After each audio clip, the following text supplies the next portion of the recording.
Tabii.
Of course, I am one of your hosts, one of your commentators for today, Hollywood Rob TV, and I am joined here with my dog, with a GOAT. Some people be mashing on that GOAT word, huh, Justin? With one of the GOATs, my dog, Justin Wong. What up, bro? Man, how you doing? I'm in a happy place. You know, Ingrid came out, Yasmin trailer, Nixon 5. Everything's just been coming out great in general. So I'm happy to commentate with you. I'm also happy to see these matches because I know a lot of the coaches, we know them personally, and they have been training a lot of these students up, right? So, I mean, how are you doing, Rob? I mean, I feel like I haven't seen you in a long time. You was at a Blink Respawn just yeah. recently? Yep. Right? I hosted and commentated down there, and I actually played in the tournament as well. We ain't gonna talk about the playing part though. You know what I mean? You was busy. You was busy. You're only occupying 50% of your power because you have to work and commentate. It's tough, so bro. Count. Figuring it out. I'm figuring it out. Now, last year, man, I'm not gonna lie. New Challengers was an absolute banger last year, and this time I expect it to be just as good or even better, to be honest with you. So that you guys know what New Challengers is, this is a team-based creators tournament that pairs Street Fighter 6 pros up with content creators from around the Twitch and YouTube communities as a whole to learn Street Fighter and get a taste of competition.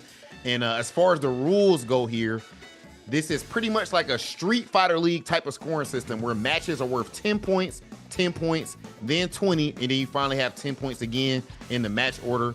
And the home team chooses the player order, and the away team submits players from the same skill group in that order. So, and of course, Justin, from what I understand, right? Beginners play against beginners. You know, how does that go? So pretty much, you're not choosing your player to counter another player. You're making sure that, okay, if a beginner player, you put them on like a 20-point slot, then the other team has to put their beginner up, right? So that's the really good part about it, because imagine you put a beginner on 20 points and then you put your high masters there. So that's kind of like not fair, and because we want to make sure that the same skill levels are playing against each other no matter what, right? And because that's going to have like the more, I would say, fun rivalry, fun matches, because that's kind of like, it's also fair at the same time, right? So that's what I like about it. Yeah, so we'll get into the strategy side of that, how that ends up playing out. But we also need to make sure you guys know exactly what they are playing for here in the New Challengers event. So as far as prizing is concerned, first and foremost, third and fourth place, they walking away with a band. Second place, walking around with $2,000. But in first place, you walking away with 4 of them things and an all expense paid trip to CEO down there in Orlando. Everybody love the new venue at CEO. Yep. I'm telling you, it's not something you want to miss. Just the CEO was crazy last time, huh? CEO was so amazing. I think last year Jabali really stepped it up. Obviously, he worked really hard from going to different venues, and now this is where everybody is extremely happy. The resort, just has everything. You don't have to leave. 24-hour game room. Obviously, Street Fighter 6 is insane there, and Street Fighter 6 is going to be more insane this year for CEO as well. So shout outs to Capcom and CEO for working together to bring such an amazing prize for first place, because I mean, going to CEO, going to maybe your first major. Some of these players might be their first major tournament, right? Because some of these players are not fighting game players. They play a variety of games. They play, the games that they specialize in. So them going to a fighting game tournament, them experiencing our culture, I think they're gonna enjoy that a lot. I hope they vlog it, or stream it. That'll be fire. Yeah, definitely team dinner and all of that. That'll be fire. Yeah. That'll be fire. Okay, now as far as the schedule, let's see exactly who is going to be playing against who and when. So as you can see, match number 1, it is going to be Team Shine. These are our coaches right here, ladies and gentlemen. Team Shine versus Nephew in Group 1. Dual Kevin versus JB. And then, of course, moving forward, we're going to have Nephew versus Kevin, JB versus Shine, and finally, again, we'll have JB versus Neff and Shine versus Dual Kevin. But in the end of the day, the way that this goes is it is a round robin. So everybody has to play against everybody, and that's how it's going to go. And finally, we will get to our playoffs, to the finals. Now, Justin, let me holler at you about some strategy a little bit real quick, man. So, of course, new challengers. Some of these players, this might be their first time. Like, bro, you gotta think about it. if I've played in a million tournaments, so that means you played in a billion tournaments, right? These guys, this might be their first ever tournament, some of these players. And they're not playing just for them, they're playing for their teammates. So that's probably a lot on their souls. There's a lot more stress because obviously when you're just playing by yourself, you could just blame yourself, or you just blame somebody else, right? Or like blame the setup, blame your internet connection, blame your ISP provider, who cares? But the thing is, you're gonna let down some of your teammates. And I know that's like the hardest thing, especially because you form a bond, you work many hours with the captain. And the thing is, this time, the captain, they can't protect you like that, right? They can coach you, they can give you words of encouragement, but they can't be like, I got the final anchor spot, let me carry the team. They are just there, be like, okay, you did this game. Maybe you did too many wake up DPs, wake up supers. How about maybe do a wake up drive reversal instead? They're going to be in the ear, right? And that's going to be the most important part. How aware are they? Can they pick up on the other like kind of like opponents like habits to kind of give their teammates like the pretty much the way to win actually at that point, right? Yeah. It's like it's interesting to see with these coaches, bro. Like, of course, like you said, it's all the homies. We got Shine, Dual Kevin, Nephew, and JB. Okay. Now, coaching, I feel like requires some level of maturity, Justin Wong, some level of know-how. And I'm wondering, as godlike as all these players are, do we really who's the most likely to be a fire coach out of all these guys, or who's the least likely? I mean, like, I don't know, man. So I feel like with based off Nephew, Dual Kevin, JB, and Shine, I would go for Nephew as the best coach. Just because he's done this way more, right? Obviously with like the new challenger, Say Jam Slam, like he coaches people normally, with his YouTube and streaming. And Shine has done it as well too. It's just, I don't know. I just feel like Nephew has done this more, so I have more confidence. Nephew's team did good last year. I'm not gonna lie. Yeah. My only thing, my thing with Shine is that he played Kimberly, bro. You know what I mean? What does that mean, bro? No matter how much experience you had, you played Kimberly, bro. So no, I don't know, man. You can't say that. No, of course, Shine one of my best friends in real life, y'all. So that's why I gotta troll the homie a little bit, but definitely gonna be a good one. And like I said, whenever I'm ready to get to our first match too, whenever we're ready for it. But Shine versus Neff that's gonna be a crazy one. I'm not gonna lie, Nephew been going crazy in the CPT as well, bro. Neff, Kev right now, I don't know if you've thought about this. I know we've been hyping up Punk a whole lot and everything, because of course he's one of the best. I actually think that Kev is probably the most consistent player though, right? In America. 100%. Like for Street Fighter 6. So. Yeah, I think for like, in America, Dual Kevin is like, he's guaranteed to make it far. Every time. Every single time. Like he's never going to like for example, like you could see sometimes Punk either making top 3 or sometimes losing early or like early on, right? But I feel like Dual Kevin, he's guaranteed almost like top 16, top 8, like every single time. All the time. Right. And we haven't seen JB too much. I know he does a lot with like working Punk Workshop and everything. So I'm curious to see, like, is JB the dark horse? Like, is his team the dark horse? JB's team might be fire, because I'm just thinking about it. Remember when JB was on Street Fighter League with Boost and Noah? I can't remember. And maybe Lex, I think. And Lex, I think that was the exact team. Yeah, that they were, because they were the Brothers of Destruction that year. Yes. And JB had to like keep that crazy group together. He was like the mature one that banded them together, and they cooked. He actually did a really good job with that. So I could see it. Kev, I've never seen in this situation before. Yeah. So I've never seen Kev in as a coach. He does explain things well though. Like when I'm trying to get up to speed with Street Fighter 6, he does explain things well, but it really comes down to like if Dual Kevin's going to be able to explain it to his teammates that they can understand. because obviously we do have like people that are in like high masters and in like diamond, but then we also have like beginner and intermediate, right? And Yeah. I think the beginner and intermediate, that's gonna be kind of like the place where you have to explain it in the different terms. You can't talk about numbers, you can't talk about frame data. You Good have point. to talk about like which special moves are the ones that you need to use and also avoid at the same time. Yeah, so they've been training, so that everyone knows, like all of these teams have been training for like a couple of weeks together. They've been doing streams, as you guys might have seen already, been locked in. I know some of the players even doing like, we'll get to when they pop up, we'll show y'all, but even doing like 17-hour grind sessions and everything, bro, like absolutely locked in. And what I really love with this format too is just the fact that when it comes to who you put in a 20-point slot, you're not necessarily automatically trying to put your best player in a 20-point slot. It's who do you think is the most clutch or has the biggest gap between them and the other players that's in that same. Yeah. That's true.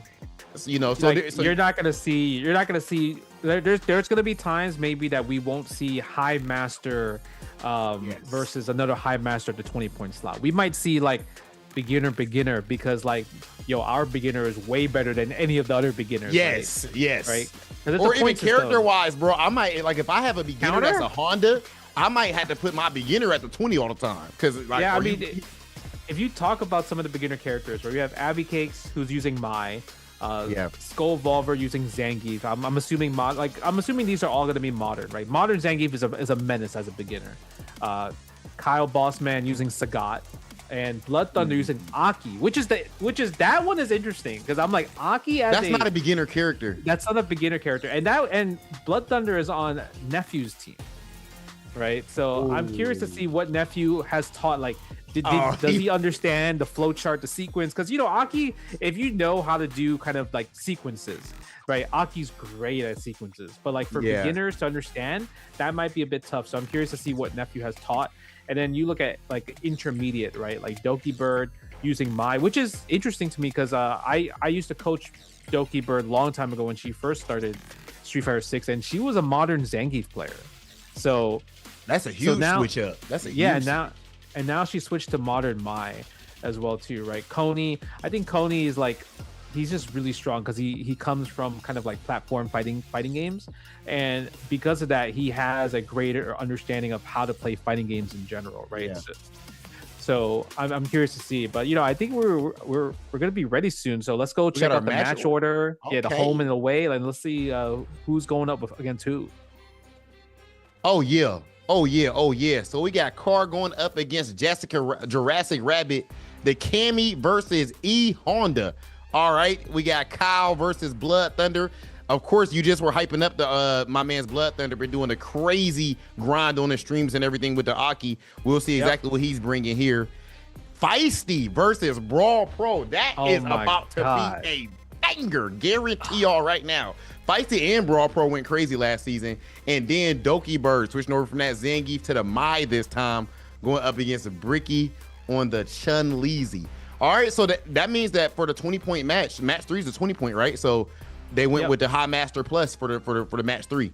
Yeah, this is gonna be interesting. I do like CarQ with the E Honda, like we talked about it, right? E Honda is just a great character, like just naturally, and Honda kind of gives Cammy some trouble, so I'm kind of curious. I'm kind of curious to see, like, you can't really dive kick, especially he's down backing, because Honda headbutt's gonna beat it. Match 2, definitely interested to see like what does a beginner Aki look like. And we've seen Brawl Pro play and we've seen Feisty play, and man, Kimberly sometimes gets the maul Zangief pretty bad. So it's gonna come down to Brawl Pro's understanding. Does he have the knowledge check of Kimberly? And Doki Bird using Mai instead of Zangief. I actually trained Bricky as well too. Like, he's naturally I believe he's a Resident Evil speedrunner.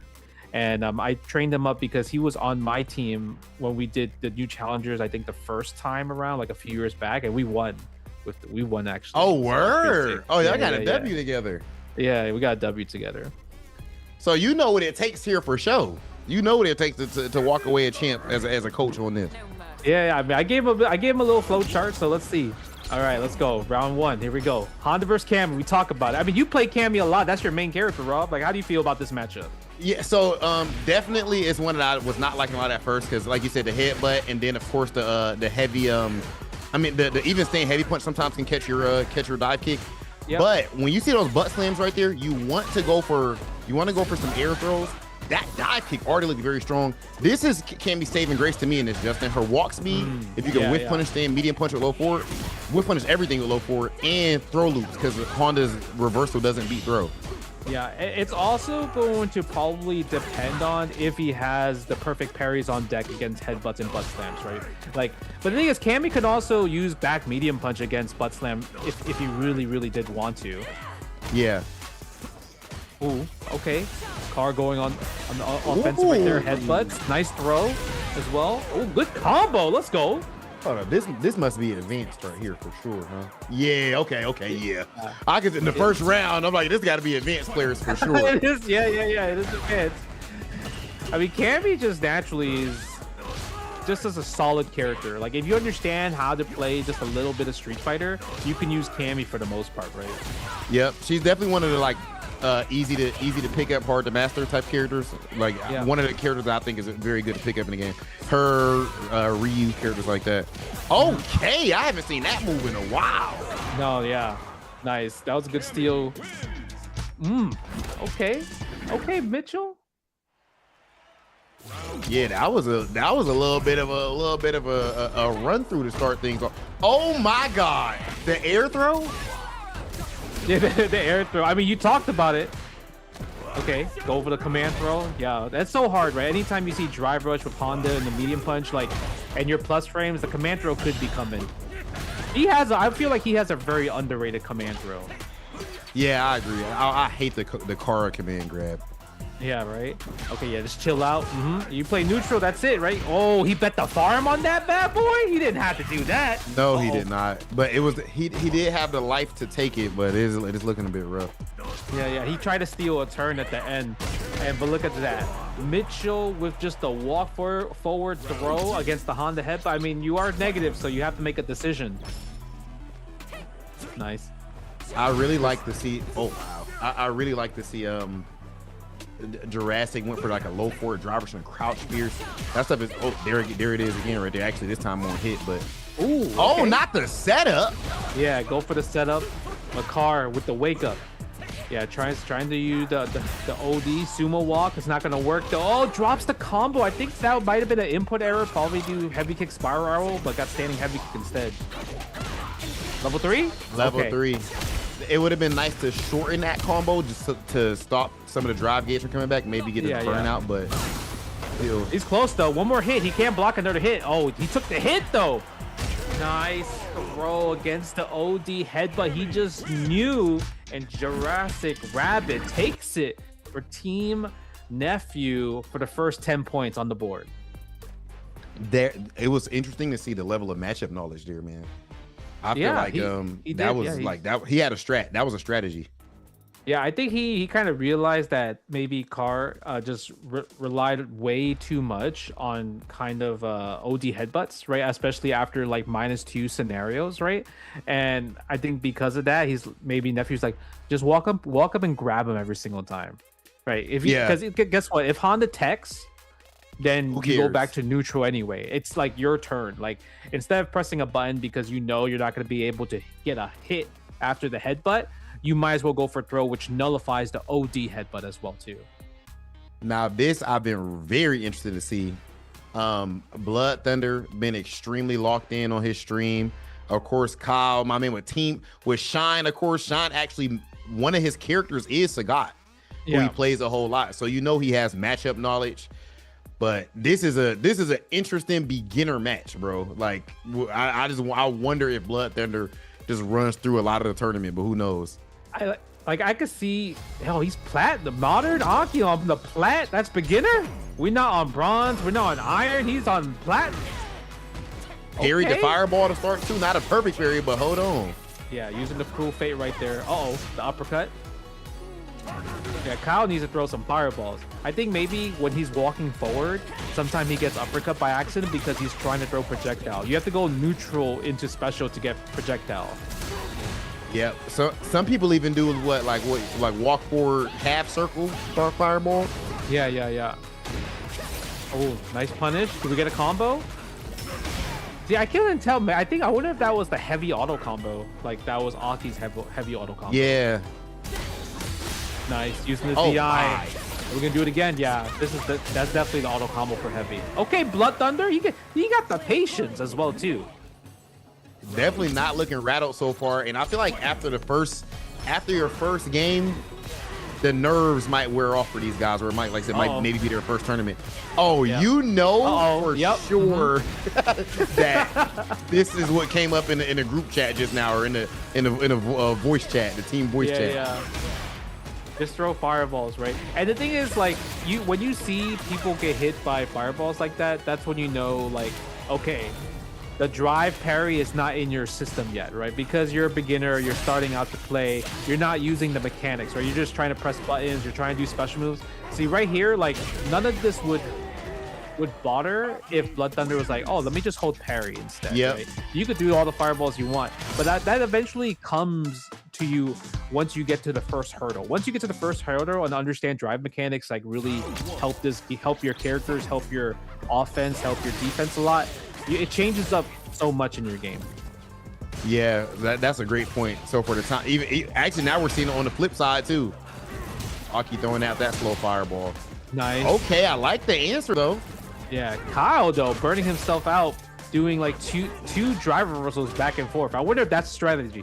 Drive reversal, chuck plasma. that could be the strategy. Get you a little bit of frame advantage real quick. Yeah. Yeah, because if you think about it, if you're doing drive reversal, the chances of them getting an optimal punish in beginner stance probably doesn't exist. Oh, you mean like the drive reversal, like on defense up close? Oh, yeah. I see what you mean. Get back to full screen and throw some more fireballs. Yeah, and then let's say if Blood Thunder blocks it, right, he might not know the actual punish. Definitely, yeah. You gotta do that. That's a great point. It's a whole different meta depending on your knowledge of the game. That's a good point, bro. I love the strategies when it comes down to, and you know, when you think about it, that's such a good auto combo from Aki, right? He's doing standing heavy kick into OD Serpent Slash, and because of that, since it's not a true block string, if you hold up as the other person, you get hit by it, and you just keep going naturally into your auto combo. So that's another interesting strategy that Blood Thunder has. Okay, that Tiger Nexus was a bit close. Yeah, we're seeing a lot of that drive reversal is definitely a strategic choice. That's not random. Yeah, right. He's definitely doing it every time he gets knocked out. It's actually genius. Okay, got to guess right now though. Yeah. Oh, look at the patience. Hold up, bro. Blood Thunder knocking him into the corner and then just backs off a little bit to control the corner. Jump over the fireball. Yeah, level 3. Auto combo all day, baby. Auto heavies. There you go, man. If your name Blood Thunder, you probably gonna be pretty nice, bro. I mean, come on. Yeah. Man name Blood Thunder. Blood Thunder put another 10 points on Team Nephew's side. The strategy was so interesting. It was either Kyle Bossman's drive reversal strategy versus literally Blood Thunder. I'm gonna wait for my opportunity to do auto heavy combos. Heavy auto combos, right? That's like the interesting strategy between the two. So is that gonna be?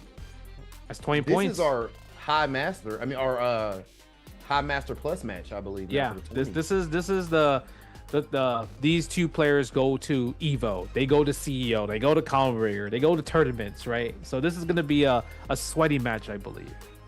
Oh yeah. So now, but even though Team Sean is now 0-20, that means Sean got feisty coming up though, man. Sean got feisty coming up. And feisty went crazy last season. But Brawl Pro is a dog with that Zangief too.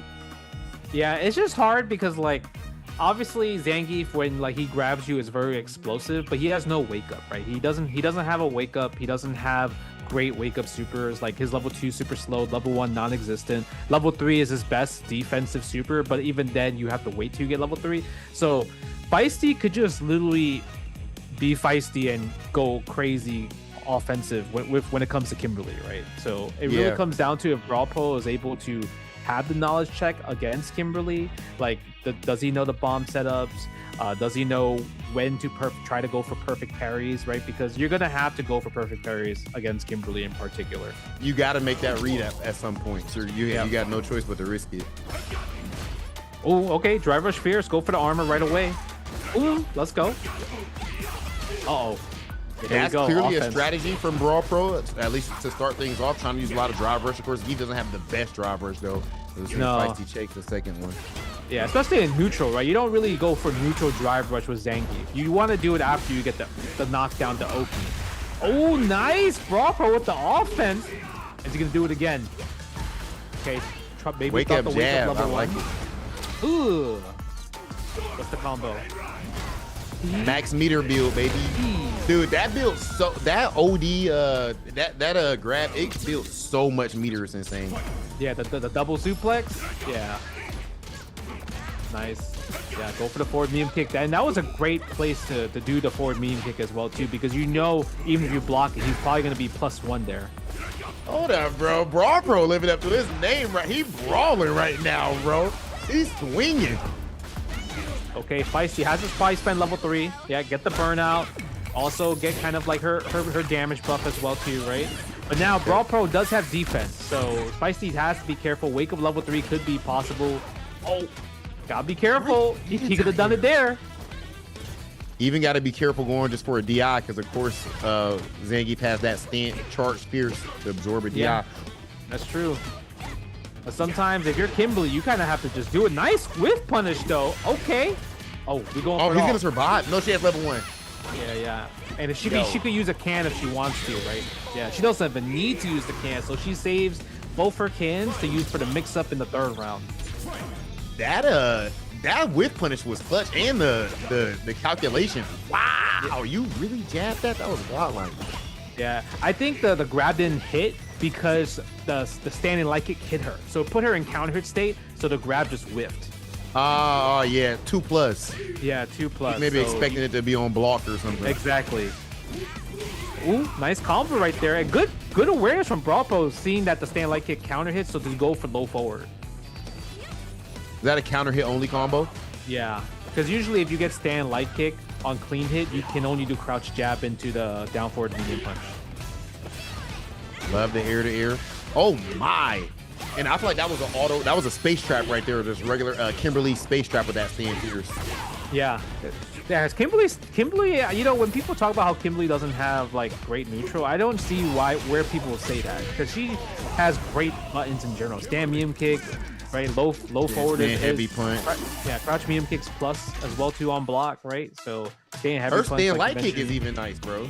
Yeah, it's really good. So I think people be sleeping on Kimberly in terms of neutral, and Feisty really showed that just by playing neutral with punishing with stand heavy punch, right? And she's getting massive damage from it because it's always getting punish counter at the same time. Hey, this is our first time seeing somebody go back to character select, and it's no coincidence that it's the High Master Plus match. They said we need to go back and think about it. This looks like a pit stop. You know what I mean? A little pit stop, talk to the crew, and come back with a new strat.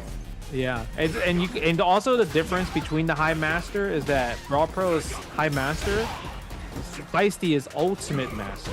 So it's all, you could tell from that the score, like the MR difference, that like okay, like I've been here for a while, I've been in rank for a long time. Oh my goodness, the OD, look at the damage. Yeah, punish counter, OD SPD. But Feisty is willing to wait it out.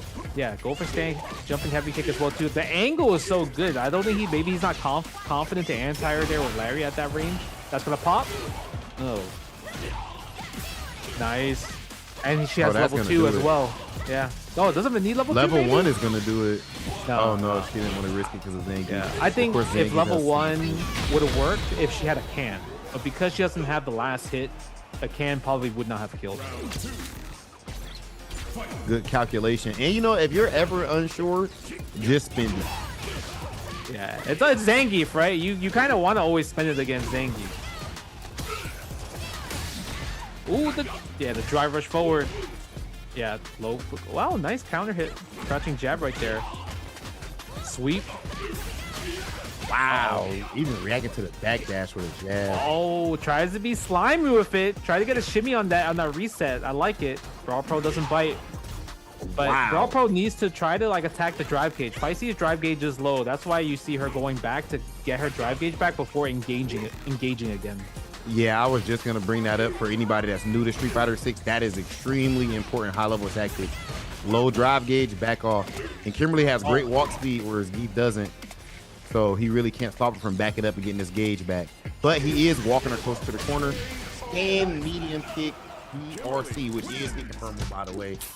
Feisty with the pressure on her back, still getting it done right now. Oh, that's right. I forgot. This is a best of 5 because it's 20 points on the line. Okay, I thought there was a mistake at first. Okay, I see. More games, baby. That sounds, yeah, that's a W. Standing Brawl mean Pro kick is again. he's playing well, to be honest. Though the last game was more one-sided, but Feisty's neutral has seemed stronger. It's also like, I think, like you mentioned, Brawl Pro is playing well. But the thing is, when Feisty gets her turn stays locked in for a very long time compared to Brawl Pro. That's a great point. Oh, that's she's gonna do dead. it. Just throw it out. Get the grab going. And you know what? That was Feisty went for a bit of a risk there, going for the OD run into overhead, burning herself out instead of backing off and getting her drive gauge back. But sometimes you feel it. Yeah, I mean Kimberly. I mean, how many times have you fought Kimberly online that will just do OD run into overhead or full screen run into slide, right? So if you're a Kimberly player, you feel it sometimes. That's like how the Vegas used to be doing slide and all that back in the day. Oh, there it is. Finally, the wake up level 3. Yeah. But that's not bad for Feisty. Feisty's not really gonna mind that too much. Yeah, it's not, but it's also, I think, like good for both parties, right? Feisty had a lot of life. Brawl Pro is up a round, so he's like, I want to close out this round, right? Let me not extend this even further. Yeah, and still got time to build some meter back too. In case Go for the reset. Oh, almost got it. Ooh, not dead yet. I think she's gonna survive. Yeah, but he's burnt out now, though. Oh my God! Did you see that walk? Okay. That walk-up sweep was with the walk. Making my way downtown. I know that was playing while he was stepping on her like that. That was phenomenal. It's crazy that was the decision, because walk-up sweep was literally like, if this hit, I win. If this doesn't hit, I lose. Yeah. But he's up around too, so sometimes you're more willing to. Minna definitely did raw slide against me at Blinker. At Combo Breaker on screen. On screen. Did you see that? Yeah. No, I remember seeing a clip of that. Like, just the slide was mad close to you. Random. You know what it is? It's also because how defense works in Street Fighter 6. You don't crouch block as much compared to walking back. Walking back is the better version of blocking compared to crouch blocking. Nice. Let's see if Feisty can close it out. Brawl Pro did take it back, but he doesn't have a lot of meter to work with. Nice whiff punish on the crouching heavy kick though. Nice. Kimberly going for the reset, and Feisty is getting so much mileage off of just going to reset her combos into throw. Just stealing extra damage. Yep. Nice. There's the perfect parries. You gotta take the risk against Kimberly. That drive gauge is low. Here we go. Oh my God. Oh nice. my God. Brother, nah. Do it again. Oh man.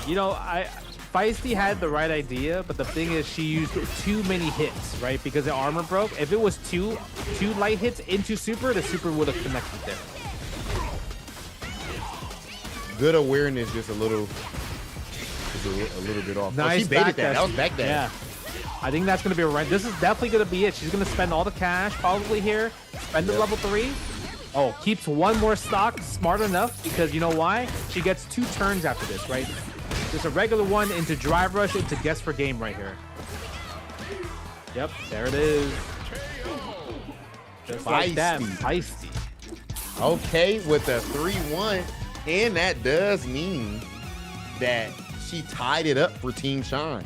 It's Yep. officially 2020. I know that their voice chat going crazy right now.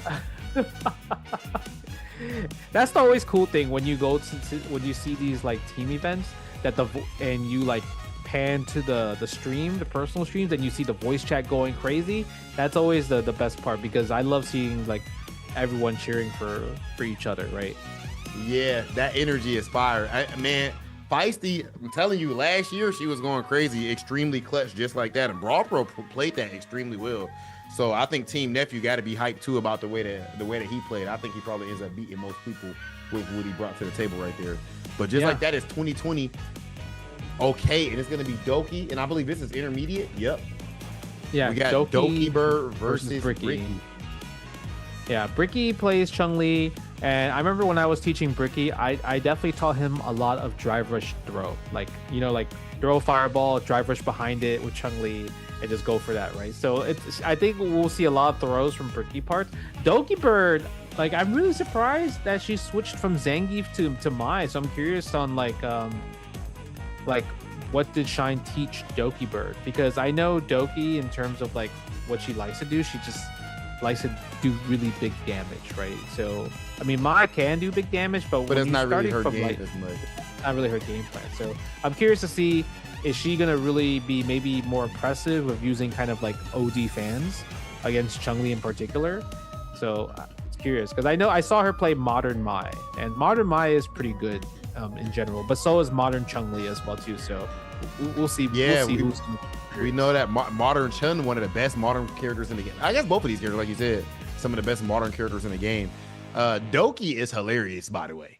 Like, she's funny, yeah. Oh, dog, Doki Bird is hilarious, and I think that is something that might be a little bit of a added benefit for Team Shine. Is that I feel like Doki and Shine have like been on the same team for a while now. And when you have that trolling and camaraderie, like we're Street Fighter League back in the day, like me Team Gil, me, Shine, and doing all that, it goes a long way. So it's probably real lighthearted over there right now. We got Plat versus Plat. Ooh, right away. Okay. Just throw the OD fan. Drive rush throw. I see. Okay, the game plan for Doki Bird is maul. I see it. I like how immediately, though, Bricky wakes up with that DP. Like, okay, hold on now. So you got to send that message early sometimes. Yeah. Go for the jab in the lightning leg. Nice auto combo with the medium right there. Wake up with it. Bricky said he's not holding no pressure in this first round. Hold up. That's right. Swept the fan. Yeah. Trying to use the Hazanshu to go through the fan as well too. Yo, she playing this nooch. Oh, you're right, huh? Doki Bird has slowed down her style with Mai, huh? Yeah. Playing this neutral. It's actually a genius. Now all she needs to add is like kind of like you see them jump DP, right? That's kind of like if you have that fireball DP game, it goes miles away. Bricky, try to fireball DP. Yeah, works out. Yo, Bricky came back right there, and I look like that was a maybe a round that was very in favor of Doki. I like to see that composure from the side of Bricky. Yeah, it's more for like Bricky's, like once he got in, he got his offense, right? He got his 50-50. He got his low forward drive rush into throw or strike. Yeah, you see that? Oh, I think he tried level 2 there maybe. Yeah, look at that. He's playing classic as well. So I think that might have been an input error. Maybe try to go for level 2 here. Yeah, spend the level 3. Get the extra damage on the link after that. I like it. And this changes the drop gauge situation, evens it out a bit. Actually gives him the advantage in drop gauge generation. Yeah, but the thing is, you are burnt out. Both characters are burnt out. Who's gonna get their drive gauge first? It looks like Bricky is. Can you take advantage? Can you do the drive impact before it comes out? Oh, yes we do. We get it. Dude, I feel like that was like, it was literally like 1 pixel away from Doki getting the drive gauge back. It was so close. Breaking the drive gauge. Again, the auto combo with the medium starter of the auto combo. Nice. I like the throw right there. Okay, Bricky. I like the combo right there. Go for the chase. Maybe try to bait out Doki Bird in terms of wake up super, wake up DP, but she doesn't bite. In a situation like this, if you're a captain, are you talking to your player during the match, or does it depend on the player? I would probably do it like after each round ends. Yeah, I think that's optimal. You know, yeah. I don't want to do it like during this sequence. The only time I probably would is if it's like a easy to tell scenario. Like let's say if you're burnt out, right, and you're playing modern, and I'm like, look out, watch out for the drive impact on the other side. Get the modern reactions ready. Where it doesn't take too much mental stack and attention to throw you off your game. Yeah, I'm not gonna say throw this fireball, then jump forward. You know, I'm just looking at that like one little scenario that this is how you're gonna lose. Oh, good on the punish. Level 1 activation. Right. Activation station. Enhanced spins. Oh, no, that's not gonna work from back there. Yeah, I wonder if maybe he misinputted. Maybe he wanted level 2 instead, but he just pressed punch instead of kick. Well, on a happy accident is at least he didn't use the 2 bars on it. Yeah, nice combo. Go for the potential kicks. One more hit to get level 3 right here. I like the poke. That's a bait. Can you get the punish? Oh, we didn't get a true punish. Yeah, but we got a throw at least. Nice combo right there from Doki Bird. That was unfortunate for Bricky. I think baby Bricky has never probably trained in that sequence. Like, wait, when do I press a button? When do I get attacked? Yeah. Level 3 here? Yeah. We're going to go for the easy damage. We don't need to use it for the kill combo. Let's get some drive gauge and put Half-Life on the board. Nice reaction from Doki. That was fast. DI? Bro, Justin, I might have got hit with the DI right there. I would have got hit for sure. I'm only good against DI when I'm in burnout, bro. If I'm out of burnout, I'm like, why would you do that? Yeah. Nice DP right there. Doki playing that nooch. Gets hit by the light. Ricky needs to watch his legs. I think he's walking back a little bit too much. And we're going to tie it up. 1-1. That level 1 did some damage right there. Yeah, enhanced level 1 as well. Like, if I was nephew, I would probably tell Bricky, hey, when you see OD fan, block low. Because Doki Bird, every time lands OD fan, she always does drive rush forward into the low auto combo. To the low. Yeah. I mean, right now, this is looking it's extremely close. I have noticed that Bricky has had Doki in the corner a lot. Of course, generally speaking in Street Fighter or fighting games in general, if you're in the corner, that usually means your opponent is winning neutral. But somehow Doki is finding her way out of these corner situations. Yeah. It's also Bricky is like assuming that Doki is always gonna wake up with super and wake up DP. So he needs to be more confident like in his offense. Like if you're gonna just wake up with it, you should just be like, who cares? Yeah, I'm gonna live with it, especially if it's not gonna kill me. Exactly. You should be more confident in your offense. Oh yeah, can't throw that. But you're gonna get the drive gauge back. Just block it out. That's a punish. Oh. Okay. Okay, chip damage. Still, yeah, let's say still the chip out because of the burnout in that spot. Let's see. This is huge, right? Because this is group stages, and obviously, like this matches like this will determine like who goes into grand finals as home and away. So you want to make sure you win your group stages team matches, right? So this is going to decide. They're both 20-20 right now. The last round, possibly last game for extra 10 points on the board, and to see if they make it in the grand finals at all, right? Yeah. Every point matters just to make it to the playoff. Doki Bird doing a great job with the zoning. Get the charge fan. Yeah, it's chill out. Nice bait. That was such a good bait. You saw the forward dash, and the back dash. Ooh, a little early on the punish though on the super. Doki tried to burn Bricky out, but the drive gauge came back just in time. This is tense. Match point for Bricky. Oh my god, that was so insane. Like Doki Bird had the right idea, right? You jump anti-air, but I would say Bricky made such a great decision of not pressing a button. Right, because you don't press a button, your hurt box is kind of like where it is. It doesn't like extend. Like if he pressed jumping medium kick, he would have gotten anti-aired, and that's gonna give him the win, which put Nephew's team for the first set 30-20 over Team Shine. Yeah, dude, I'm not gonna lie, that was phenomenal. I mean, that was just unlucky too. I feel like it was a good jump on the side of Bricky because it was a bit of like a short jump to bait out the DP. But extremely well played there, and we can see that they were both confident, bro. You can see the experience that they do have. That's not their first hoorah. They looked extremely confident in that match. Team Neff. Hey, beforehand we asked which coach we thought might be the strongest on paper.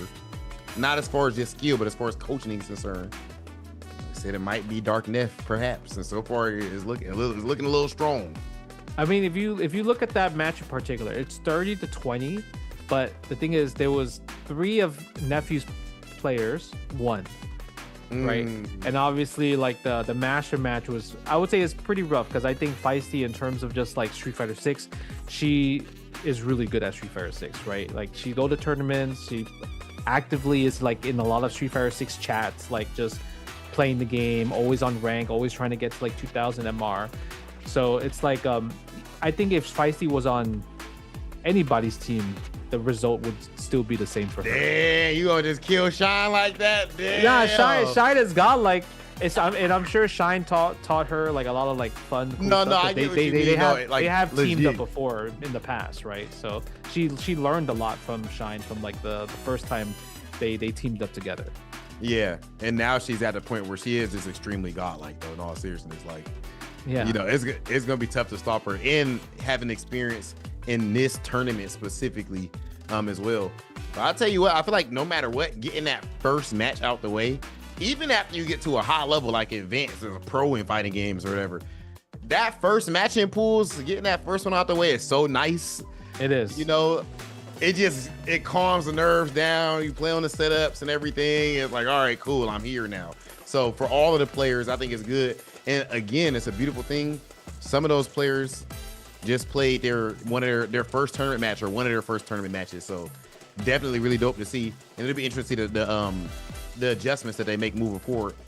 Good for both teams because, again, as you brought up, Justin, they are trying to score as many points as possible. It's not just about which team beats which team overall. Yep. It's all about the points. Yep. So the fact that they both score, so Team Shine getting those 20 points with Feisty, that's major for them so they can still make grand finals. Yeah, that's true. And, you know, we have a lot more matches to go because of that. So stay tuned because when we come back, we're going to do the next team for home and away. So make sure you guys like stay tuned and yeah, we'll be back soon.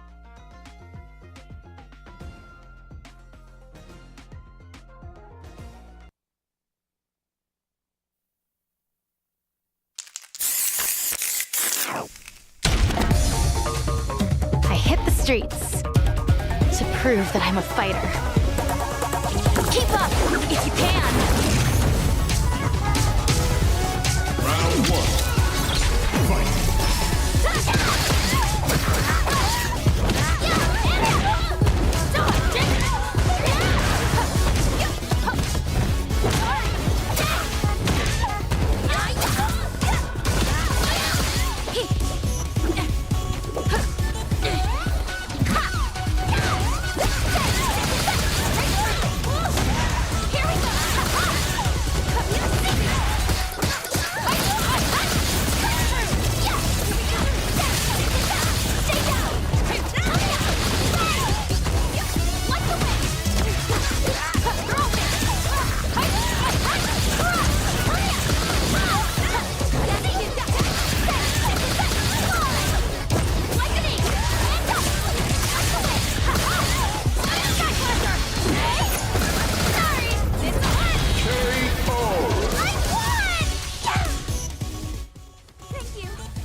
right?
Show me your strength.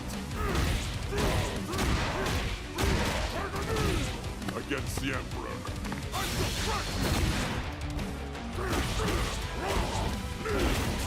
Stay out of my business. All right. Try to keep up.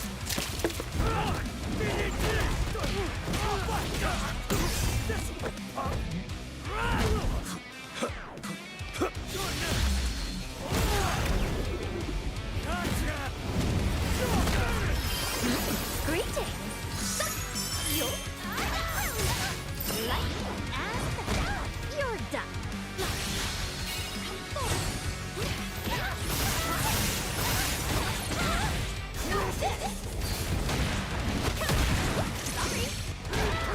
Accept defeat. Time to clock out every loose end! This one's over. Say goodnight, loser! I bestow my power on you. Simple.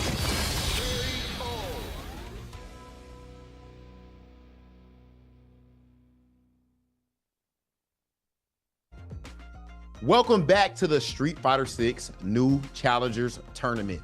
The first match was an absolute banger, top to bottom. Feisty tried to close it out. Well, actually did close it out to tie things up. But in the end of the day, Bricky was able to take it over Doki Bird for Team Nephew. So it ended up being, what, 30 points to 20, if I'm not mistaken. Yep. But yeah, so we starting off extremely strong, Justin. What we got going on for the people? Man, it's been amazing because obviously you talked about 30 and 20, and we got beginner, intermediate, advanced, high masters. So if you guys are watching this for the first time and you guys are beginner and you're trying to get into Street Fighter 6, I got the Street Fighter 6 summer sale for you. Street Fighter 6 summer sale, it's currently happening. And if you're enjoying watching, some of your favorite creators play, you still have time to pick up Street Fighter 6 for up to 50% off on platforms like Xbox and Nintendo Switch. The Fighters Edition years 1 and 2, 50% off. This is your last chance to jump on this sale. So head over and take a look on your platform of choice. It's on everything: Xbox Series X and S, Steam, PS5, PS4, Nintendo Switch 2, years 1 and 2, the Fighters Edition. So I mean, it could be maybe it could be one of you guys in the next new Challenger tournaments, right? For the summer sale. Come on, man. So. Bro, every single tournament that we go to, Justin, there's so many people now that's like, yo, this is my first major. This is my first time going to a tournament. Like that happens all the time nowadays, bro. Like it's crazy how much Street Fighter 6 has like grown the FGC as a whole. So as y'all be able to see here in this tournament, all of these players, this is a great time, a great time to get into some Street Fighter 6. We got a whole lot of content creators and everything for people to follow to get up to speed, you know. So definitely about that time to get into it. Yeah, I mean, when you think about like getting into it, like you started playing Street Fighter 6, like I would say a lot more recently, like within the last few months, like right? So compete, enter tournaments, online tournaments, and just getting better at the game. And I think because I would say the amount of people playing Street Fighter 6 is a lot, like you're always gonna find matches no matter what. Anytime, like I was in Korea, like playing at 5 a.m. and people just, I'm running into them in rank 5 a.m. You know, like it's insane. DJing hours. Even over there in Japan, we were over there for Evo Japan. I know you've been there a billion times. This is my first time going over there. This last Evo Japan. Yeah. And we went to I don't want to blow the spot up, but like an esports cafe that everybody goes to. Yeah. Bro, what the amount of matches you able to find? Like, dude, there's so many players. You're never gonna find somebody like below your MR or like way above your MR, like at all times. So and then even over here, of course, I'm in the Midwest. I'm able to find matches at any time. I'm not gonna lie, bro. 4 a.m. sometimes, 3 a.m. I'm still up grinding. I'm able to find games. So yeah, it's definitely dope what's going on right now. Yeah, and obviously if you're not like a competitive player or you don't like to play people all the time, you got World Tour, right? They have an amazing kind of like single player mode where you could create your character, create your avatar. And I don't know if you play avatar battles, but I was actually playing it last week because they buffed it. Like they added a rank mode for avatar battles. I seen that, bro. Yeah, I would run into people in avatar mode. So it's really Avatar, nice. That's literally you create, like when you're able to create your own character. Whoever, you can have DJs, DP, and everything. So what type of character did you build, bro? Keep it a buck. I know it's legendary. I built a very tall character, made his limbs very like long. So I picked Dhalsim like playstyle. So you know how in Dhalsim, regular Dhalsim, if you press stay and heavy punch, it's like it goes like 80% of the screen, so you can whiff punish it, right? My Dhalsim stay and heavy punch with my create character goes 100%, so it does not whiff at all. Oh, you can do that? Yeah, you can create, like you can change the hurt boxes. So you got a full screen like stay and fierce. Yeah. Oh, that's crazy. Them so giving you that, like anybody else, you just should not be able to do that, bro.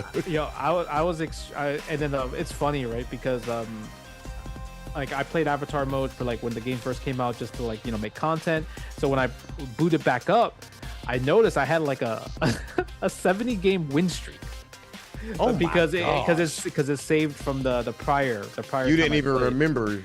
I didn't remember, so it was pretty funny. And even when I'm on Twitter, like I see a lot of people, like especially in Japan, they have like a lot of avatar mode combos and everything. Even Olaf from SoCal, he loves doing World Tour combos. This one today was grimy. I saw this avatar gave Ingrid's level 2. Okay, think about this. So he does a combo, hard knockdown, Ingrid's level 2, right? And then he has JP's embrace, the command throw. So the command throw, if you stay on the floor, grabs you before the level 2, the meteors hit you. If you jump, the meteors hit you.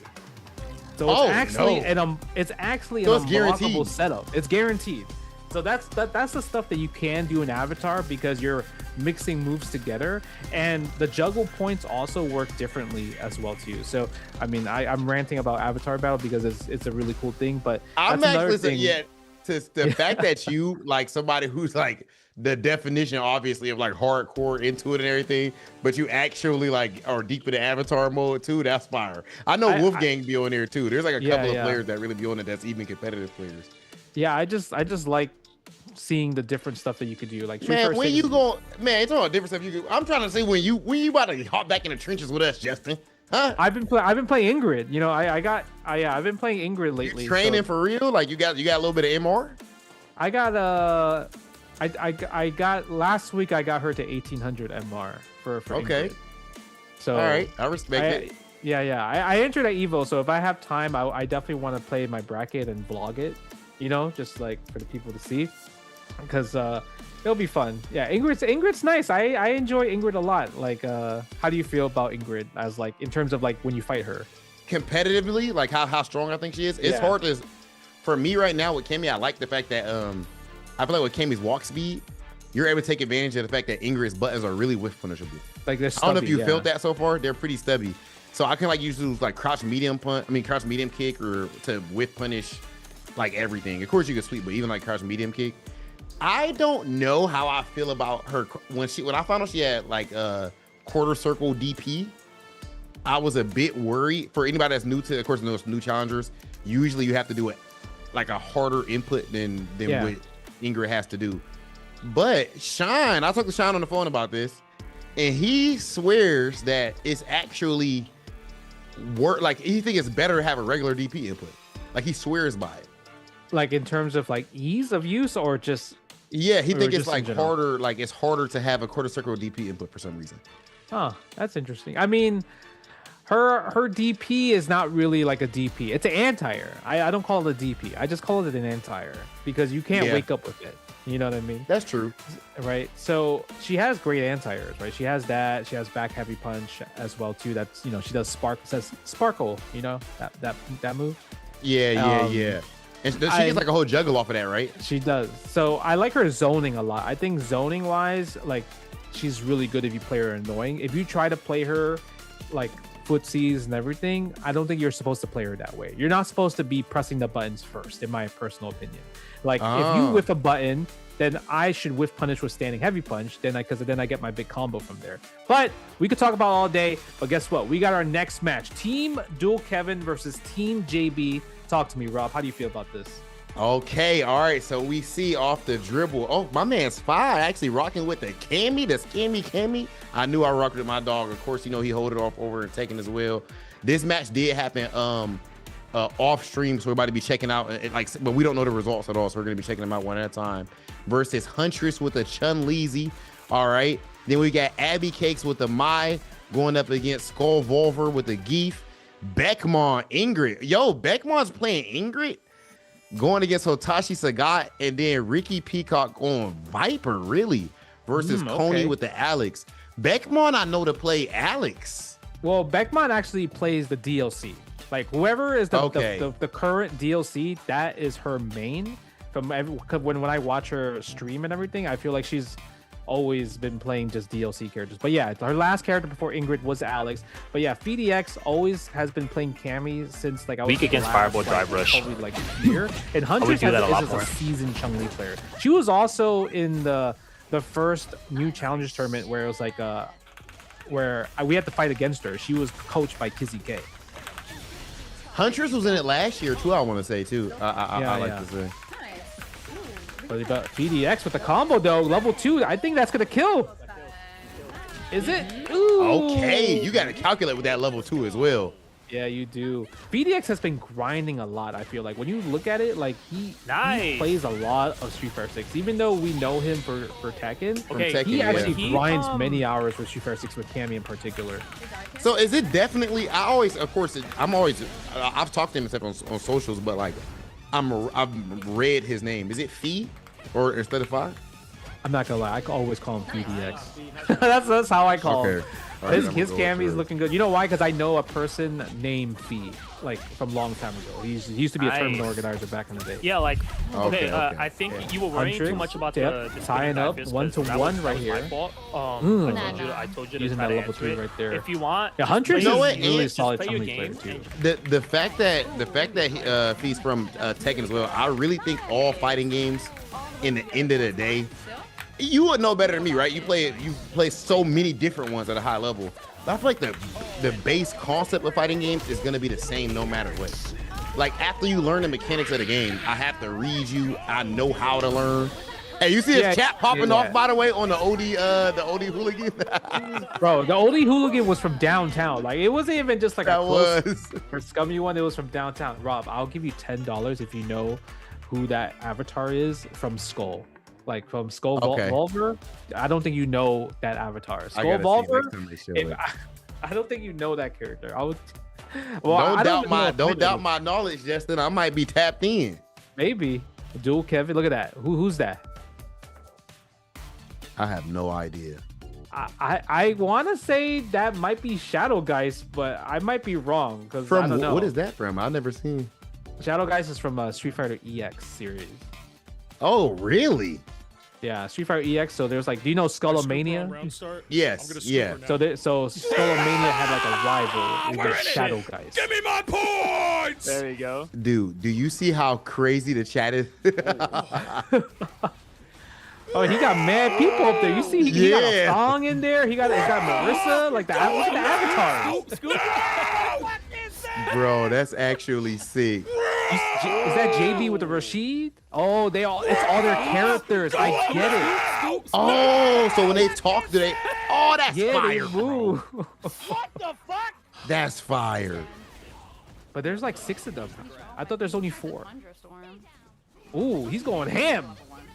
Yo, the command throw, Modern Zangief. Modern Zangief is such a problem. You know, I have so many people talk about how like they play Modern Zangief and they just like wreck houses like in like the lower rank areas, like I can iron, imagine. silver, and everything like that. Like Modern Zangief really gets people a lot. Remember the walking block. Oh, I like this zoning though. Oh my, bro. Did You saw the look she had? She said, "Yo, I got better neutral than you. What you doing? You want me to be flashy, Get away coach? You from want me me." to be flashy? Yo. I can That flash fan, you. throw the fans, throw the charge fans. He's trying to armor through. Oh my god, from downtown. God. Easy, man. Oh my god, that was crazy. The level 3. And now we're tied up 10-10 though. Okay, 10-10. So round 3, are we because we already seen the master match, right? Or no? Let me see. No, not yet. I think that was the beginner and intermediate. Oh, you're right. Yeah. So yeah, we're probably gonna get I think it's gonna be Beckmon versus Hotashi right here. Yeah, I'm surprised the captains are saving kind of like the high masters versus each other, right? Like when it comes down to it, like I'm pretty surprised. Yeah. I thought they would maybe want to do beginner, like, oh, my beginner is better than yours, no problem. That might happen down the line eventually. Okay. You know, I feel like there's a possibility. Maybe they need to just see the. Well, I guess to be fair, no, they've already scouted each other. Maybe they just trust the high master players to have the most resolve, I guess, or confidence to be able to handle the pressure. Okay, yeah. Obviously, we know Beckmon, right? We know her a lot from her Ingrid, but Hotashi, I mean, he doesn't really play Street Fighter, but he has the hands. He has the hands. He has the execution. He's an evil online champion as well too. So he know, like you mentioned, like you could play whatever fighting game. He knows how to win, right? Yep. Hotashi had a legendary beef with one of the homies back in the day. Latif? That was a Punk, bro. Oh, that one. Okay. Yeah, Hotashi and Punk. That was so that made family. Shout out to beam, Hotashi and Punk. That beam is crazy. Nice. Hotashi. Ooh, I like the the frame kill setups. before the throw? Yeah, he got the frame kill, got the driver. You try the perfect parry. He says no. Get tossed. Hold on. Did it hit? Yeah. Oh, is it dead? No, Pixel Life though. Not burn out. She couldn't make the comeback. Hotashi, I mean, looking good. This is a captain's match, right? So it's like 3 out of 5 for sure. So it's not going to be a first 2 on this one. Like that level 3 through the fireball though. Ingrid's fireball does have a lot of like you have a lot of time to go through it. You can react with like a spin knuckle against it. Yeah, like fire, like her fireball, but her beam you cannot. No, like her beam you gotta is hold that. insane. Ooh, spending level 2, getting 4 stocks as well too. They didn't even need to use it. Let's go. Uh-oh, the forward heavy kick. I wonder what punish counter did you get for the forward heavy kick? Did she wake up level 1 there? Who Good knows? question. Because that's not something you just gonna get. Yeah, maybe she Something woke where- up counter actually. Nice level 3 right there. Okay, that's not. Wow. I thought the jab scaling might be too much. I mean, I think maybe if it was regular level 3, but I think because CA, right? So Yeah, CA probably give it a automatically little at extra least. boost. Okay, let me see the level 2 setup. What are we gonna do? Okay, back every punch, charge up 4 times. You're good. Oh, Ooh. we could go for chip damage. Got the drive gauge, but Sagat can't. Oh, I thought you couldn't do a fireball. I thought she was waiting for it because she had like stocks Let's available. go. What? Because she reacted with like a beam or something? She could do beam, or I guess she couldn't do beam because of OD fireball, but she could have done the teleport. Okay, yeah.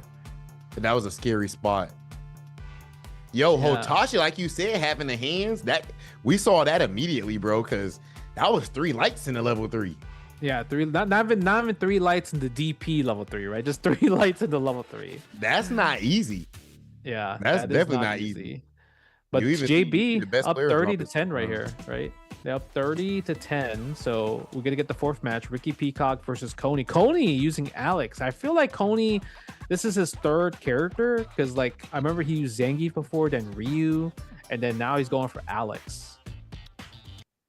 I'm not gonna lie, man. Coney got so much XP, like even outside of Street Fighter, you know, the platform. Seismos. I feel like he might be locked in, but the fact that Ricky is playing C Viper, that's a gangster choice to be earlier in your journey. It is. Like, it is. you might know something. Yeah, like you would think Viper would be picked more on advanced or high master, right? But intermediate, like it's props. It's definitely 100% props for Ricky Peacock. Yo, Coney's body be moving on every. Oh yeah. He adjusted it to see. Yes, sir. Coney locked. Hit him with the power bomb. Okay, drive rush. What are you gonna do right here? Maybe another power bomb? Yeah, do another power bomb. He loves his command throws. I tell you that. Coney is definitely a grappler player in general. Oh my god, this is down to the wire. Literally both. Oh yeah, first to 2. He missed the level 3. Oh, no punish. Thought it was a grab. Ricky Peacock with the Viper. Oh my god. I mean, even though like Ricky Peacock, like Dual Kevin's team doesn't win in general, but getting that, like you mentioned, getting as much points, that was important because if JB got those points, 40 points, he would be He's damn near technically first guaranteeing place. his spot in greens. Right. So the fact that they tied it up, it's 20 to 30. Look at this. It's pretty much anyone's game still because you still have to do kind of like the opposite order of like a home and away. Yeah, and so that everybody knows as far as the home and away, the Yep. home team gets to decide the order of the matches. So you to get to decide who is in that 20-point spot. That's not the only thing that matters, by the way. I feel like the most pressure is probably on a 20-point match, right? The Yeah. second most pressure might be on the first match. Because even in Street Fighter League, bro, that's where the momentum starts. Yeah. The I guess last match could have pressure too, to be fair. I thought the second match has the least pressure. The last match could have pressure too. I guess it depends on your team. Like, because, like, for example, like Nephew's team, right? Nephew's team won up the first 2. And then they needed, and then they tied it up, right? Like Shine's Feisty tied it up for Team Shine. So that 4th match was super important at the end, That's right? true. Who the extra 10 points at the end? Who was gonna get the extra 10 points? That one was extremely like intense. But this one in particular for JB, right? JB versus Dual Kevin. Even the 4th match was important because I'm down 30 to 10, but at least let's make it closer to 20 to 30. You know, I think at some point, now that you mention that, bro, I believe that one of these matches is gonna, like, it might come down to something where whoever wins the last 10-point match makes it into the playoffs, like makes it in the grand finals. Yeah, I And can those see. nerves would be I can see that. crazy. I could Those see nerves would also be crazy. see for some of the matches they might switch the order. Like they might not put high like I want to see the captain's match not to be high master. I want to I see like either that. like intermediate or beginner taking that spot. Maybe it might be too much Yeah. pressure. Who knows? But look at this. There it is. Match 3 right there. Look at that. Blood Thunder versus Abby Cakes. That's beginner versus beginner right there. And I think Nephew's home, right?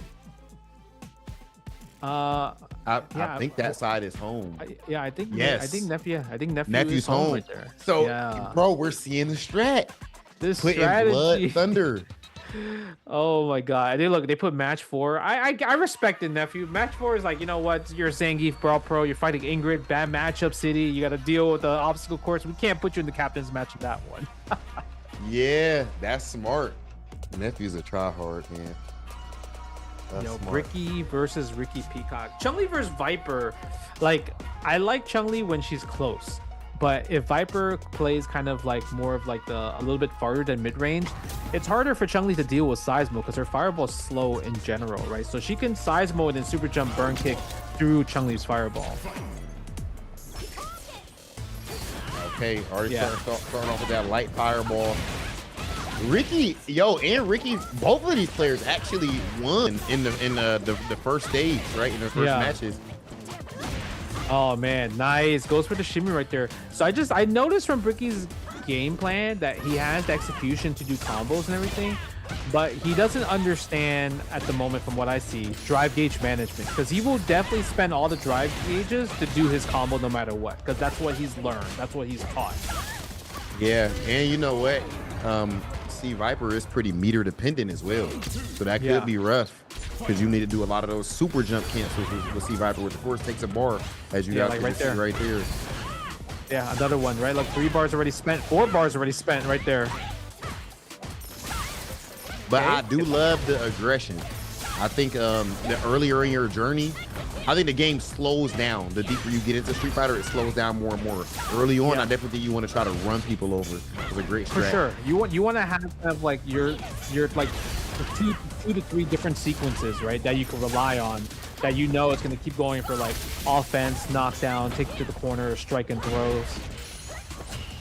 Oh, didn't have the drive rush. He was still in burnout. Bricky. Oh, double drive impact. He wants to land his combo. He wants to land the level 3. Okay, yeah, go for the string right away. Spend the level 1. And that's classic. That was a nice conversion. Yeah. I think, you know why? Because like no matter, so you know how when you're, I would say because you're an intermediate, like you mentioned, like Street Fighter slows down. You learn a lot more about numbers. You learn about hit confirms. So I think for Nephew probably taught Bricky, just do this sequence. Stand medium punch, back fierce, lightning legs. If it hits, it all combos. If it doesn't hit, it's safe on block. You're not punished for it. So that's a really good strategy that I see from Nephew for just like giving him a good, reliable string that he can kind of memorize, like this, for example. There it goes again. Yeah, that's a great thing. Level 3? Oh, that's gonna be no CA right there. Yeah, the CA would have killed. Oh, the wake the OD 10 shows. Bricky taking game number 1. You know, maybe in that moment, Ricky just was thinking about the wrong super input. Tournament nerves are a thing. You even watch the best players on Earth, man. You'll see them drop a combo they can do with their eyes closed, but sometimes those nerves get to you. Yeah, 100%. But let's see. Sometimes, you know, it's also if you lose one game, your nerves go away. For some reason, right? Okay, goes to the back throw. See, I like Ricky's offense. Like, doesn't second guess, doesn't try to bait Ricky's wake up like OD super, OD tencho kicks. Just confident in his offense in general. That's why I like. Yeah, I'm a big fan of Ricky Ricky's game. Both of them, of course, but speaking on Ricky specifically, I like that his aggression is just, he seems extremely confident in his game. Yeah. I would say this is kind of like extreme confidence from Ricky versus Ricky, who's like he's like, okay, I know this works, so I'm gonna keep following this specific strategy. Yeah.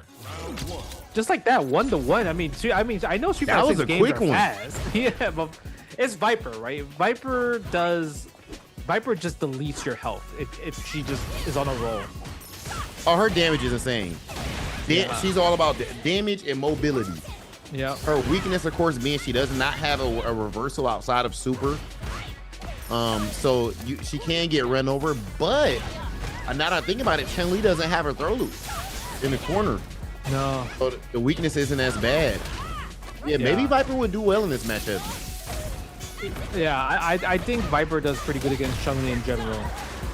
But Ricky's strategy also is like, you know how like Viper has like when she uses Thunder Knuckles or Burn Kick, she has the extension like to do extra damage, but for 1 bar. Yeah. So Ricky is doing this like the medium punch Thunder Knuckle and committing to the final hit because he knows that Bricky keeps trying to challenge with standing light punch. So the follow-up is hitting him every single time. So right there, so Bricky wants to just the adjustment. He's just blocking that spot. Yeah, he needs to at least, I would say, block that specific sequence after Thunder Knuckle. Nice using a level 2 right there, cancel. And lightning legs. Ooh, okay, Bricky spending all the resources there. All right, hey, but last round, last game, last round. Let's get down to business. No But you DRC on the low forward. Nah, it's scary, right? Because Ricky has 3 bars right here, so he can deal a big chunk of damage if he wants to.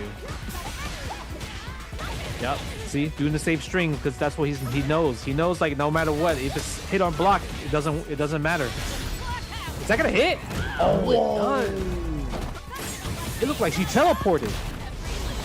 And that freezes the drive gauge regeneration for Bricky. So he's still in burnout. Got to be scared of DI. Wake up level 1. Yeah, I was like, is he Bricky gonna do wake up level 1? But the thing is, it doesn't matter because if he did wake up level 1, the Seismo would have still blown it up. And Ricky Peacock taking game number 1 for Duel Kevin. Yo, that's Ricky is 2-0 right now. Very well played for Bricky too, but Ricky 2-0, he's cooking up. Look, man, if somebody is picking C Viper, and what is he, intermediate, I want to say? Yeah, he's an intermediate. Yeah, intermediate when running a C Viper already is crazy, dog. So that's very impressive. Team Duel Kevin gets on the board first, strikes first blood, 10-0 over Neff. Man, I mean, like you did mention they both won their matches prior, but eventually somebody has to lose, right? And then this one, Team Nephew, Jurassic Rabbit, Cammy versus FeedX Cammy, and both of these players won their matches too. Yeah, you're right. Who got the better Cammy? Who got the better Nooch? Look, this is one of the mirror matches that you don't mind playing. Like, you know, there's some mirror matches you don't like playing or watching. This one is a pretty fun mirror match. Yeah, because you're gonna be playing the slow game plan, and you know you're gonna try to see who cracks first when it comes to shimmy or non-shimmy. Yep, and who's gonna anti-air the dive kicks? Yeah. Okay, PDX doing a great job right there. I like the challenges, using the low fears as well, right? That's kind of like the main button that she does use on offense. Yep, plus on block, and if it hits, big time damage. Well, for Cammy. Yep. Ooh, hooligan. Hold on. Go for that low forward right there. Oh, the delayed dive kick. You tried to anti-air, but you messed up. I like the drive rush extension right there, too. Good awareness. Nice. Ooh. Good space as well, too. Would you spend your cash here? No. Ugh. I don't think it's bad though, but no, I wouldn't have did the last driver cancel. You would have waited for one more attempt. One more hit so that one more interaction. Whoa! Now back throw. Oh, okay. That was actually nice. That was good. Bro, what? Have you That seen was that? good. I never seen that one in particular. That was actually a sick setup. Bro, what the heck was that? I have not seen that. Yeah, you know, that actually is really good when, like, if your opponent doesn't have meter, right? Because you're guaranteed that setup. Good point. Yeah. Yeah. You just get guaranteed super plus frames. Yeah, that was sick. Low key. Even though FeedX did win that game, I mean, I learned something just right now from Jurassic Rabbit there. Oh, I love the wake up dive kick. Low parry. And there's the back throw that you wanted from a parry in general. Yep, just take that corner position. Ooh. Going for that Changing the arc with the hooligan. Yeah, clip. Yeah, Cammy does such a great job with just walking forward stand jab, but her stand jab is like amazing. One of the best in the game. Her walk speed. Oh my goodness. The thing is that is just as effective in beginner, advanced, or even pro. That's even No. in the pro match. Yeah. Even pro matches, like just you doing it, like you don't abuse it, right? Obviously, beginner you Yep. could abuse it, but in high level you can't abuse it. But the thing is, once in a while they might forget about it. In the heat of the moment. But that stand jab with Cammy is so strong. It's such a big part of her game plan because she walks so fast that you aren't reacting to if she did a walk up jab versus like walking back and waiting to whiff punish you. Yeah. Very deceptive. Yeah, and she could also string it up, right? So because she could string it up, it's like eventually you as the defender, you might flinch, you might try to jump back, and that's gonna catch you off guard, and then that gives you the ability to hit confirm from those light strings. Yeah. Even walk up jab into immediate light dive kick. Somebody goes for like a reversal low forward. Yeah, like there. Oh wow, there we go. Right, that's crazy. Like right there. I mean, the corner is like the best time for Cammy's dive kicks to shine, right? Because you set them up, they don't have any place to go, and BDX gonna get it with the level 3. He stays still undefeated. Yo, can they play again, bro? That was hype. I like that match a lot. You know, low key, I feel like Jurassic and Fee could be. I feel like they could both be into the high master. High maybe. masters. Maybe if new challengers happen next year, they could They will be the definitely- ones. They could rank up, right? Yeah, I think so. particular. Yeah, but look at this. Team Nephew, who won the first set that we watched, is now down 20-0 on Dual Kevin's side. But Oh, man. this might be the strategy that Nephew was looking for. He's like, maybe he thought that Dual Kevin's team might be strong, so we're gonna put the beginners against each other. Blood Thunder versus Abby Cakes. This is what Nephew is banking on right now. Yeah, Nephew felt like this was his best chance for like a surefire 20 points. We'll see if it pans out that way. I did like the way that Abby was using her fans with trying to go for a bit of zone in there. If I'm Kev, I'm telling Abby, throw out OD fan and get that mix going. Because of course, Man. Aki does not have a wake up DP. That's true, but judging from Blood Thunder's first game, he did a really great job at kind of like dodging the fireballs with just like patience and jumping at right opportunities. Using the move that she goes into her stance to go through that projectiles lunge, the as well lunge too. attack. Yeah, so like he does a great job at utilizing that and not kind of like forcing scenarios. He's not trying to scramble with you. He's trying to pick his spots. And there's a difference. It's platinum versus gold. So that's already a huge difference right there. So we'll That's see a if Abby huge Cakes gap. can yeah, if you think about it, she's probably the underdog in this match based off rank. Yeah, definitely. I would say so. I'm sure Kev has given her a good strategy, but yeah, Thunder has to be the favorite here. But he does have pressure on him. Ooh, goes for resends the back throw instead of going for the rest of the combo for the auto heavy. That was an interesting choice. It worked out actually.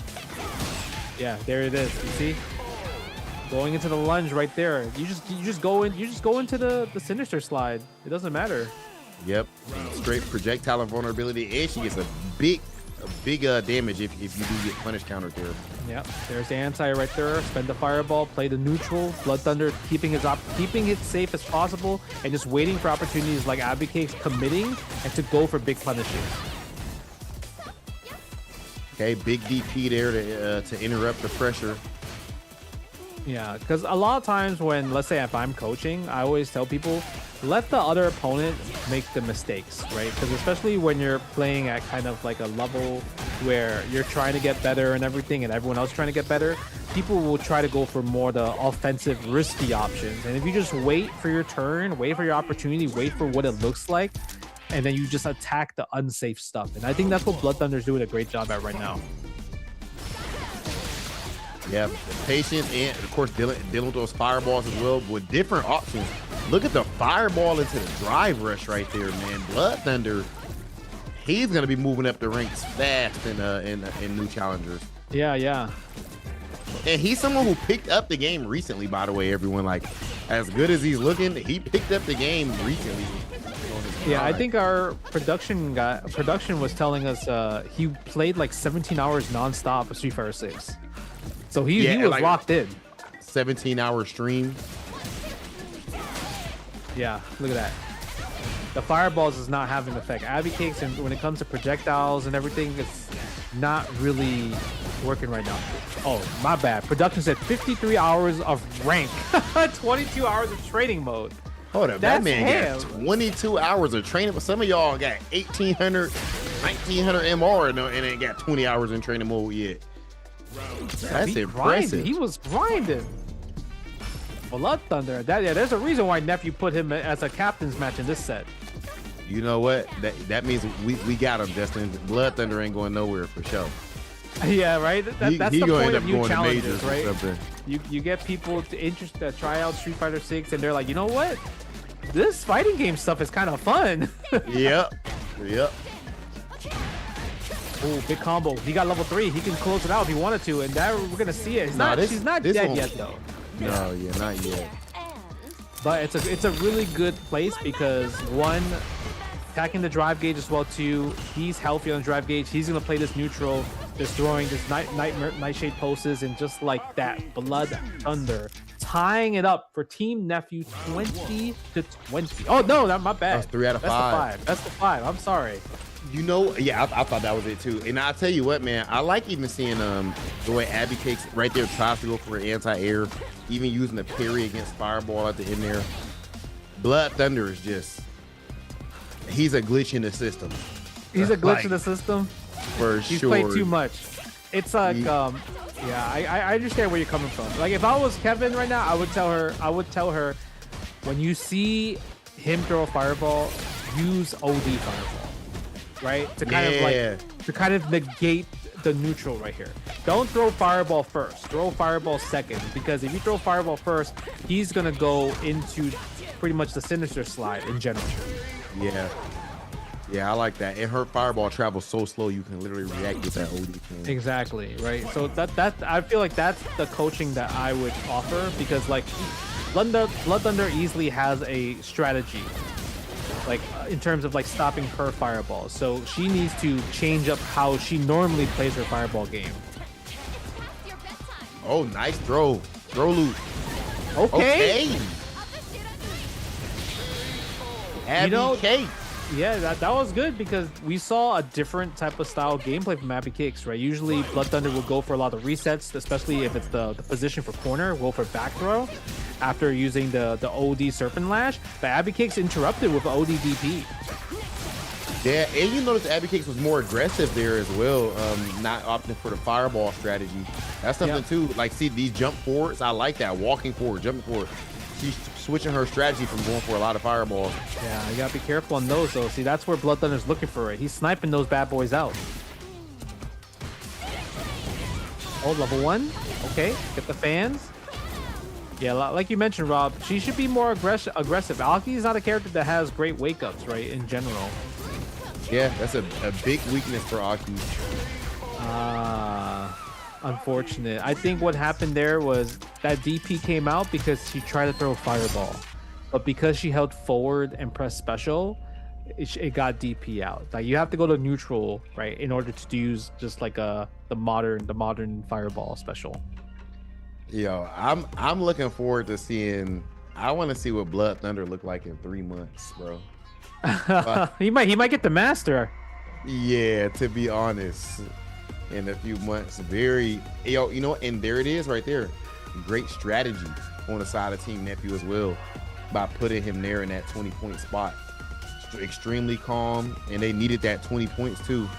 But that's where you lean on your team, because Team Duel Kevin made it so that it's even there. So now it's going to come down to this last 10-point brawl. Who Raw are the Pro versus Beckmon. Oh, Geef versus Ingrid.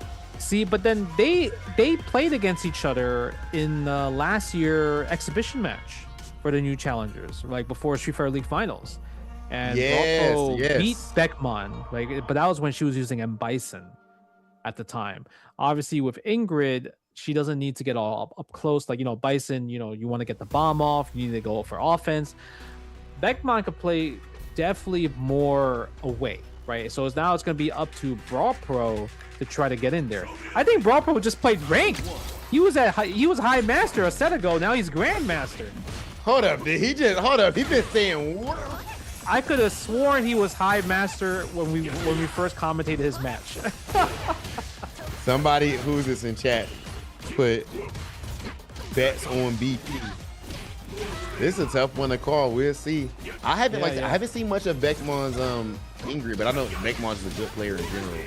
Yeah, she's a great player in general. But the thing is, no matter what, no matter how good you are, you can always guess wrong when it comes to Street Fighter 6. And I also wonder, are they character locked? No, they're you could change your character if you lose. So the regular CPT. Yeah, regular CPT rules. Oh my God, Brawl Pro was going in. He said, "I am not letting you go. You're in burnout. You got to take all these plus frames. I'm +2 forever." Nice. How do you feel about this character matchup as a English player? I like this matchup in particular. As long as you have like Sunveil stock, this really helps a lot for you. And the thing is, Zangief has like kind of like bad normals. He has to poke first. So if you're good at whip punishing with standing heavy punch and also using spacing out forward heavy punch like Beckman's doing, like it's hard. Even at the guessing game, like if you block drive rush standing heavy kick from Ingrid, you got to guess, right? I'm no +2 DP. there. Uh-oh, this is Brawl Pro's chance right here. If he could take advantage of this, he can win here. But if Beckman can hold just the ground, look for a combo, look for a level 3. See, she's being aggressive with the teleports in my personal opinion. Gotta be careful. Oh, nice anti-air. Great Get the anti-air. drive gauge back. I think that was an input error for the counter. Yeah, see here you... Oh my God, that was a bet the far. Wow. Yeah, the heavy punch fireball with Ingrid is really good against Zangief. So I like to use the heavy punch fireball because once you set a fireball out, Zangief can't approach, right? So because Zangief can't approach, you're guaranteed to get a free Sunveil chant. Oh, so this might be a really good matchup for Ingrid. Nice, good anti-air anti-air. DP. Yeah, see that? Like do that, make him parry. Anytime he parries, you just get a stock for yourself. But the thing is, he's kind of once he gets feeling in- missing that level 3 right now that he missed earlier, but he's up so much that. Oh my goodness! This damn life. he got in. Yeah, You know what? It's scary. That's actually better against Ingrid than like a DP character, because you can't even DP OS. Well, you can do counter. Jab, I guess. You can use her counter. Not against him. Oh yeah, because it beats. Yeah, Throw it beats in, command throw throws. in. Right. Yeah. So that's her defensive option, but the thing is, it just doesn't do a lot of damage. It's not threatening, right? People are not going to like not attack her because of that move in particular. It's not like the JP amnesia exactly. Yeah, not from season 1. See this is where she needs to play. She needs to throw more of these projectiles and play the lane game. Exactly. Like do this, get the Sunveil, right? Do this, more of that. Instead of going for lights, try to go for a throw to send them full screen away, right? That's where you have to be careful with the drive impact from like that close. But when they're farther, the drive impact wouldn't work. You know, I wonder what you think about this as, you know, known to be like a very defensive player. I always had a theory that in tournaments, even if the lane character wins the matchup, or like the more defensive character wins the matchup, it's kind of like more mentally stressful for the defender than it is for the offensive character. It is now. It is now because chip damage is not easily accessible. Good point. So because chip damage is not easily accessible, like you know how, like Zangief in particular, we've seen Zangief recently doing well in CPTs, right? Like Riddle, Kobayan Jr., even Guy. It's because, you know, obviously they're great players, but the thing is, Zangief's main weakness is that he's forced to take stuff, right? And But just if like he's that, taking stuff and he's not losing damage, taking damage, yeah. Look at that. And Brawl Pro putting the 10 points on Nephew's side. Nephew's plan actually worked out. He went from literally down 0-20 to leading 30-20, And I want to say now he's probably in first place based off what we're watching right now, because he won the first set 30-20 as well, and now he's won the second set 30-20. So he's the only team maybe having 60 points at the moment, unless the other match will probably happen. We'll get to see in a bit, right? To see if JB's team will get tied up with 60 points as well. So JB's team beat Kev's team. Yeah, they have 30. Yeah, they also have 30 points. Okay. Yeah, we're gonna take a look at the leaderboards there.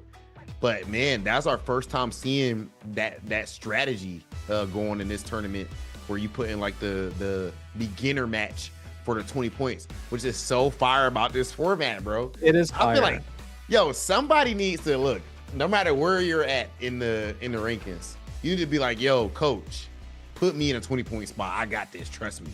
I got this. If somebody tells you that, you got to put them there, bro. You got to. But you know what also is pretty cool about it, because you're the beginner, right? And you probably never played in a high stakes Street Fighter 6 match before. As a beginner, you're like, wow, you're gonna put me there, right? In this, $4,000 on the line, trip to CEO, flights and hotels all paid for. You trust the beginner, the ones that probably had the least amount of time. But I mean, Blood Thunder, like production said, 53 hours of rank, 22 hours of training mode. Why wouldn't you put me in the captain's? Bro, he got the bug has got him, man. The bug has got him. I'm telling you, y'all definitely need to make sure, if y'all knew, that you go and pick up Street Fighter 6. I ain't even just trying to shield or nothing like that. I mean, it should go without saying, both the people that you're looking at on screen right now pretty much dedicated our lives to fighting games after trying this stuff out. So it's definitely that good, and you ain't got to go hardcore to the level that we did. But I mean, when you look at it, like, we obviously talked about the summer sale, but we just got a crazy announcement, right? Yasmin, and Rob, tell us about what's coming out, man. The year 4.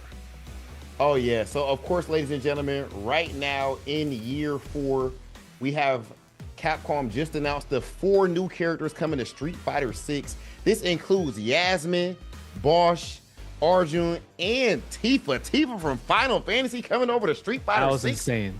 That's crazy.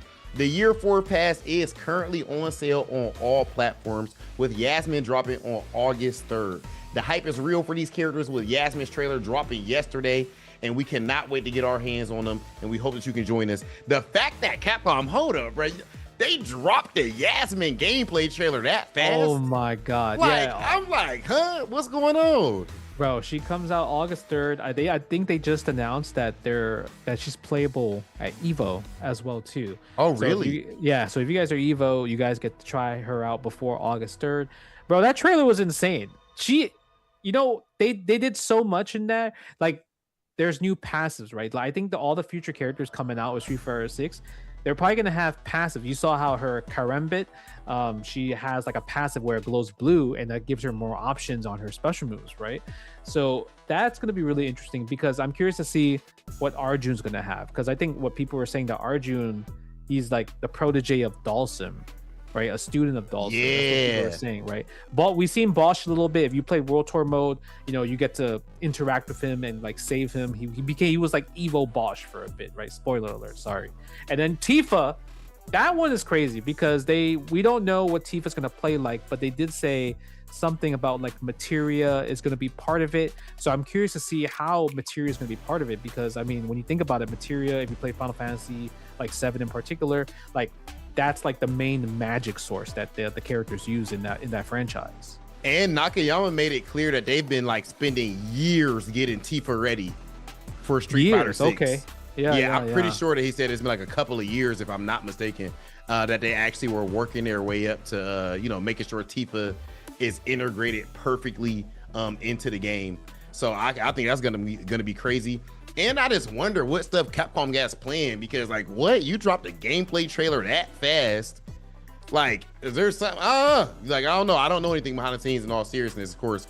And outside of that, I will also bring up that they said that there's a balance patch. Oh, I don't know if you've seen that, Justin. I did see people mention that. Yeah, they said alongside Yasmin dropping, we're gonna get that too. So that's gonna be absolutely fire. That's it, ladies and gentlemen. Of course, I think we're going to go ahead and send things over to a break. This is the Street Fighter 6 New Challengers Tournament, and the fire's about to get turned up as we see who ends up making it into Grand Finals. You do not want to miss it. See you guys soon.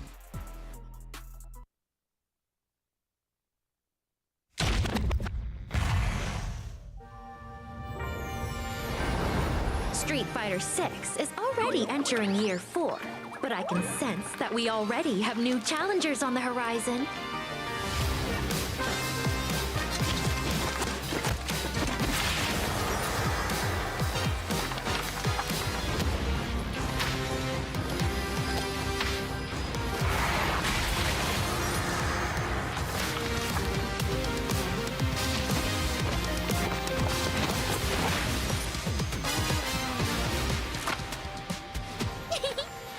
Fascinating.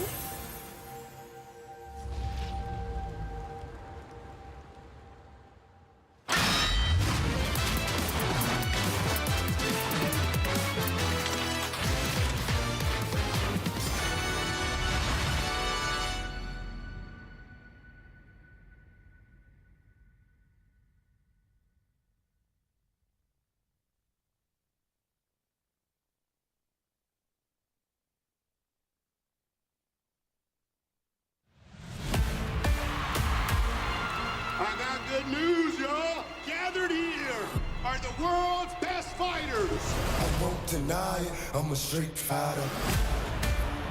But only one of which will be crowned the world champion of Street Fighting!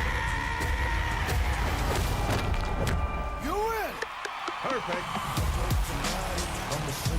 You're not a warrior anymore, you're a sideshow. What's up, MTV? I'm Ken Masters. This is your shot at redemption. Who are you gonna show? The path I'm on now is not one of combat. Maybe it's Ken's turn to be champion.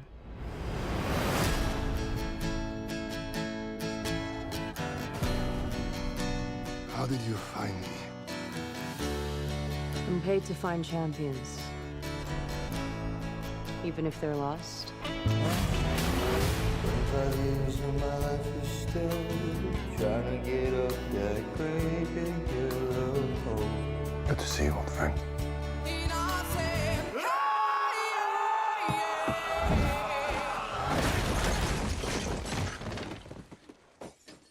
Still reckless.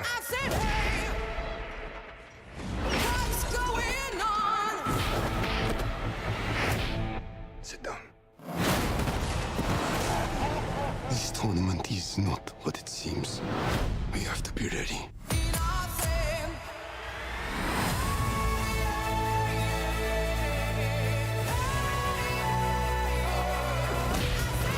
Everyone keeps going on about your thighs. I don't see what the big deal is. Bitch, please!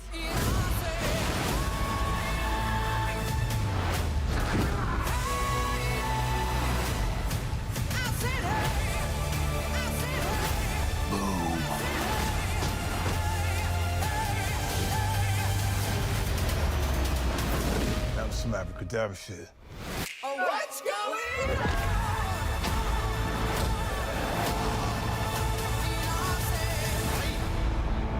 I'm positive that a fireball came out of Ryu.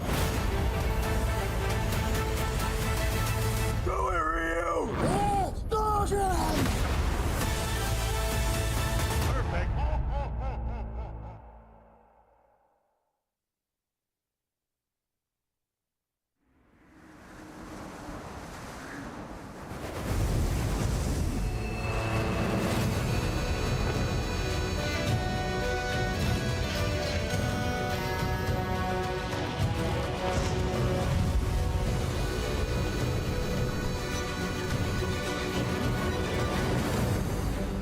Wyveria negated the weight of buildings and mounted the sky. I can't stop wondering, how can all this exist up amongst the clouds?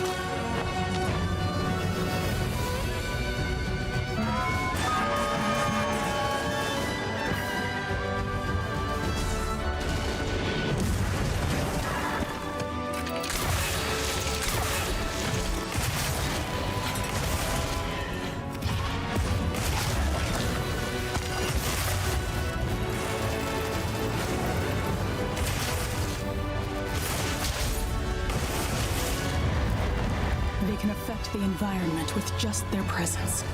A moving natural disaster. Too powerful to tame, too difficult to reproduce. Sounds like an elder dragon.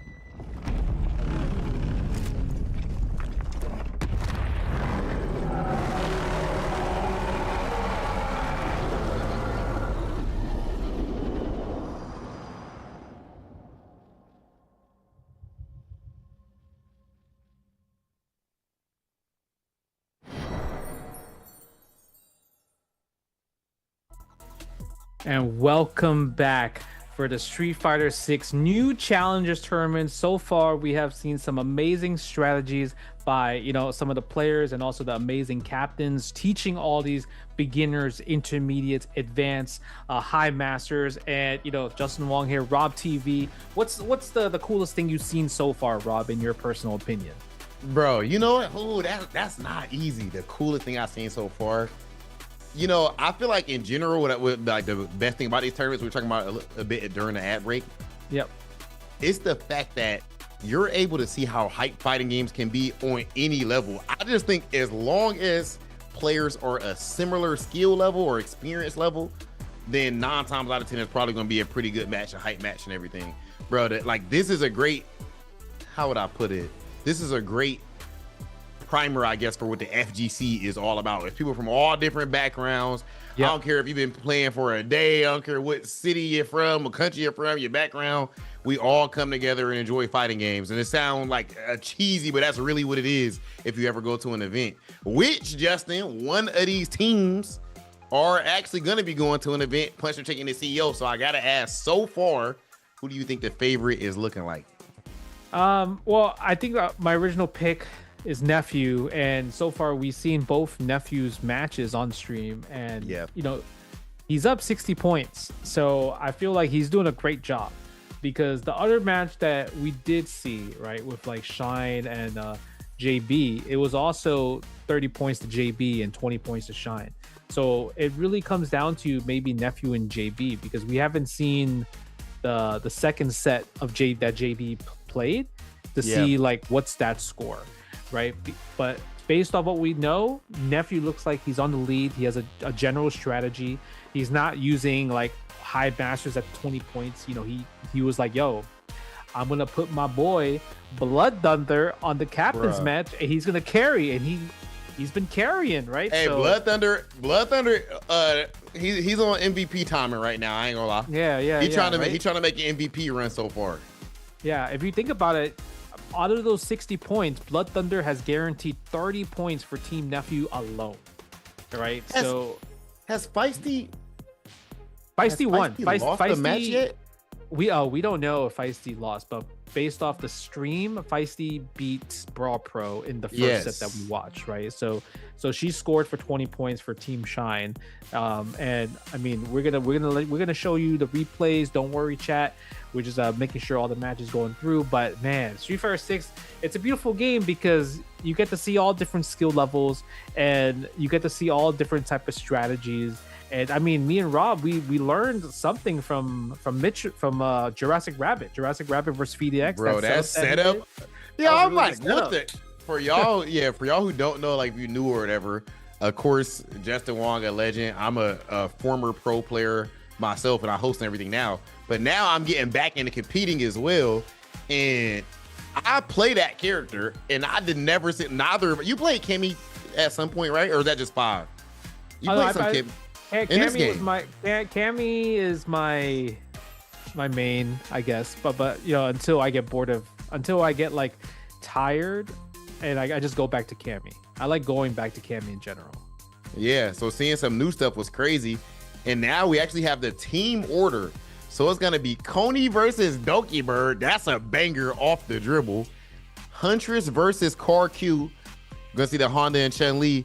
And then in match 3, it's gonna be Kyle versus Skull Volver. And finally, Feisty versus Hotashi. But do you see this though? You see Really? this? They didn't put. Hold on. What Yeah. Skull Volver? Is that not the? That's beginner. That's beginner. Yeah. Okay, they like his chances versus Kyle, and that's the home team, JB's home team. Yeah, so that is the beginner doing the same strategy that Nephew is doing. So it's such an interesting strategy because I'm curious if we're gonna see intermediate, if we're gonna see advanced in the captain's match. But right now we have seen obviously high master and beginner so far. But we're gonna check out Coney versus Doki Bird, Mai versus Alex. And I mean, I think Doki Bird has an amazing strategy, right? Just straight neutral, like all day with just OD fans, and it's gonna be up to Alex trying to get in that process. Well, and that's one way to do it right there, though. That stomp. Yo, do you see the way Cody be moving? Yo, he's in there, bro. Ugh. Okay, and the thing is, when we're watching these replays, every time these three transitions so far, it's been Doki Bird being in burnt out every single time because she's relying on so much on using OD fans, right, to kind of like close the gap, close the neutral. Yeah. And that's one of Alex's strengths too, is attacking your drive gauge. Yeah. So you really want to say, wow, yet again, right there, great observation, Justin, because yet again she's in burnout. You know, Alex is one of the characters you have to be on point with your perfect parry against his like charge heavy punch, charge heavy kick attacks.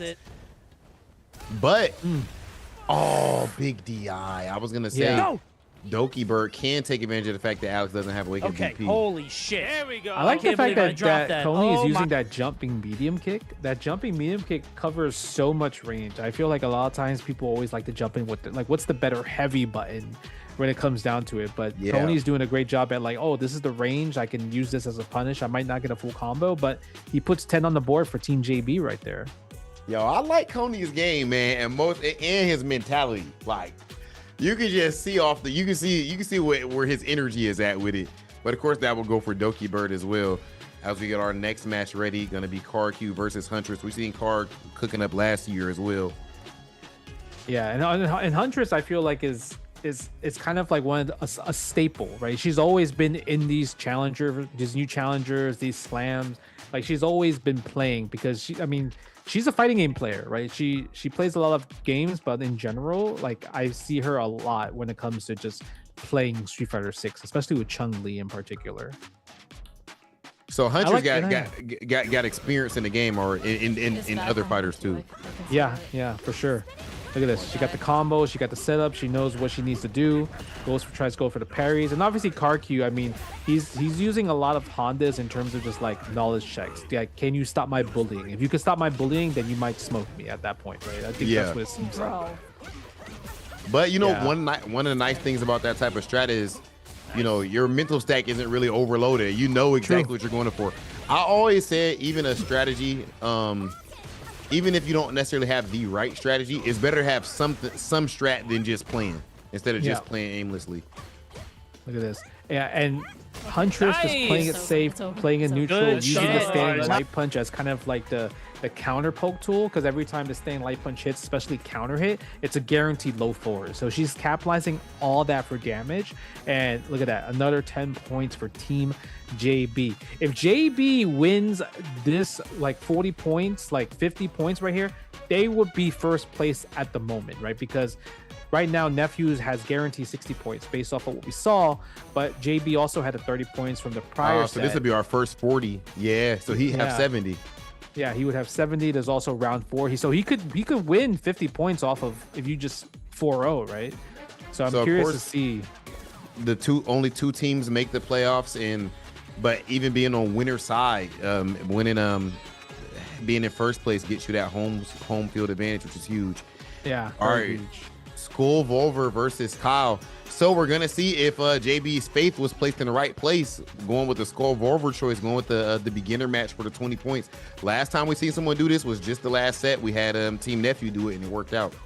Yeah, and for this one, we saw Kyle play, and his strategy is using a lot of drive reversal with Chuck Plasma, right? That's what we see a lot. Like, we're seeing it right now, right? He is throwing his fireballing it. Just keep doing it. Jump. Tiger shot. Nice, that's a combo. Bro, he's playing like he's playing Street Fighter 2, Street Fighter 4, bro. Oh my god, you're better than Yo, bro, I was not prepared to see that. Hold on. Oh, level 3. You know, I'm really surprised at Imagine. JB putting Zangief in the spot right here. Yeah, because I do think in hindsight to get through that fireball maze, you kind of need to maybe you might need a bit more Street Fighter experience, Street Fighter 6 experience. Yeah. Oh, I mean, hold on. Level 3. Oh, there we go. Yeah. Nice, nice heavy auto combo right there from Skull. I guess maybe JB looked at it as like, oh, he's silver, you're gold, so you should technically win free. Yeah, maybe that was the theory. Yeah, that could. Ooh, from downtown. Bro, for 20 points, let's see.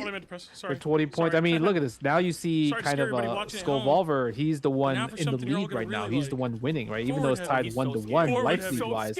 My man's doing the cartwheel all day, every day. Just for a little bit. Oh, okay. Big DI. Please go to last round. This match is hype.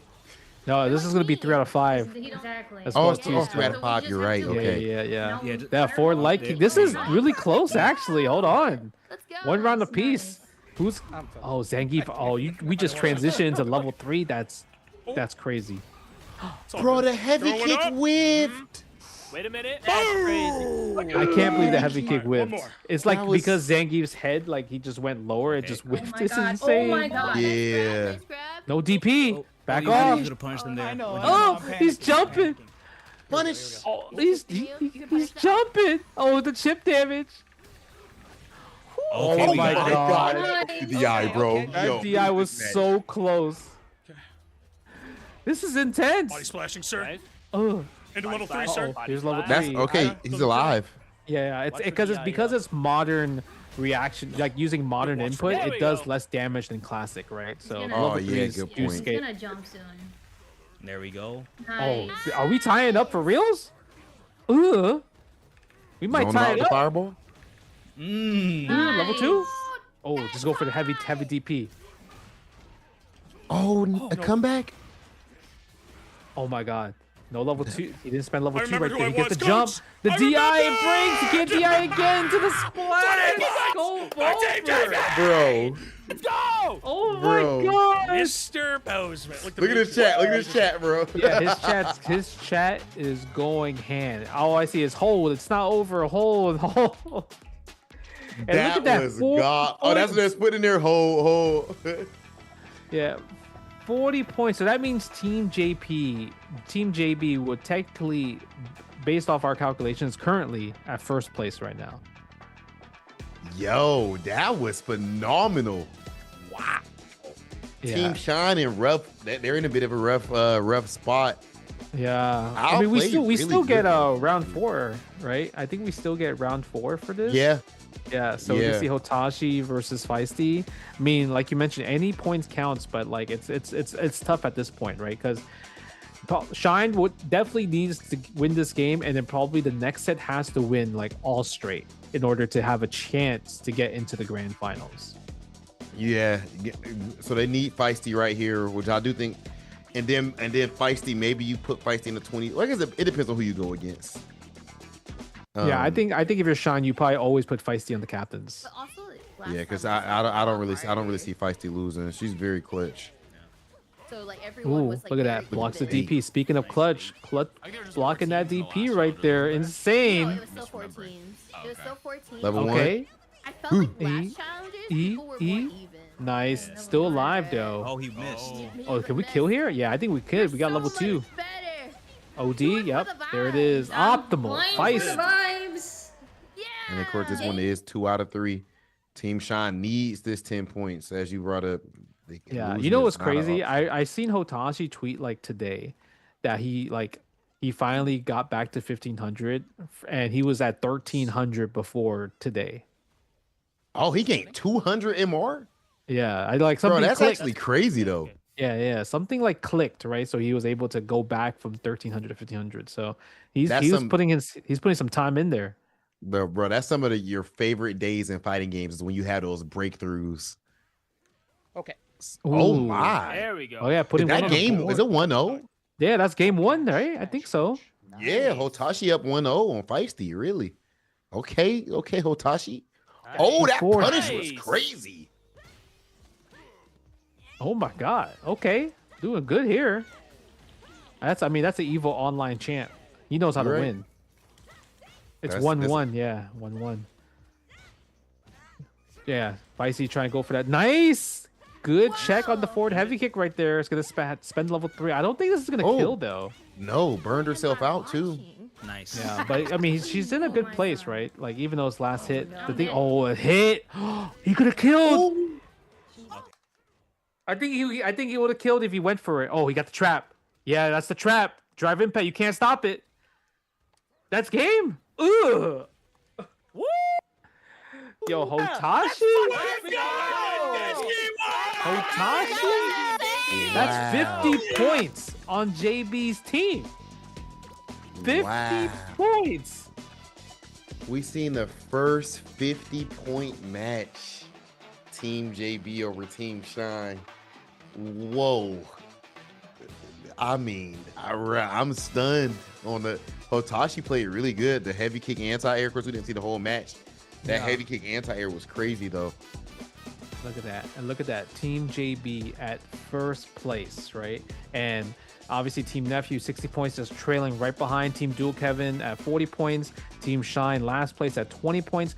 Man, Team Shine, even if you win 50 points right now, right, you get 70 points, you still wouldn't be first place. So that means Team Shine is fighting for second place. Yeah, great point. Yeah. So that's the really tough part right here. But they cannot afford to lose at this point. They're gonna have to play, and they're gonna be facing off against Kev. It's gonna be Team Shine versus Kev and JB versus Nephew. That Team JB versus Team Nephew is gonna be a good one, as we see right here. Team JB versus Team Nephew, Team Shine versus Team Dual Kevin. So this is interesting, actually. Yeah, this can go many ways, right? So if Team JB wins a few matches, they're guaranteed first place at this point, right?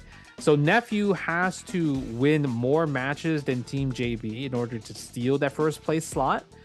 And for Dual Kevin, let's say if JB smokes Team Nephew, but Dual Kevin beats Team Shine, convincingly, then Dual Kevin takes away Team Nephew's second place spot and puts him in second place. Oh, if JB beats Neff, if Team JB beats Team Neff, but then Kev, if Team Kev was to dominate Team Shine, they could take the second place spot. They could get the second place, right? Or if Shine dominates Dual Kevin, then he could take second place depending on how Team JB versus Team Nephew goes. So they're both rooting for JB at this point. Yeah.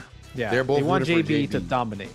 They need JB to dominate because I think even if a few games, let's say if it's 30-20, then I think it might be too much. It might be too much of a gap. Maybe Dual Kevin if he destroys Team Shine. But the thing is, it's tough, right? Because there's a lot of great players left here. There's a lot of great players here that has great strategies.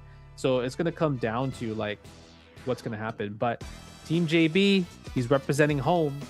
So the thing is, does JB put Skull Volver against Blood Thunder? I wouldn't, right? I would maybe put Huntress as the captain's match, the advance.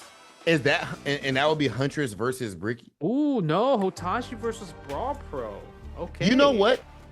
You just seen Hotashi beat Feisty and Beckman. So Hotashi's on fire. So I do understand that. And as far as the Huntress match, to be fair, Jurassic has been looking phenomenal with that Cammy as well. And I can see that either way. They definitely were not about to test Blood Thunder in that spot. That's true. Skull Volver could get it, but I like this pick. I could have seen I'm actually putting Hotashi there or Coney. Okay, I can see that. It's so cool that there's many different strategies that we could go for, right? And we're gonna get into this match right away. Blood Thunder versus Skull Volver. Both of these players, by the way, have been undefeated in the beginner section. So we're gonna see which one of the two is going to take the first W. Yeah, bro, we've been looking forward to this one. We've been looking forward to Skull Volver versus Blood Thunder. It's gonna be interesting. Hey, man. no DP for Zangief to worry about with that command grab. Yeah, I think it's gonna be tough, right? Because when you look at it, plat versus gold, it's a difference, right? All right, let's see. Oh, just walk up, jumping. Yep, he knows. You can't do that to me, he said. You can't do that to me. Try to do that full screen RBG. Uh-oh, this might be a bad matchup. Yeah, we seeing a little bit of obstacle course. But I like how Skullwalker's throwing out the cartwheels and everything. I like that a lot. Look at the confidence. Walk forward. Yo, this might be a match, Justin. It's actually very smart that he's just walking down, because Blood Thunder's probably waiting for him to make a mistake, like jump or do something. Okay, he said, oh, did that wake you up? Ooh, do it again. Oh, do it again. Oh, nice level 1 right there. That was much needed level 1 right there. That was a bit scary, actually. Yeah, that was a terrifying spot. So that was nice composure on the side of Blood Thunder. But I like how immediately Skullwalker letting it be known, yo, you're not about to zone me out. And now Blood Thunder isn't even trying to throw his fireball. Oh, bro, he's over 30, Blood Thunder? Come on now. Yeah, check cuss. What you doing, man? Yeah, throw the fireball right there. Yo, that cartwheel was doing some mileage, but good reaction to Blood Thunder. He's like, you know what? I'm not blocking that. I'm a DI. I know that's DI-able. All right, fireball going for the serpent. It's crazy how far we have come from Street Fighter, that this is beginner. Like when you look at it, right? Yeah. It's super sick to see, because clearly they have a general strategy. They're not mashing like how you would think a beginner would do. You're right, bro. Beginner used to be just like, I don't know, just spamming fireball or just spamming sweep or something. Yeah, exactly. They're playing. They're waiting. They're baiting. They're playing. You know, neutral, adapting, anti-airing, and adapting. Like it's sick. Look at the walk down. You see the walk and block? The walk and block. Yeah. The thing about Blood Thunder is, like, because he's waiting for a Skullwalker to make the mistake, he's putting himself into the corner, right, where Zangief is gonna shine there. Yeah, ladies and gentlemen, that's one of the downsides. You want to walk back all day because you want to zone out. A great strategy on the side of a Zangief for whoever's getting zoned out, just to walk and let your opponent get to that corner. It's the last place you want to be in Street Fighter. But yeah, ooh, nice DI right there. Maybe try to thought the cartwheel was coming again, because obviously the cartwheel is definitely Skullwalker's main neutral tool right there. Is he gonna kill? Oh, goes for the throw, reset to build meter and to reset the damage for the kill. I like the DIs from Blood Thunder, just because, like I say, if you're gonna keep going for that, of course he's getting a lot of mileage out of that cartwheel, but you cannot not special cancelable, of course, so you can't get out of a DI. Yo, but the reactions though, every single time is kind of nice though. That's impressive. He's neutral jumping too. That's the really impressive part. Man, yo, I like Skullwalker Geek, man. He has a strat already. Yeah, but the thing is, Blood Thunder is too ready. He is too ready right here. Look at that, getting all the damage. He's gonna go back to his general strategy of playing the neutral jump. Hold that, finish the combo. GG. Blood Thunder, 10 points on the board for Team Nephew. Hey man, we got Blood Thunder nickname is easy money, man. You know what I mean? That's easy money right there. Anytime you put him up there on the board. So you know what? That means home advantage is gonna matter a lot going up against this team. Because you don't want Team Nephew to have home against you in grand finals if they did make it there. Yeah, I mean, because grand finals, I mean, when we get there, it's based off 70 points. No matter what, if this, like, Nephew, let's say if he did make it to top 2, he will get an opportunity to use Blood Thunder in the captain's match. No matter what. Well, hold up, because you can have what's the most you can score? Somebody can score 50. 50. Yeah, 70 points. Technically, somebody could score 50. 50, then 20 right away. 20 ball you. Oh, that's true. That's true. We have seen that before in Street Fighter League in general, right? Yeah. Where you put your best player on point because you don't want to like lose the last set. But we got Huntress versus Jurassic Rabbit, Chun-Li versus Cammy in the advanced section right here for another 10 points. Huntress, I feel like, has also been doing really good. We talk about Jurassic Rabbit, he's been playing really, really good as well too. with his Cammy and like the way he's like approaching neutral using dive kicks. But I do feel Huntress is a bit more seasoned though when it comes to Street Fighter 6. Yeah, I could imagine that. Jurassic Rabbit, that Cammy mirror match versus Feed was phenomenal. Yeah. I did really enjoy that match. This is not easy one to call. Recently, you know, my opinion of this matchup has been going back and forth. As a fellow Cammy player, I wonder what you think. I used to think, I was like, okay, maybe I think it's even because Chun-Li's buttons are better, but then Cammy has, of course, the aerial game. But I wonder if Cammy wins because of the fact that Cammy has a throw loop and Chun-Li does not have a throw loop.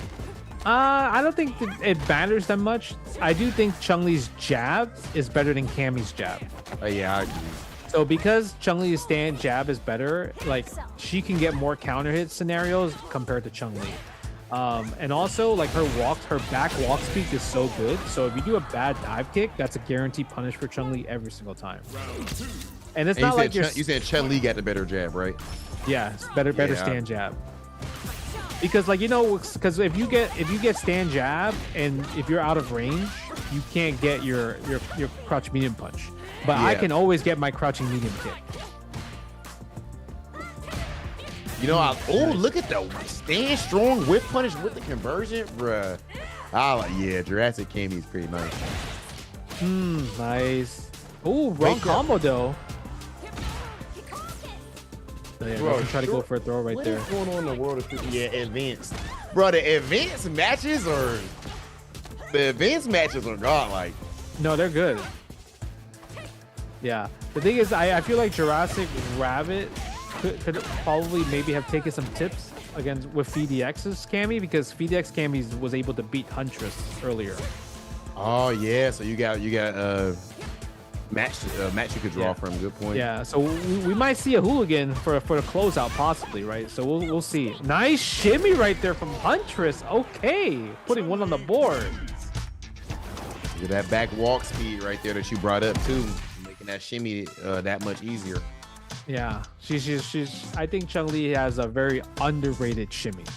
Like people don't talk about her a lot because the thing is she could get crouch fierce, for example. Crouch heavy punch as like their shimmy punish is like insane. Yeah, that's crazy damage. Yeah, and the fireball. So what, she maybe really like right crouch there. heavy punching like Hazonshu or something. So she could do crouch fierce and go into serenity stance, and she'll combo into the medium into heavy kick, spinning bird kick if you want medialist. But obviously if you want to spend bar, you can obviously extend it for more damage too. Already we're seeing Jurassic switching the strategy, going for a spin knuckle. That's the first time we see Jurassic going for the spin knuckle. And you even see some of these light dive kicks in this matchup, trying to bait out a potential DP from Chun-Li. Yep. Ooh. Wake up backdoor right away though. Jurassic Rabbit. But you know, I think this might give Huntress information, like a lot, like some of the stuff that happened, like the exchanges. Huntress has been getting a lot of shimmy attempts, and because that last attempt where Jurassic Rabbit like even still did wake up back throw, like I think she might go for more shimmies to try to close out. Yeah, there it is again. That's a very difficult thing to try to stop yourself from teching, especially early on. But even at a high level, trying not to tech is difficult.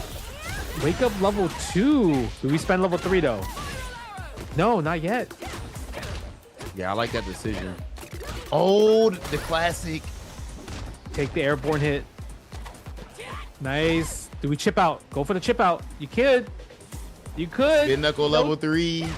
Oh, the jump. There it is. Nice. Nice.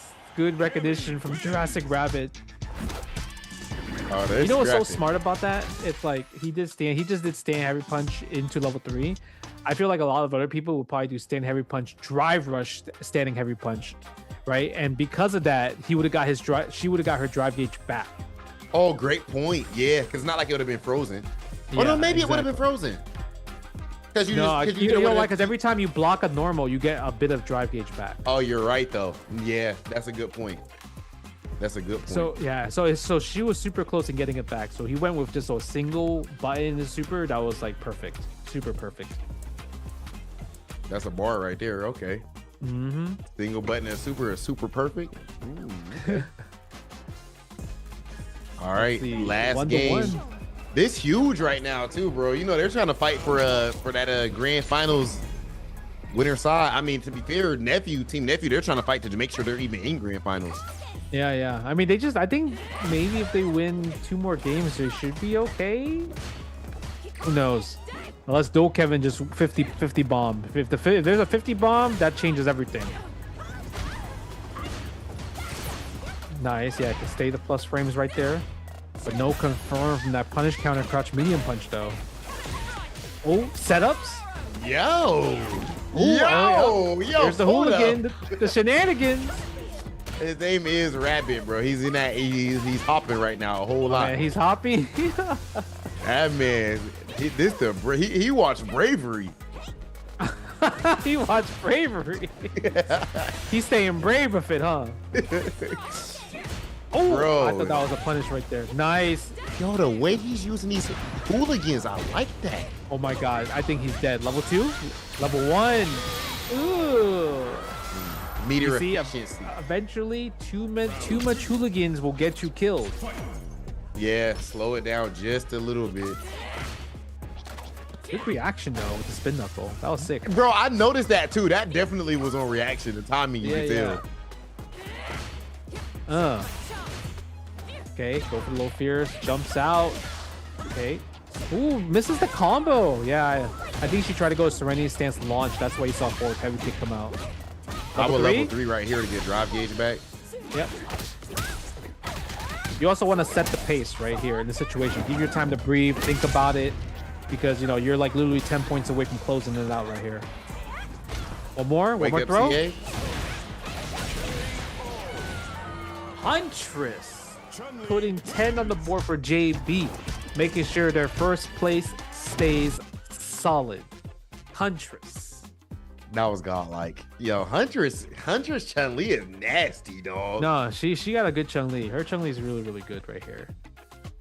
I like that DP, the meter efficiency. Yeah. I like the wake up air legs conversions. It's also the way she used her her OD Tencho kicks was really smart, because I feel like a lot of times when people parry, everyone doesn't just block. You know, the reversal always hits most of the time.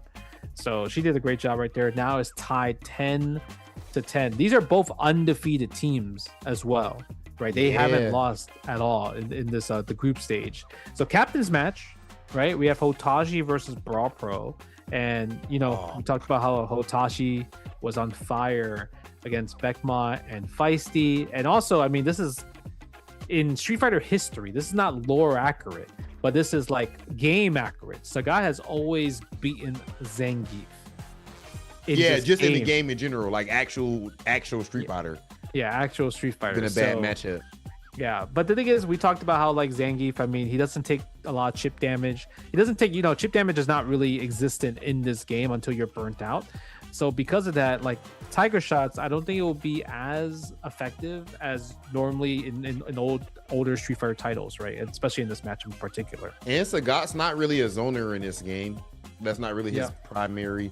But of course, we did see it earlier. Somebody getting hit with like 50 fireballs. It's rare. Yep. The higher up you go, and these guys are at a skill level where I think he's not as much of a zoner.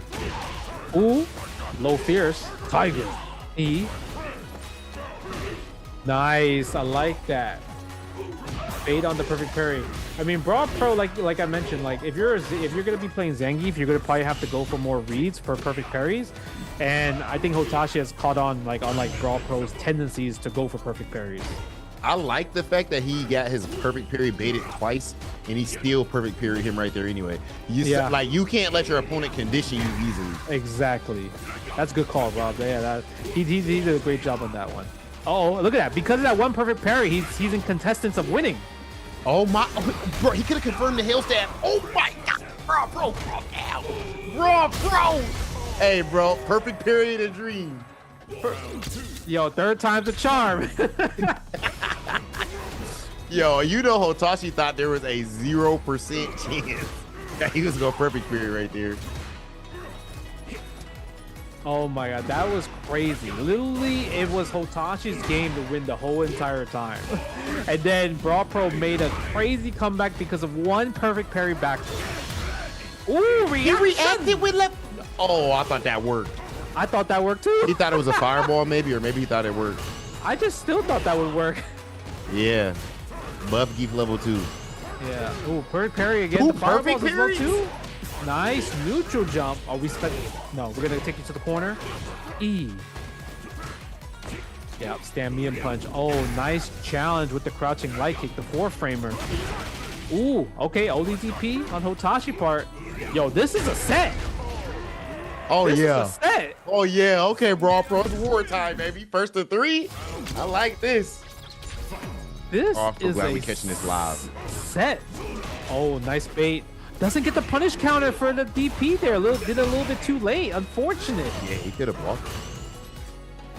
Yo, his perfect parry is better than a lot of people, bro. What? No, On these he- fireballs? Yeah, it is. Good hit confirm on the hell stab as well too. Oh my god. He was Yo, that nice. ready? Ugh, burnout strategy too? Ew. Oh, bro. He said, eh? Eh? He like, hold up, bro. Y'all put him against me in the 20 point. Y'all thought this was the free 20? Let me show you something. Thought this was the free 20 ball? Okay. All right. Man, you know, that's kind of insane, right? Because now, let's say if Nephew's team wins this, if Brawl Pro wins this, that means Nephew has 2 options. He can go for beginner or high masters on the 20 points. Oh, you're right. You're right. Because no one else has beaten Hotashi. Yeah. So I mean, Blood Hotashi Thunder- beating Spicy is crazy.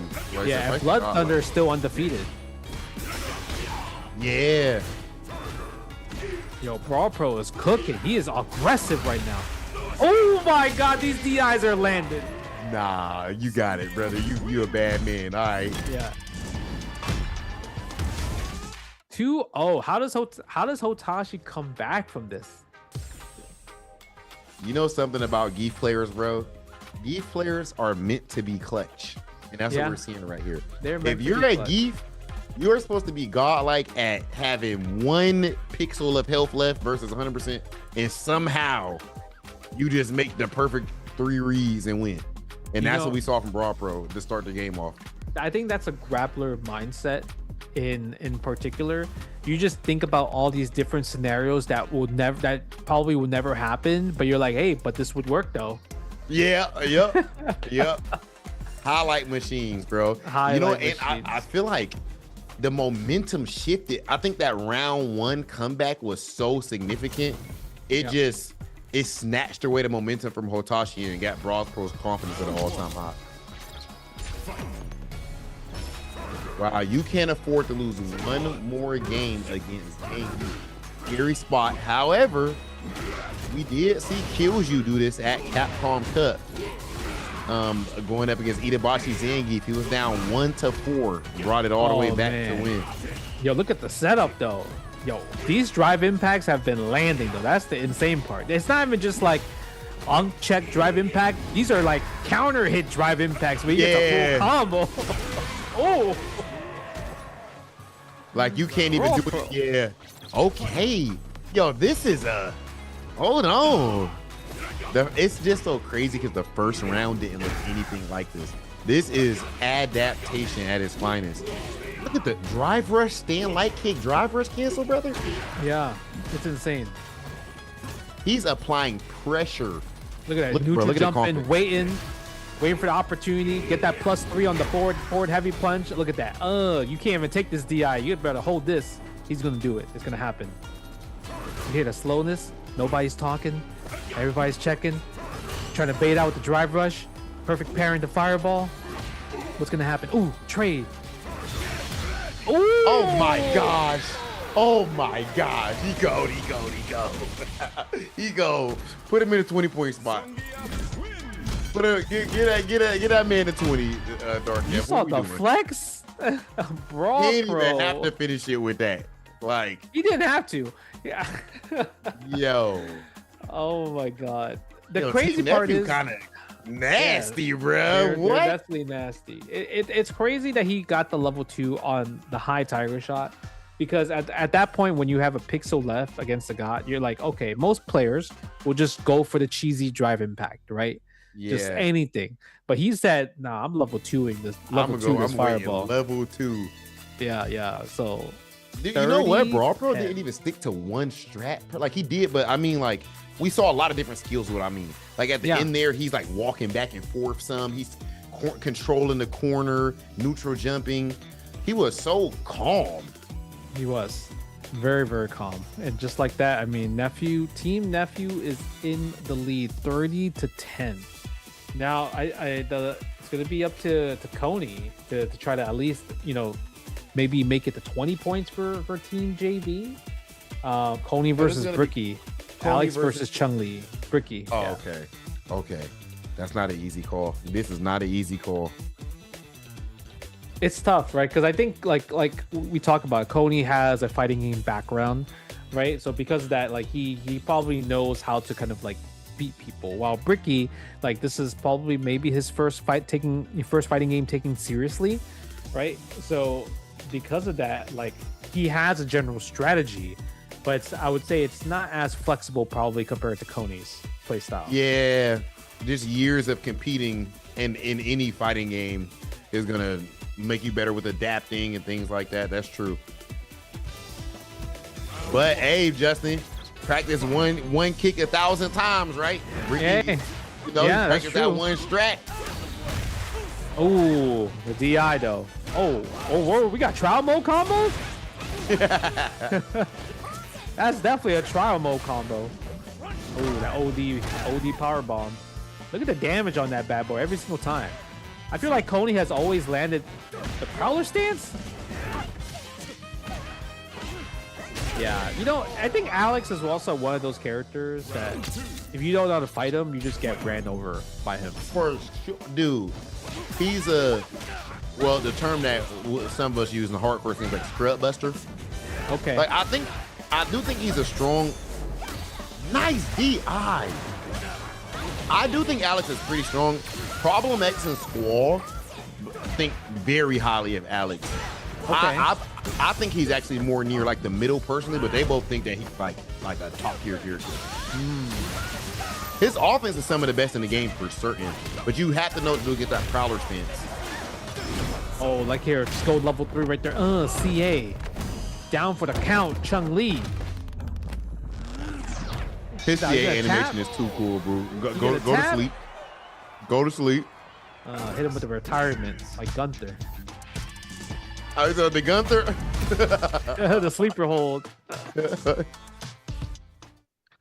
Okay, Coney starting off with the 1-0. Yo.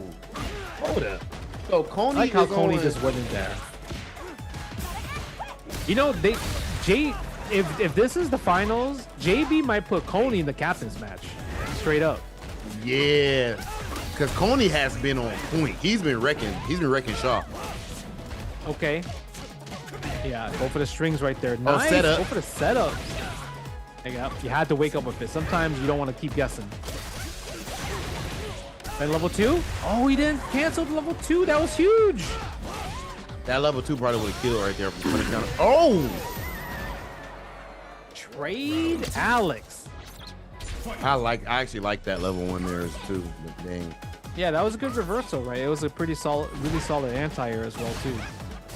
Oh no, power bomb, punish, counter, damage. Oh, Did you that see anti how was early fast. he anti-air DP that? It was so fast. Like, that was like a preemptive. Okay. It was really fast. It was like frame 1 anti-air. We level 3 here? You gotta do CA here, yeah. Get a little bit of drive gauge back.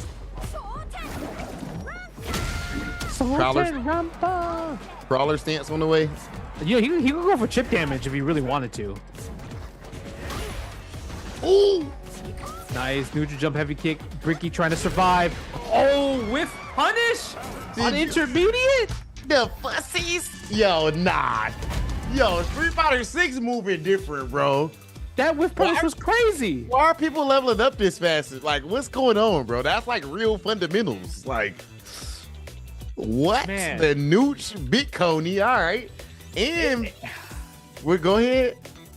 No, it's just I couldn't believe the whiff punish, because when you watch that match, you would never think a whiff punish would happen in that match. Yeah. Like, that came out of nowhere. Yeah. And it's Clean. Alex. Yeah. Like, you don't even really see Alex whiff punish sweep. Now that I'm thinking about it. No. Like, if anything, maybe like crouch medium punch or stand medium punch. Like, sweep. Sweep in particular. That's I watched enough Street Fighter 6 to know that every pro player uses sweep as whiff punish, so I should do it too. But that puts Nephew 30 points in this set over JB's team again when JB's team earned 20 points. So I'm curious to see what the leaderboard looks like, because now they're probably neck and neck between the two, right? But I think JB still might be leading, because I think there was a 20-point deficit. I do think he might have been up 20. So maybe maybe JB's up 10 now. Yeah, up 10 now. And so because of that means Nephew does not dethrone JB in the first place slot. So the question is, at this point, I wonder if grand finals ends up being set. So we're actually going to check out the standings. Yeah, so this is before. Oh, right, no, Kev. I'm tripping. So Kev can still get second place. No, this is before the points. This is standings before the round. So JB was up 20. Yeah, he was up 20 points. So if you look at the math, right, that means Team JB is at 100 points, while Nephew's team's at 90 points. So Kevin needs Team Shine can't make it to Grands. Cannot make it to Grands. Dual Kevin needs a 50-0, and he needs to hope that he's ahead in the tiebreaker. Yeah, that's the only way that Dual Kevin will win. But the thing is, Nephew beat Dual Kevin. Like, their team won the head-to-head as well too. So I'm curious to see like if there's anything else that Team Dual Kevin has to do, right? But the thing is, getting 50 points, like, oh yeah, we have to get 50 points. That's not easy to do, you know. That's not easy. Dude, that's stressful. That means everybody has stress. Yeah, especially where Shine has Feisty on his side. Right? You know what I'm doing? I'm putting my best player, like not best player, the most guaranteed win. I think I might let them go first. Yeah. Oh, I can see that. Because it doesn't matter who's in the 20. I might be my best player just to get the momentum going. Maybe. Yeah. First or not last. I just can't put I can't put whoever I think is the most guaranteed win last, because it's so unlikely to get there. Like, I got to put you first or second. Like, either you keep we bet on somebody, then you keep the momentum going, and we go from there. Yeah, I am curious to see the different orders that we might see now, right? When it comes to the captain's match, because obviously for like Nephew, he's gonna use probably Blood Thunder, right? But the thing is, he could also use Brawl Pro now, so he has two choices. But now that means JB, if this is the grand finals, right? This JB might have to rely on Coney as the captain's match against Bricky. Yeah. Hold up. JB might rely on Coney. Let me check JB's whole team. JB also has Mitchell, right? Not Mitchell. You talking about Huntress. Okay, yeah. Because Nephew has Mitchell, and I think that could be a back and forth. Like, I don't think that's guaranteed for Huntress to win every single time. And when you say Mitchell, you talking about Jurassic Rabbit? Yeah, Jurassic Rabbit. Yo, Hotashi's cooking though. JB could also put Hotashi. Brawl Pro just cooked Hotashi. Oh, no, he can't. No, he can't. No, he can't. Brawl Pro. Respect. No, he can't. Oh, yo, that Zangief was a menace. Yeah, it was. You need to stay out his way right now. Yeah, the fact that he reaction level 2 at the end when he didn't even need to. Why people doing godlike stuff in the end though? Like, bro, like the level 2, the whiff punish sweep. That was literally a flex in particular. When Brawl Pro, the fact that match turned around because he perfect parry, got thrown, perfect parry, got baited again, perfect parry again, and it actually hit. Back throw GG. Third time That charm. was, that's a real, listen, y'all. If you wonder, like, if you are meant to be a grappler player or not, look, you will know. That's all I say. You will know. He said you would know. You would know. Everybody not, Justin, we not meant to be, that's not our lane in life. That's not our archetype. No, we trying to play some nudes. We trying to, you know what I mean? No, those dudes are different. That's a different type of player base. You know, they're the crowd pleasers, because when you go to a venue, watch a live tournament, they see a grappler on the top 8. Yep. They're you know who the crowd's cheering for. Yo, grapplers are the most hype archetype to watch, probably. They are. Yeah, they are. That's the most hype archetype to watch. Yeah, because they're the ones having to walk down. Because when you watch a grappler play against like a zoner or like a footsie character, you see that they have to wait before they get their turn. Right? Yeah. So the viewers, when they're watching, it's a good they're movie. Like, yeah. So they're like, oh man, I can't wait to see what happens when he gets in. Yeah. And then seeing somebody had to make that guess, bro. Kev versus Kobayan at Evo France. He hit him with that crazy like level 2 into level 1 read or something like that, like just psychic. Yeah. Like, come on, bro. They built different. Mena RD is kind of like a grappler minded player. He just not playing a grappler. I mean, he played Gi for a while. Yeah, he played a little. He played in Street Fighter 5. I mean, Birdie was his main, right? Oh, you're right. Yeah, so he has like, he understands how to play grapplers, like in terms of a mindset, in terms of hard reads, as well too, right? Yeah, you know, now I'm curious, man. At this point, I wonder what Team Shine's mentality is. I wonder if at this point maybe it's going to be really hard to also get a 50 ball, because one, they're strong, and for two, they're going in there pretty calm, I'd imagine, right? Like, at least in Street Fighter League, I don't know if they'll go into it like this, but when it comes to Street Fighter League, if somebody is like out of the running near the end, they take solace in, like, they love like derailing somebody else's dreams. That's how I go about it. I see. Yeah, like you like, all right, well, you ain't about to, you know what I mean? You're not about to live your dreams on our back. Yeah, because if you look at the pricing, right, 3rd and 4th place, they get $1,000. So that means no matter what, even if Shine's team get 3rd, they don't get more money. But Dual Kevin's team can go from 3rd to 2nd, right? So because of that, they're like, oh, we have to play perfect. Yeah. So there's more stress on their side, while Team Shine is like, yeah, it might be done for us, so we might as well make some cool clips, take some wins, and ruin somebody else's dream, like you mentioned. And 2nd place, and mind you, if you make it in 2nd place, that also means you can win the whole thing, because you're in grand finals. True. It doesn't matter at that point. Yeah, like, true. You're right. It's a whole new ball game. Regular season over with. The only thing at that point is just home and away. Yeah, and that's going to be 70 points. So both teams are going to be able to play home and away, right? So that's always the fun part, because you get to see the different collabs. And look at that. This is Team Shine, Team Dual Kevin, and yeah, we see the High Masters taking match 3 is Feisty versus Beckmon. That's a really awesome match, right? That we're going to be able to watch. Hey, Beckmon switch characters. Alex, okay. Oh, yeah, I understand that. I don't like Ingrid versus Kimberly as well. I think it's pretty hard. I could imagine she would get ran over. Yeah, you know, her wake up is not the best. W normals, like you mentioned. So it's like, at least with Alex, if you want to fight fire, well, let's fight fire. But before that, we got Kyle Ballsman versus Abby Cakes, and both of them I feel like they play kind of similar, right? Fireball DP, you know, zoning archetype. But here I would say Sagat would win here, because obviously Mai's fans, they don't, at least with the level 1, they don't act as projectiles. So the fireball is going to cut straight through. Yeah. So I'm curious to see what Abby is going to do as a kind of like adaptation in particular. Don't rank up after this. All right, look, and we're seeing those high shots. Yeah. She has to do OD in order to stand a chance. Oh no. The obstacle course. Look at this. Look at this. The obstacle course. Nice, and she made it through level 1. Yeah.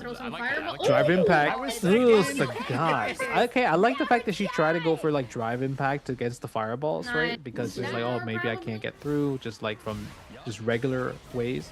So good auto combo into level 1 right now. Now her fire fans obviously can deal with Sagat's projectiles. wants it so bad. He wants the DI so bad. Whoa, that was godlike. Yeah, I like how she got armor. hyped too. Yeah, she was like, oh my, because she probably thought, oh, it's over. Remember that.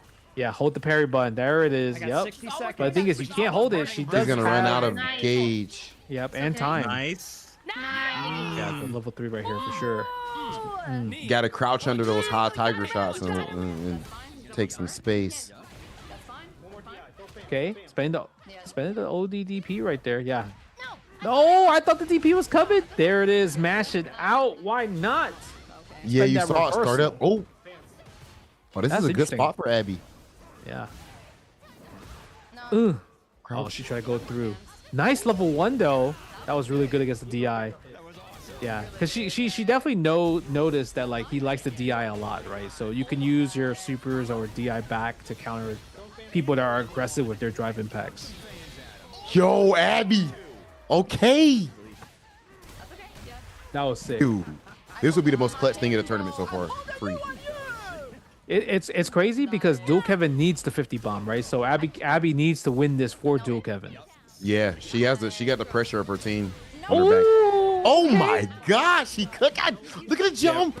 Yeah, going for offense. Yep, auto combo right there. The regular DP. Nice, get off of me. Oh, you see that pop off? I want to hear the audio. I want to hear the audio. Oh, the pop off. She screamed. What was she saying? She was screaming in there. Yo, that was clutch. Abby Cakes. Yo. I want to hear what she said. Oh, bro, that has made my night, dog. That was so good. fire. That was good. All right, match 2, Doki Bird versus Ricky Peacock, and we've been talking highly about Ricky Peacock because you picking Viper, right, and you're just intermediate. It's like really, really brave choice. Yes, and you know what? I really love his aggression here too. I like how aggressive he is as a player. So, man, imagine if they make this run. That would be crazy. And then for Doki, I mean, she's been playing my and coached by Mickey as well. But the thing is, I feel like her game plan revolves too much on burnout. Like it puts her in burnout way too much. 2 meter heavy, huh? Yeah. Okay. But You're both honestly, but you're a fire-based character, so That's we've seen that same issue with your element. Ricky's Viper. That's true. Yeah, that's true. Hold up, I'm cooking here. It's just Viper's is harder to That's harder true. to manage driver true. resources because super jump, right? Yeah, that's true. Yeah, he got the wow, look how execution close. though. It's coming out to the end. Did I get this? The second hit. Oh, you got it. You got it. Hit him the cinematic level 3. My Shinui. Business. Okay. I'm Yep. on him. He can't- Chasing he the can't fans here. down. He can't here. Ricky Peacock got some good Okay, you don't need execution your though, meter. because It's trying to she get is these super moving. jump She's cancels moving, ain't boy. She's easy. moving. Yeah, he's consistent. Oh, my. Modern reactions, baby. Oh, good trade. Oh, Doki Bird could ruin the dream. Nice. Could ruin the run. Punish. Oh my god, So why she's are you killing him. like this? Coughing baby. chucking these Stand fans. up. Oh god. Oh my god, there's a Stop chance. letting me touch Yeah. this. Yes! Wake up crouching medium punch. You thought I was gonna wake up super? What a Thought I was bait. gonna level mind one. game. Big city Ricky, come back to a rural That was suburban village. an advanced. That was a high level read right there. Yeah, that was mind games right there. Doki Bird. That pretty much Doki Bird seals the deal for Team Dual Kevin trying to get a 50 bomb, because I think at this point Dual Kevin's team is unable to catch up to at least Team Nephew to tie it up. Yep. So it looked like they're gonna finish, and Sean and Kev's teams are gonna finish in the last 2. It seems. Feisty and Beckmon had great matches last season. It'll be interesting to see how this goes. Yeah. And Kimberly, in our first time seeing Beckmon bringing her Alex out in this event. Man, I mean, these are 2 characters that steamroll each other, right? So it's to see who is able to steamroll first and better. The easy way is just a neutral jump every now and then if you see him in probably. Yo, the Alex color, that's nice. I haven't seen that one. Yeah, yeah, that's a new costume, but I didn't see that color segment. Okay, ooh, nice tech on the throw, good reactions, but the drive rush, not unable to check it. Nice level 1 spear. Gore. Ooh, okay. Got the jump in. Good challenge. Probably try to do a power bomb possibly. Nice check again. No overheads for you. Look at the stand strong. DRC. That's going to do it. Nice. Yeah. There you go. The offense is just strong. Both of these characters have some of the best offense in the game, actually. Yeah. Some of the best pressure in the game. And then neither of them have a But wake she's up doing the reversals. stomp like immediately outside of after super. she goes into power stance. So if you Yeah, see look at power this. stance, just try to Attacking the burnout but you have to worry about the level 3, right? When is there a gap for level 3? Oh, we tried, I think. And just got to input. Well, yeah, probably didn't have the 4 input. Or missed it down or something. Yeah, because you saw the jab come out. Okay. Ooh, attacking the drive gauge. It's like my turn. Ooh, anti. Ugh. Okay. Ouch. You know, every time I see that counter hit, it always does so much damage. I get surprised every single time. I like the space trap with the light buffer into the elbow. The slash, I should say. Oh my god. Yeah, goes for the power bomb right there. Oh, nice. Between Beckmon and between Beckmon and Coney, we're seeing a lot of success with Alex's command grab today. Yeah. Okay, not dead yet. So, but the thing is, you are burnout, no meter. So you actually, it's kind of like checkmate in that scenario. Beckmon with the big smile. Oh, is that 3? Yeah, that was 3. 3-0 for Beckmon. She looked extremely strong. Yeah, 30-10 right now. So, but unfortunately, you needed the 50 bomb to just even have contention, right, to get there. This next match would have been, bro. Oh my gosh. It would have been, right? It would have been insane. FDX versus CarQ. Honda versus Cammy. Anyway, bro, because there's good players, but then the matchup could be a bit rough for Cammy, like we brought up earlier. I wouldn't say rough, but No, he got level 3. He was afraid to do anything. I think it might be a losing matchup. Yeah, because the thing is, if a Honda could play really, really defensive and accurate, then it's hard for Cammy to get in, right? But if you know that the Honda player has specific tendencies, you could take advantage of that, because if you're playing Cammy, you're supposed to take advantage of players' tendency and not characters' tendencies. Nice. You feel like that? You feel that way about Cammy as a whole, or in this matchup? Just as a whole.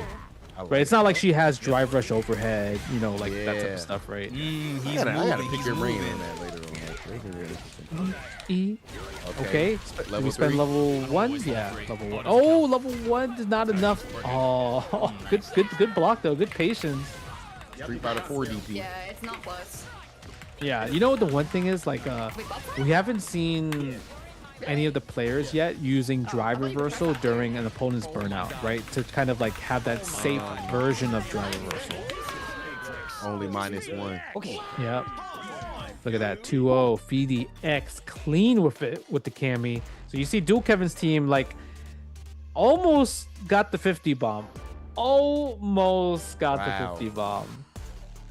Wow. 40-10. That's crazy, bro. Look at that. Oh my god. Difference. 10-point difference. Oh my god. Look how close that was. If Dual Kevin's team able to get a 50 bomb, they would have been able to tie, and then we would have to go through kind of the analytics to see who wins from head to head and scoring, and but this is this team. This is the top 2 teams we have. Team JB versus Team Nephew. That's going to be grand finals, and because Team JB is in first place, they are going to have the advantage of home, meaning they're going to be able to pick their order. But before we get there, before we get into this intense strategy, intense matches in all different classes, we're gonna take a quick break. So stay tuned, go use the bathroom, get some snacks, because we got more Street Fighter 6 action coming to you.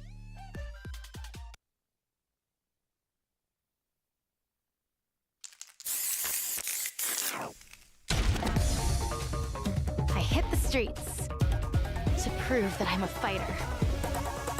Keep up if you can. Round 1. Fight.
Looking at cute clothes and accessories always puts me in a great mood.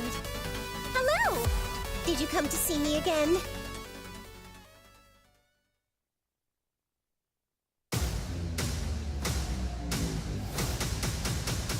Initiating hack!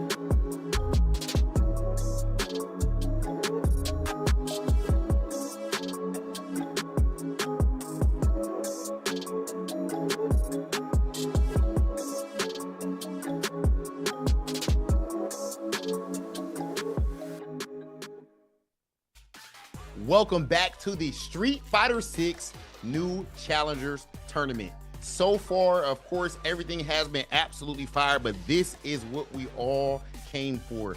It is about time for the playoffs. It is time for grand finals. Justin Wong, what an amazing night that it's been so far. Man, it's been amazing. We got to see so many different players and also different creators, dive into Street Fighter 6, right? We were during the break, we were talking about how like it was so sick to see Abby Cakes like get that emotional win right there that set the tone for the team, right? And I think that shows a lot because you don't have to be a professional player to enter these tournaments. You could just be a casual player. If you're diamond, if you're gold or platinum, you just want to enter, you can. And this is the perfect chance because the World Warrior 2026 season has started, which means you have the chance to sign up and play in Street Fighter 6 online tournaments as well. This year, the World Warriors features 25 regions with 26 players qualifying for Capcom Cup 13 at the end of the year. To learn more, head on over to the schedule tab at capcomprotour.com to find your region and sign up. Rob, I know you signed up for the World Warrior Midwest, right? You qualified before in the previous years for World Warrior Midwest. Yeah, that's true. Yep, I actually won a tournament twice. I qualified for Capcom Cup back then. Trying to get back into it now, but World Warrior is so amazing because, again, anybody can sign up. There's not an entry fee or anything like that. Just find a World Warrior in your region and pull up and see if you can have those same emotions that Abby Cakes had, man. That might have been the most hype thing of the night, good. Low key. Like that was good. I love that, dude. Like, cause that's what it's about. That's why we do this. You that know feeling right there. Yeah. You know what's really cool about that match in particular? You could see because when we're looking at the package, the transitions and everything like that, right? You see that like she was struggling against the fireballs, right? And then slowly she was able to like, okay, parry, duck it, go offense, and she won. So she literally adapted in real time, right, to play in that. And even though she got the win, unfortunately, Dual Kevin's team did not make it, and we got our final 2 teams, right? Team JB versus Team Nephew, and because Team JB is in first place with 100 points, they are going to be in the home spot. What's the advantage, Rob, for the home spot at that point? Okay, so we got to make sure y'all know how this finals format is going to be going here. So if you're on the home side, like Justin Wong is bringing up right there, that means that you decide the player order. So because Team JB finished in first place, right? Yep, first place. Yep. So Team JB is going to be on the home side, which is extremely important.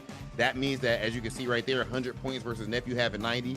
That means they're going to decide the player order, which means you get to decide, one, of course, who leads off. That matters a lot for your momentum, and who is going to be in that 20-point spot. So whoever you think is the most guaranteed chance for a win, that's who you want to put in that 20-point spot. We have our theories that we'll get into as to who that might be. And as we see right there, Justin, the point system is a little bit different as well for grand finals. Yeah, it's first to 70 points. And because of 70 points, and you saw earlier that Team JB got 50 points, that means that you cannot win the grand finals in one spot. So once we finish one rotation of 4 matches, then both teams will switch from home to away to home. So that means Nephew's team on the second go around will have the chance to be home and to be able to play the strategies like Rob says, who wants to be the leadoff player for the first match, and who wants to be the clutch for 20 points. But there's a lot of mind games, because if you do bad in the first set, they could, second set going in, you have to really think about where to put your best player, because your best player might not even get a chance to play the captain's match on the second go around, depending on how the first set goes. And you know what? This is one thing that is a benefit about being an away team. Of course, at the end of the day, no matter what, you'd rather be the home team here. That's why it's a big advantage for Team JB. However, if you're the away team, that means that your win to some degree counts as more points. Not literally, but just the fact that, you guys are supposed to win this one because you said it. Let alone if they're able to take that 20-point spot. That's good, yeah. If the away team wins the 20-point spot, that switches the momentum tremendously, because now we're coming back on the next go around, and we get to decide who we want to put in that spot. So there is a bit of pressure, a bit more pressure on the home team in some ways, depending on how you look at it. Yeah, so we saw that when JB fought Nephew, JB was in the group stage home at that time. So because of that, he chose Hotashi to go up the captain's match against Brawl Pro, thinking about, Sagat versus Zangief. But Brawl Pro on Team Nephew side beat Hotashi 3-0. So because JB has the first pick for home in the grand finals, I personally, as the commentator, do not see that Hotashi will be on the captain's side. What do you think, Rob? No, I fully agree with you. I mean, at this point, you have to put Coney there. He's playing too good. I don't believe he's even lost yet. And my favorite thing, man, I gotta grab my controller for a minute. When my man is playing, he said, we used to play like racing games growing up and everything, and you was like literally. Yeah. You move your body with it. You think that's gonna affect? Yo, I actually stopped in Coney's chat. Of course, all these competitors are streaming right now themselves. So I stopped in in Coney's chat. I was listening to Team Nephew as well. Dude, the strategizing going on right now, they're talking about matches they already had. Oh, yeah, when she goes for the throw right here, or right here in the mid screen, I think you should go for fireball. I think you should. They're talking about the tendencies, and it's so fascinating because it's not just the captains, man. Like, even the beginner players and stuff are adapting and theorizing and strategizing, man. So I think this is just... It's really dope to see. This is one of my favorite events easily. Yeah, it's you're gonna see a lot of the different strategies, and yeah, as you can see, Team JB versus Team Nephew, and I mean JB's team, Skullvolver, amazing, like really aggressive Zangief, right? And then you have Coney, Clutch Alex, that we assume that he's going to be in the captain's match for JB the first go around. Huntress, super solid Chung Li, and then obviously Hotashi with like the amazing Sagat. And yep, like we call it, Coney's Alex is going to be the captain's match. And look at this. making sure that Skull Volver takes Blood Thunder, because for Nephew's side, Blood Thunder is probably going to be his ace in a hole for the captain's match, right? So they'd rather, I like that idea. If Skull Volver can win, that's a W. But Team JB is like, you know what? Even if Blood Thunder wins, get it out the way. You know, so I like that idea right there. Huntress and now this is the thing though. While Coney so far seems like an ace to win his match, yep, I will say that Huntress versus Jurassic, that's a 50-50 type of match to me. Or maybe I would lean to Huntress. Jurassic's the one been having all of that tech with Cammy though. Yeah. That might be a little bit of a 50-50. I could see this turning into like this is Jurassic Rabbit's favor if the set keeps going, because 70 points could be a long time. Yeah. Right? Could be a lot of games. So if Huntress keeps it going solid as she normally has doing, she could always win this matchup, but it's up to Jurassic Rabbit to figure out why he is losing. And if he figures it out, I think it could turn around huge for Nephew. Right, but we're gonna get the first match, Skull Volver versus Blood Thunder, and we saw this match earlier. Blood Thunder adapted to kind of like Skull Volver's using a lot of forward heavy kicks with drive impact. He's gonna be playing a lot more in the neutral, and it's gonna be up to Skull Volver to maybe be aggressive, but also play it a little bit more safely at the same time. Yeah, I always feel like when it comes to getting in against getting zoned, of course I'm not a Zangief player, but in general, you know, sometimes patience is the play. I mean, we've seen a player like Snake Eyes, for example. Yep. I'm trying to remember exactly who he was. It like Reynolds or something? Yeah, it was Reynolds. It was for Capcom Cup Online for West Coast. It was Reynolds versus Snake Eyes. Exactly. Versus Snake. Right. And he was, dude, that was some of the best Zangief play I ever seen. Because that matchup is so rough as far as the zoning is concerned. But and that was season 1. Yeah, was that early, bro? That was season 1. Yeah, it was season 1. Bro, no way. I gotta look that up. What? Yeah. It was season 1. And so that was when JP had the really amazing amnesia. So like if you're Zangief and you try to go for command throw, it's scary. Yeah. So I wonder if we'll see some of that type of strategy implemented. I like this walk forward already from over. Yep. Oh, charging, maybe using the forward heavy punch a lot more. Oh, clearly nice a new strategy. Yeah, you can see Skull Volver knowing not to use too much forward heavy kick, right? Try to use more of the armor buttons instead, right? Changing up the different button percentages. Because obviously with like heavy punch, if you drive impact, if you charge the heavy punch the whole way, your heavy punch will beat the drive impact. Yo, bro, the strategies, man, that is sick. Yeah. Ooh, nice. Good whiff punish with the DI though. Yeah. Skull Volver shouldn't be dismayed from doing charge fierce because of that, because it just happened to whiff punish instead of absorbing. Yeah, it just happened to work out. Yeah, try to armor through.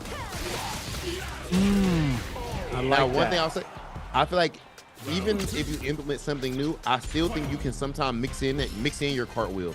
Sure, you know that 100%. You know that oh, there it was right there. You know that he wants the DI versus that. Yeah, he's switching it up right there. Okay, I like that. Yeah. Now you don't know which one is coming. Yeah, the thing is, Blood Thunder is just doing such a great job at reacting. You see that? Like, anti-airs and does light Serpent Lash to keep away. And think about that. So when you do the heavy Serpent Lash, that's probably modern reactions, right? Modern direction. But the light Serpent Lash, you have to do it manually. So he's doing that second part manually. Hold up. You know the Aki modern controls? Hold on. Yeah. I mean, I do. Sometimes I like to do YouTube content for modern characters because, you know, there's people need some modern guides out there. You feel me? That's true. I feel like that's one of the things that a lot of players, even pro players, don't know, is like what every modern character is missing. Yeah. Bro, I mean, I also was inspired after Evo Japan with the modern Aki player in top 8. Yep, Hope. That was sick. He went crazy, yeah. Top 8 with the modern Aki is crazy. All right, Blood Thunder taking one on the board. Yeah, slow and steady. Ooh, look at that. The DI reaction. Yeah, Blood Thunder is just so calm and in control. Wow, that's really one of the first STDs that we've seen Blood Thunder eat from Skull Wolver in any of their matches. Yeah, I mean, when you play this matchup, like Zangief has to work and get in, right? And before Zangief does get, like, once he gets in, he gets his turn a lot, right? Just because Aki doesn't have the reversal, right? Like, even if you do like OD Sinister Slide, the command throw and regular throws will beat her out of it. I feel like, and then once he's in the corner, like right now, maybe OD Slide or, ooh, okay, hold on. Yo, that does so much drive gauge damage, is insane. Oh, Skull Volver.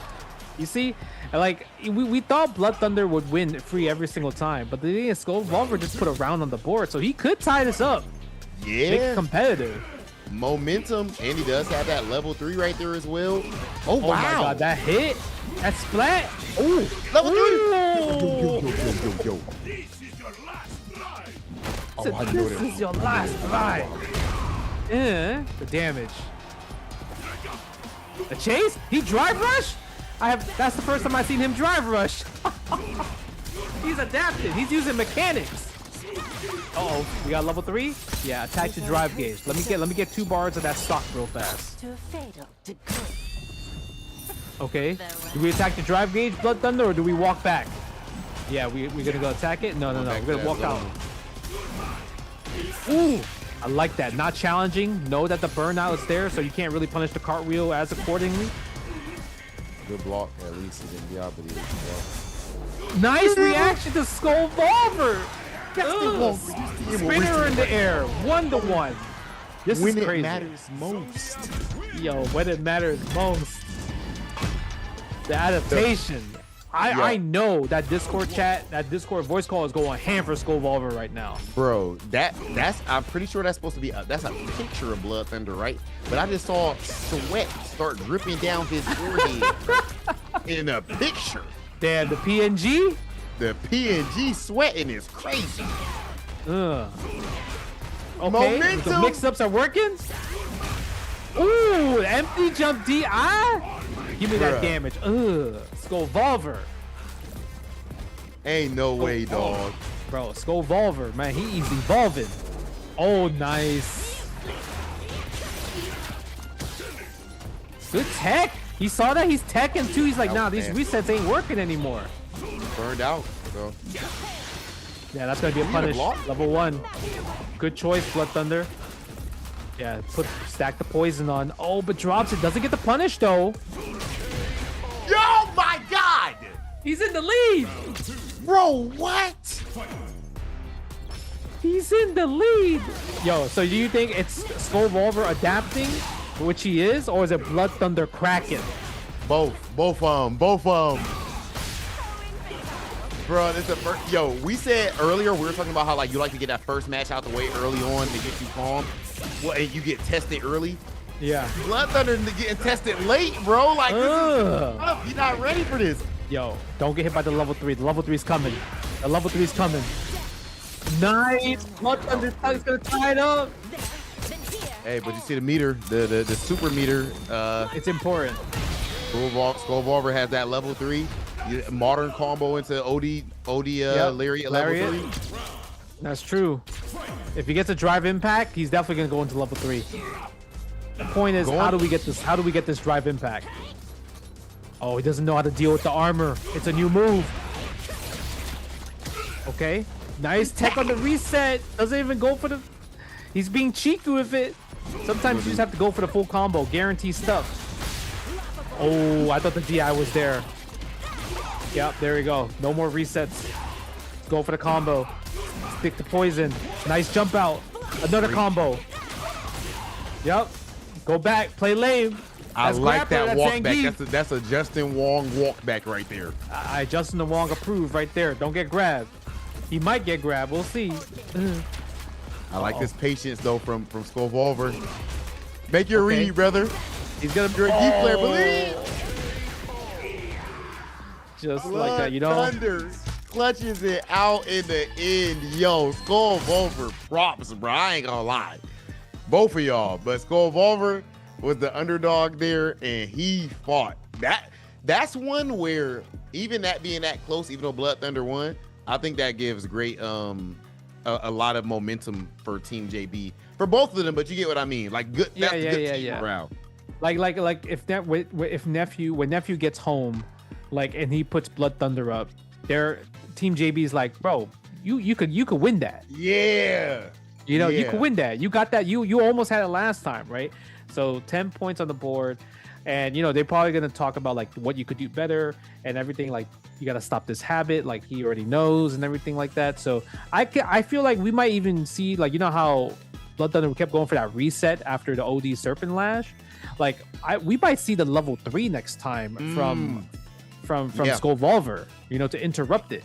And I would like to see some DI, some reaction. I mean, some DI and back, because even that last round could have went different if he DI back here. You know, let's see this match. This match is actually quite important, I think, because Huntress has to win this, because you don't want to go 0-20, especially like for this type of set, right? Because if you go 0-20, nephew is gonna get home at the next round. You're kind of negating your home advantage to some degree. Yes. You want to be at least up 10. Yeah, going at the end of all of this first round. Yeah. So Huntress has to tie it up. And we talked about this could be 50-50, but it really comes down to Jurassic Rabbit trying to adapt throughout this set in particular. Last time we seen Jurassic Rabbit going for a lot of hooligan, which he had success with, but then just kind of overdid it a bit. Yeah, see, like just like they're a little bit too early, and I think like Huntress is like, oh yeah, we're gonna like look for those like scenarios. Yeah, that's definitely what a player read. Look at that, nice dash. That was Street Fighter 5 dash shit. E. Yeah, look at that. Go for the hop, jump, stomp. Ooh, punish, counter, throw. Nasty with it. Tries to get a shimmy. Yeah, it's gonna chill out. Throw the heavy punch fireball there. Huntress looking clean with it. I really like it's so jarring in like a good way. It's really cool like seeing the different levels of play, like the beginners and those, like their meta, like the different metas. It is different metas, yeah, because when you're trying to play a fighting game, your goal is to like find ways to win, right? And every skill level has a different way to win. And the thing is, the coolest part is seeing them abandon like that old style because you reached a new level and make a brand new level strategy on how to win. That's always the coolest part. We've even been seeing that process throughout this entire tournament with a few different players. Yep, for sure, we have. Nice parry. I like that option. Yeah, the buffer. You see the buffer of the super right here. Any dive kick. Maybe we might see a level 3, but Jurassic Rabbit not giving it because we got to protect your legs at the same time. Give me them ankles. Okay. Last round of game 1. Both of them fully stalked with level 3s. Oh, unsafe. Nice reaction, Huntress. Okay, side switch. I love it. Ooh, try to go for perfect parry. You can't. Next low forward, you die. Yeah, one hit away. That's the second time we've seen Huntress land a block a jump in into DP. Got a good lead so far. Level 3 here? No, we go for the. I like the bait. I like that bait. That was good. I like that bait. Yo, Jurassic got tech. You can see what type of player that Jurassic is. Yeah, like he got some setups. Yeah. Jurassic's a tech monster. Yeah, like he's thinking a lot about the future. Okay, this is your time, Jurassic. You gotta take advantage. Oh, no, unfortunate. Yeah, see, Huntress is so ready for the hooligan. Like, she knows that, like, okay, the only way I could lose here is the OD hooligan. And you know what I would like to see there? Maybe some. You know what? In general, we have not seen a lot of drive rush today. Just raw drive rush in neutral. Yeah, that's true. I think that could be good if you think that she's looking for or just walk up jab, or just drive rush jab for the hooligan. But you know what it is? I think this is like that level in advance, because in advance, right? Like when you like low 1500s or like below that, or like low before 1600, you don't really drive rush. You kind of play like more kind of like safe traditional Street Fighter, or use low forward drive rushes, using 3 bars to drive rush, or only drive rush after knockdown, right? I think the raw drive rush comes like past 1600. They're just playing clean right now, just clean, fundamental anti-air. Yeah. Nice. Yeah, because Huntress loves going for the using drive rush hit confirms, right? Just low forward, right, into stand or stand jab low forward. Everything low forward is like kind of like the drive rush. And same thing for Jurassic Rabbit, right? He's using as a combo extender for more damage, not for utility. Level 1 right there too. That's a huge thing. You always want to make sure you know, of course, go for that burnout, but no need to waste level 3 in that spot. And now Jurassic Rabbit can still build up the meter to get a level 3 to get the kill later on in this round. Ooh, tries to go for a shimmy. I love the fact that Jurassic Rabbit's not falling for shimmies at the moment. Nice standing medium kick anti-air. Okay. Again, doesn't fall for the shimmy. I think no like level literally 3 through the the coaching. fireball. This time we didn't get the low forward. Jurassic Rabbit gets the drive gauge back. Who's gonna hit the low forward first? Punish. Nice. Good punish. That was good. Okay. That was good patience as well too for Jurassic Rabbit, not to overextend. The double dash. Yeah. They're patient. They're playing very patient. Ooh. Yeah, this time doesn't go for the throw. I like that. Trying to make sure Huntress doesn't like kind of only think it's always command throw, right? Hunter is gonna want to go for a jab. And they're trying to cover both. Drops the second hit. Okay. I like that forward throw right there. Again, the check with the stand light punch. Do you like the fact that Jurassic Rabbit's trying to steal more turns with using the spin knuckle? Yeah, definitely. If that hasn't been checked yet, I think that's creative. Jurassic Rabbit's a really creative player. Oh my god. Ooh. Nice! Jumping medium punch. Yo, and the dive kick. If you got the OD dive kick right there, that would have been level 3. Yo, Jurassic They're both Rabbit. hit away. No drive rush cancel, Justin. He didn't believe it. He didn't believe in it. They both are one crouching medium kick away. Nice check. But the Serenity stance did not come out, and Jurassic Rabbit ties it up 1-1. Jurassic Rabbit has the chance to put Team Neptune up 20-0 as the away team. They need Huntress to get this dub. Yeah, there were so many opportunities for both these players to close out, but it's like they just didn't believe at that last low forward drive rush, right? Then her combo just dropped right there. That was gonna be it. Yeah. Yeah, go for the plus frames. I like that. Playing solid. Nice jump out from the corner, but doesn't get the combo from the stand medium punch, crouch medium punch, unfortunately. Mistimed it. We might like it might be one also these grand final nerves, right? Because definitely, you know why? Because when you think about the Discord calls, like, oh yeah, like, oh, you're gonna play this, we're gonna get these points here, you know, you're guaranteed. They might say some words like you're guaranteed to win these points, so that puts pressure. Be like, man, I'm not supposed to lose this person, right? Yeah, that's a lot. And like as a non, like you're not like a seasoned pro player, you're not even used to those nerves yet. That's a lot. Let alone a lot of pros even let it even say, you know, of course me and you both have competed on Street Fighter League as well. The nerves are different playing for your teammates versus playing for yourself.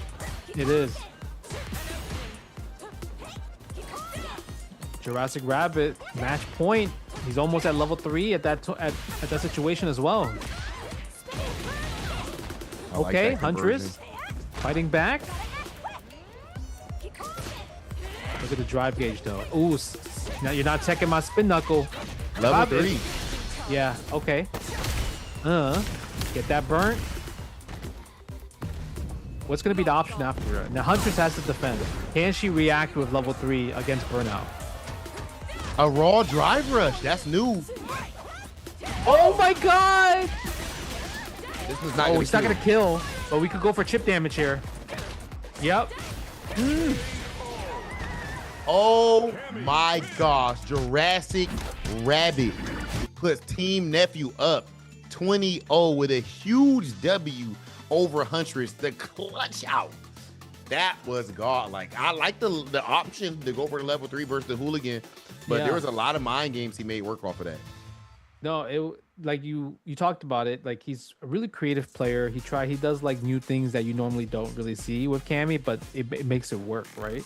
And I think the biggest adaptation that we saw in this matchup in particular, that like, because we were like, oh man, this could go either way. It's just like Jurassic Rabbit just needs a bit more time to play against Huntress. No shimmies, didn't fall for the shimmies at all. Oh, you're right. He kept teching the last set. He kept teching. So because of that, Huntress kept going for it, and she lost her turn because literally there was no shimmies, right, when it came down to Jurassic Rabbit. But here it is. We have the captain's match, JB Coney versus Bricky. So now I'm curious to see, is this gonna be like going in Coney's favor, or is it gonna be another situation where Bricky just turns up? Dude, but now this puts pressure on Coney that, because like, yes, he's supposed to win on paper, right? He's been cooking so much, but now you guys are down 20. Like, he has to win. He definitely has to win. Oh, okay, hold on. Oh, you got the jump in too? No anti-air? Okay. Oh, the punish. Hold on. Bricky might be onto something. Yeah, Bricky looking nice. Bricky's has done a lot of wake up DPs in this. I like that confidence. Yeah, he has, right? That's kind of like his get off of me, ace in the hole. Oh, the power bomb. Speaking of ace in the hole, power bombs on Coney's side. Oh, the defense. Ugh. Look at that, Coney. I mean, I feel like Coney, he's been in these scenarios so many times. Like, I don't think that he's gonna get pressured like that. I agree. I definitely agree with that. Nice. Like, in the end of the day, competing in anything, it could be competing in sports, like offline, whatever it is. If you're used to competition, then that's a major advantage. Ooh, the Serenity stance. I like the fact that Bricky tried to jump out, thought the power bomb was coming, but the thing is, the power bomb came again and it worked out. Ooh, that's gonna hit. Bricky, hold on, tying it up, one round apiece. No matter how many DPs from Bricky, Pony still is willing to go for the meaty command grab. I like that. Yeah. Oh, nice reaction. What's the combo though? Yeah, I love that. Doesn't spend a drive gauge. Keep it simple. Keep it literally level 1. Nice air throw as well too. The eye. Yo, what did Nephew say to his team that get them all fired up and everything? Nephew's coaching. Ooh. Yo, are you kidding me? Nephew. Oh my god. Hold on. Bro, what are we watching? Bro, this was the free 20 we thought. I thought it was the free 20. Bro, I thought so too, but Ricky said, nah, you thought this was free? Look at this. Setup, offense. Low forward. He was reacting to counter DI as well, punishing on the sweep as well. Oh, I love Street Fighter, bro. I love Street Fighter. Yeah, Street Fighter is I love seeing adaptation. Progress and adaptation is just so addicting to watch. Dude, Ricky is playing so good. Yeah, he's playing amazing right now, right? Like, he's just playing solid, anti-airing, throwing fireballs, going for air throws with punish right there with the sweep. Bro, supering through DIs, conversions. Ooh, okay. Jumping in. Look at that. Checking with that. You think I'm gonna jump, stand light punch, keep the trap going? Okay, Coney, what's your offense? E. Oh no. Tancho kicks, never your turn. I like the fact that he tried to go for the overhead too. Yo, and even that right there, you see him for he needed one more hit. He just matched the medium punch, crouch, medium kick.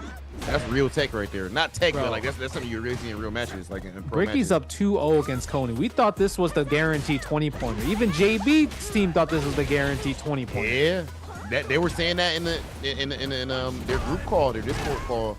I was listening to them on stream. Understandably so. I mean, honestly, if Coney loses this, what do you do for the 20-point match in the next one if you make it to it? Well, the thing is, we might not even get to a third set at this if Ricky keeps playing like this, right? Because then then Nephew's team might be up 40 points off the bat. Okay, hold on. Sometimes you gotta lose some games to wake up. Maybe Coney woke up now. Okay. Nice. Okay, bait. the bait. Not dead though, but you're pretty much guaranteed to win this round at least at this point. Guaranteed to put one on the board. Ooh. Uh-oh. Hold on. Comebacks are possible. This is Street Fighter. Oh my God, that's burnt out. Oh my God, watch the eye. No, that's unsafe. Hey, Coney, it starts with one, Justin. It does. It starts with one. Just needed another one to tie it up. Sweet. Oh my God, Bricky is about it. These counter DIs is guaranteed for him. Nice combo right there. Good fix. I like that air to air on the side of Coney. Dark Spears. That's a chunk every single time, like 30%. No, didn't have DI. Burnt it out because of the drive rush. Out of the way. Yo, Coney trying to clutch up. Oh, he is. But Bricky, can he get the drive gauge back? Oh, no. Try to challenge in a plus frame scenario. Ladies and gentlemen, this is grand finals of the Street Fighter 6 New Challengers Tournament. The pressure is high, but the performance is living up to it so far on both ends. My man's Coney, the heavy favorite so far. Been having a bit of an MVP run, but Bricky hearing none of it right now. No. Ooh. Okay. Nice. I like the check right there. Yeah, that's safe on block. Yeah, just like that. Coney's about to tie it up. He ties it up just like that. 2-2. Ooh. All right, man. They should have had Bricky back. If I'm nephew, I'd have Bricky go back to character select. Look at the anti-air. Oh, but the neutral jump on the stomp? He said, you want a good play? Let me show you a better play.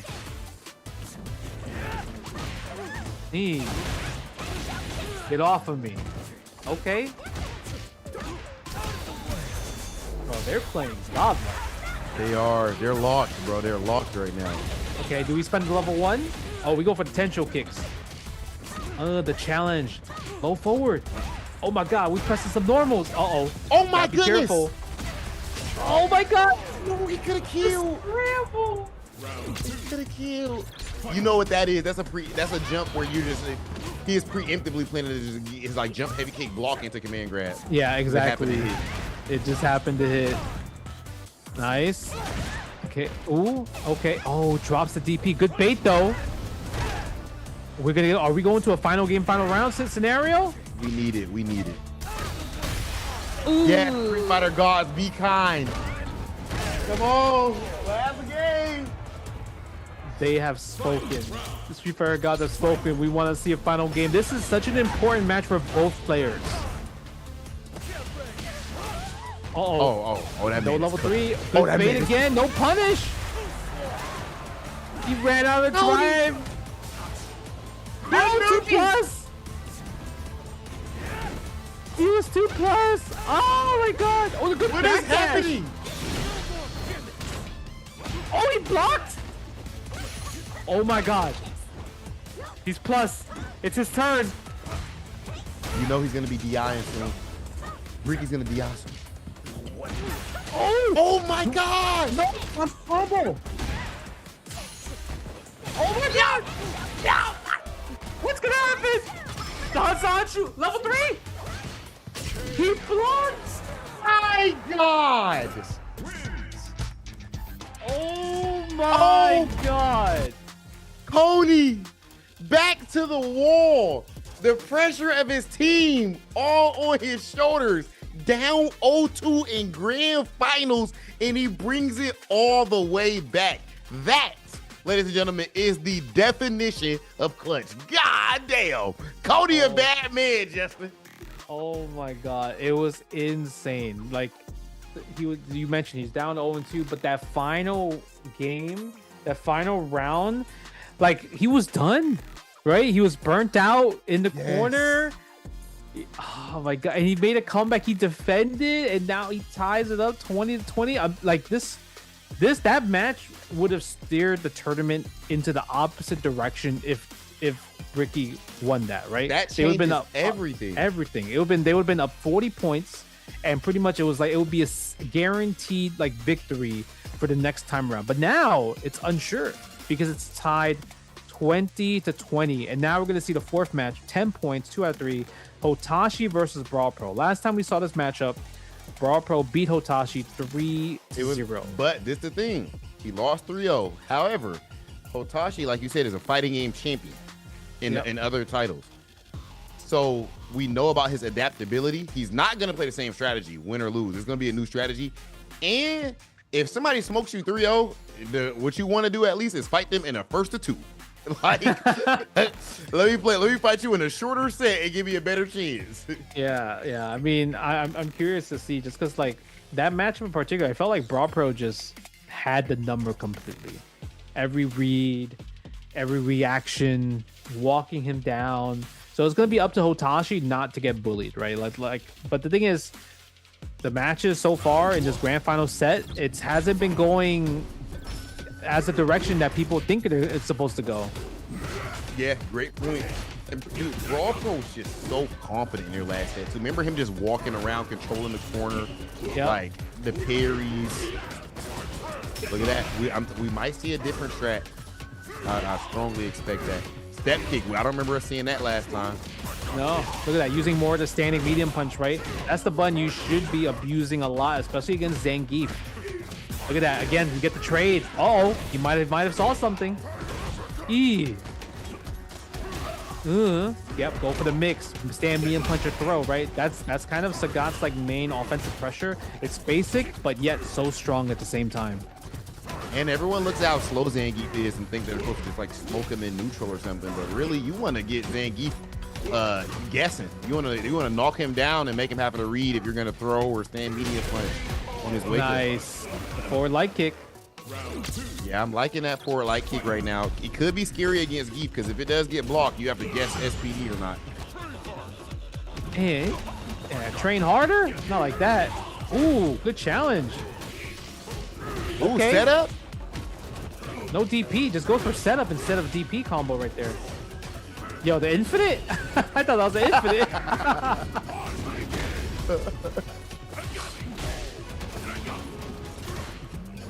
Low forward. Nice. Do we spend level 3 here? Drops the DP. Wrong punish though. He could have killed. He could have killed instead. Nice jump out. Speaking of kill, Hotashi putting 1 on the board, like you mentioned, Rob. If I can't beat you in the 1st of 3, let me play you the 1st of 2 instead. Yep. Not as much time for us to adapt back and forth. That's the play. Man, and Hotashi definitely came with a new strategy. Those step kicks. We seeing some Tiger Nexus. And he just being more aggressive on offense as well. Yeah, like we didn't see a lot of the standing medium punch usage. I think like if let's say because you're new to Street Fighter 6, you're probably thinking, oh man, I used to watch this in Street Fighter 4 or Street Fighter 2. Tiger. And then he realized, that's right, Sagat's a brand, it's pretty much a different character in Street Fighter 6. I need to be in there more with my elbows where I'm plus. Throwing them bows. He's throwing them bows, and they are, of course, +2 on block. As soon as we see them get the trade with the 4 frame, excuse me, he trades and then actually picks it up with the crouch strong. Yep. That combo right there. His offense is looking very serious right now. Yeah, he was using that, and remember, you saw how he had like the setups with the empty jump low after Tiger Nexus. So instead of going for the combo for damage, the infinite, that was 3 times. I thought it was infinite. I've never even seen this guy use that setup before. Now they usually go for DPs, right? So and then go Yeah. for stand medium punch pressure. Nice. Yep, stand Yo. medium punch. The adaptations we've been seeing all day here, bro. Ooh. Tiger shot. Nice. Good target combo. Overhead. Watch your head. Watch your dome. Yep. And as Geef, you're gonna have to start making some of those reads too against that stand medium punch. Gonna have Okay. to guess the theory. Oh, ODDP would have killed there too. But doesn't need it. Hotashi, a match point. Is JB going to Team JP going to be leading the first set when they were down 0-20? Yo, they're in the chat. Of course, you know Coney and JB and Huntress and everybody, Hotashi, Slovo, they all have like the shared chat on Twitch. You see people in there saying "Go Tashi" right now. Go Tashi. And he's living up to it for the time being. Ooh. Oh my gosh, drive rush, Yeah. couch strong, drive rush, low forward. What? Dude, the drive rush crouch forward after drive rush cancel is hitting every single time against Brawl Pro. Uh-oh. Hey, we said Geefs are clutch. Oh, tried. A little bit too far. Usually that's a corner only combo, but I don't think that combo works when the combo gets you to the corner. You gotta actually already be in there. Yeah. Nice. Starting off, hit confirm with the medium kick. Nice jump out. Make him pay. Make him pay. Execution. Yeah, make him pay. I mean, this is good. Spending level 3 earlier, Sagat is pretty good because you get an Oki right here. You can do forward heavy kick as a fuzzy right here. Yep, just like that. Ooh. This Sagat, is that it? No. No. But guess for game here. That's fine. Whatever. Go in, right? At this point. Or light kick. Hotashi. 2-0. Go Tashi. After losing 3-0, coming back with a 20 piece with a biscuit. Okay, Hotashi. Team JB. What's the point situation here now? 30 to for this 20. first round?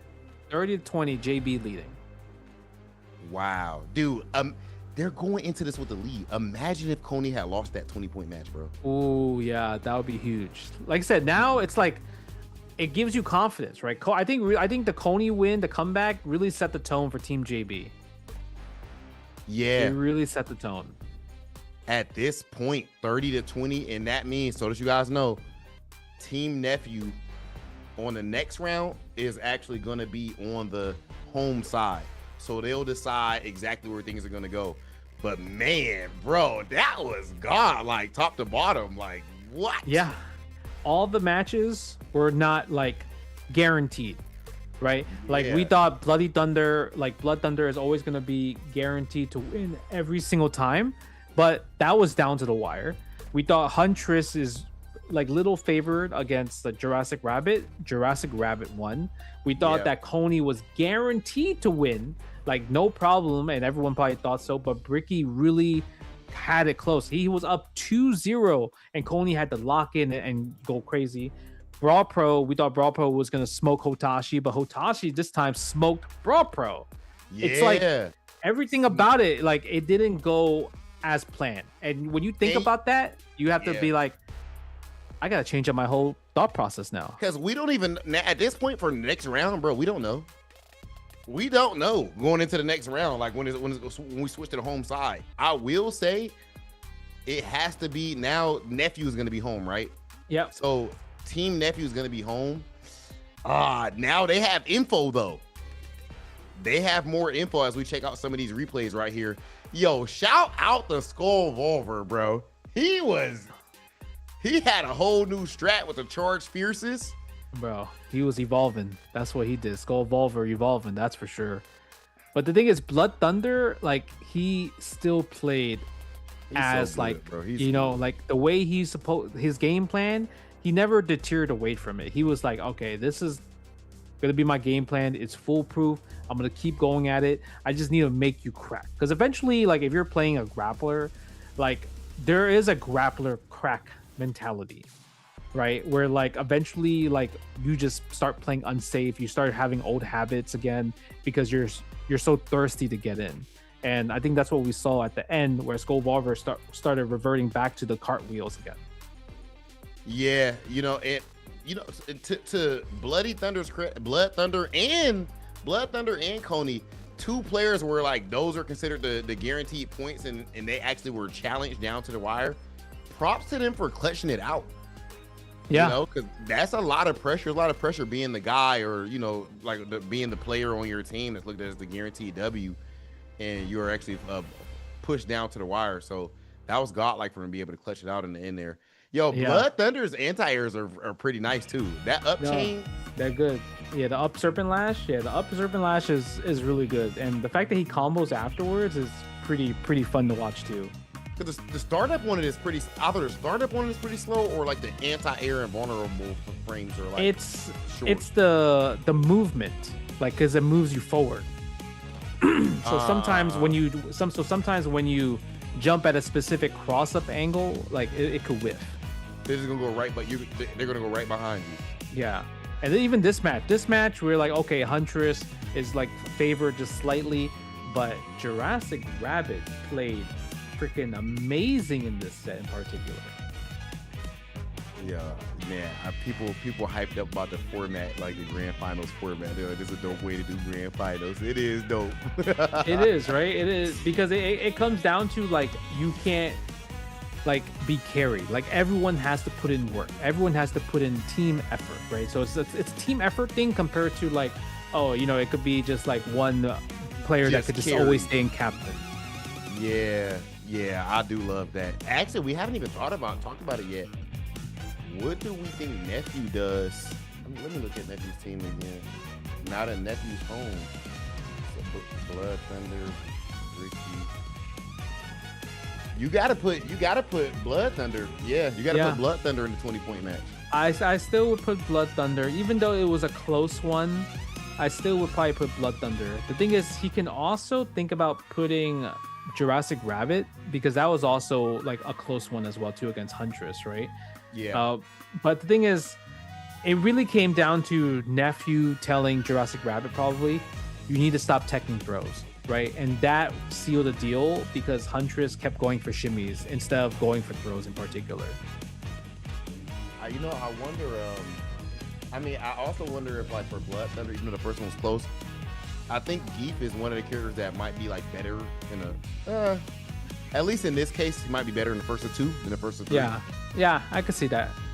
For first of three, especially, and like kind of like with your general strategy, and if it doesn't work, you can easily see it collapse very easily if you don't really keep calm and patient. Dude, this was one of the most stressful endings to a match. Like, bro, so much stuff kept happening. What if that level 3 hit? What if that level 3 hit there, right? That would have been insane. Like just anti-air, bro. Yeah. Man, this one was insane too. Like, the fact that Hotashi really clutched up and like literally gave Brawl Pro, like, hey, look, if you beat me really bad last time, I want to beat you really bad this time. Hotashi came back with a whole new strategy, man. I mean, again, like you said, that's an evil online champ right there, bro. So he was gonna have a whole new strat, and he was gonna be very calm. He came back. He played like he was mad. Actually, he played like he was pissed off about that loss earlier. Yo, for reals, he's like, man, I shouldn't be losing to Zangief. Hey, man, what? He started putting elbows all on his titanium. Yeah, that combo was crazy. Like, yeah, you can see Hotashi has some really good execution, right? Just because, like, the games that he played, you have to have hands. And look at even the setup with the forward heavy kick. Like, if you are a player, you have to make sure you press a crouching normal if you think that forward heavy kick is coming to kind of like low, just not get hit by the fuzzy guard on that. Hurt box. Yeah, that was phenomenal. Okay, yeah. And that was just the end of round one. Remember, this is a race to 70 points, and we got our team order for the next round. Let's see. Jurassic Rabbit going up against Huntress. Brawl Pro and Hotashi are playing early this time. Blood Thunder versus Skull Volver, and then at the end is going to be Bricky versus Coney. I love this idea as Nephew. Who's been the most guaranteed win for JB? Coney. We're putting you way at the end. We want to ice you out. Yep, that's smart. Yeah, and it's also another thing where like, right, because the scores are so close, he's trying to get a lead as much as possible. So like the fourth match might not even be a factor if it works out on Nephew's side. So Team JB is up 30-20, correct? Yes. Okay. Jurassic Rabbit could tie it up right now. Again, y'all, it's first to 70. All the other matches have been first to 50. This is team first to 70 points. First two matches, 10-point matches apiece. The captain match in number 3, that one is the 20-point match, and then it's 10 points again. Whoever gets 70 walks away the champions for the New Challengers Tournament, $4,000 richer, and of course a free trip to CEO in Orlando. God dang. Man, this is also an important match too. Like, do you tie it up or do you go up 20 points? Yeah, it's such a big difference. It is a big difference. Because you know, like if you look at the points, it also stresses the next players as well too, because they're like, oh my god, I want that buffer, right? So if I lose, it doesn't matter as much. Yes, good point. Great point. You take some stress. Every win you get takes stress off of your teammates coming behind you. Gotta act quick. No anti-air though from Huntress. Okay. And I feel like with Jurassic Rabbit, like he's going in this with confidence because like, yo, I just beat you. I could do it again. Huntress is looking very patient. I feel like Huntress is backing off even more. Jurassic Rabbit is going back to some of the strategy he had when they first played that didn't work out, is those light dive kick baits. Like the thing is, light dive kick bait is good, but I think that's just kind of a natural part of his strategy that he uses in general, and he's not realizing that Huntress is not DPing on any of those. So yeah, there's another one. Parry into OD Tencho kicks. Yeah, the thing is, like you mentioned, Huntress playing a little bit different because she's staying far back. She's literally staying away from any type of close pressure because it's like, okay, I could just play this mid-range game because that's what Chun-Li's really good at compared to like Cammy where you want to get in there. I love this strategy for Huntress right now. Nice. Okay. I think he could have DP there, right? Yeah, he could have did like DP for sure. Yeah, I wonder if he tried it, but he just didn't get the cross up. Doesn't get the combo. If it did, it would have got level 3. Okay, chip damage. He has no throw loop though. Do we bet the farm? DI? Yeah, that's what I'm saying. Do we bet the farm? Chip out. Damn, that was a decision. Ties it up 1 round apiece. Wake up super would have killed. And anything. Yeah. They had to guess. That was a tough spot. Oh, no whiff punish on the stand fierce though. Yeah, plus frame on the dive kick. That's the Cammy buff right there too. The screen shake, extra plus frames. Yep. Yeah, you can see Jurassic Rabbit trying to engage a bit more closer range, right? Waiting for the spots and not using too much of the light dive kick anymore from like farther. Man, you guys, we definitely got to highlight just look how much the deeper a meta goes, a lot of times the game slows down. Like the higher the skill level goes, the game slows down more and more. And we're seeing that right here. Yeah, we're also seeing it because they're probably very scared to play how they normally play. They want to make sure they get these points for their teammates. Yeah, you're right. That's true. Ooh, did we spend it? No, not yet. Go for the low this time. Maybe try to go for a shimmy. But Huntress relying on the anti-air, which is, worked out. It traded, but it was a great anti-air, a great reaction in the process. Be ready to level 3 through a fireball. But she doesn't throw fireballs like that. You can see, Yeah. and you could also tell that he's buffering like that. So because he's buffering, it makes you think, okay, don't throw a fireball. And the throw, Huntress, conditioning with the throws first. This time, like, okay, no shimmies. I'm going to go for throws until you show me that there's a tech. That's a huge first game. Of course, Huntress getting this point would tie things up for them, for Team Nephew. And we're seeing a lot of this right now too, bro. We're seeing a lot of people going back to character select. Yeah. So as far as, you don't have to do it, of course, but it can be helpful. You see some players you know, for years in the FGC, there's some players who like to go back to character select.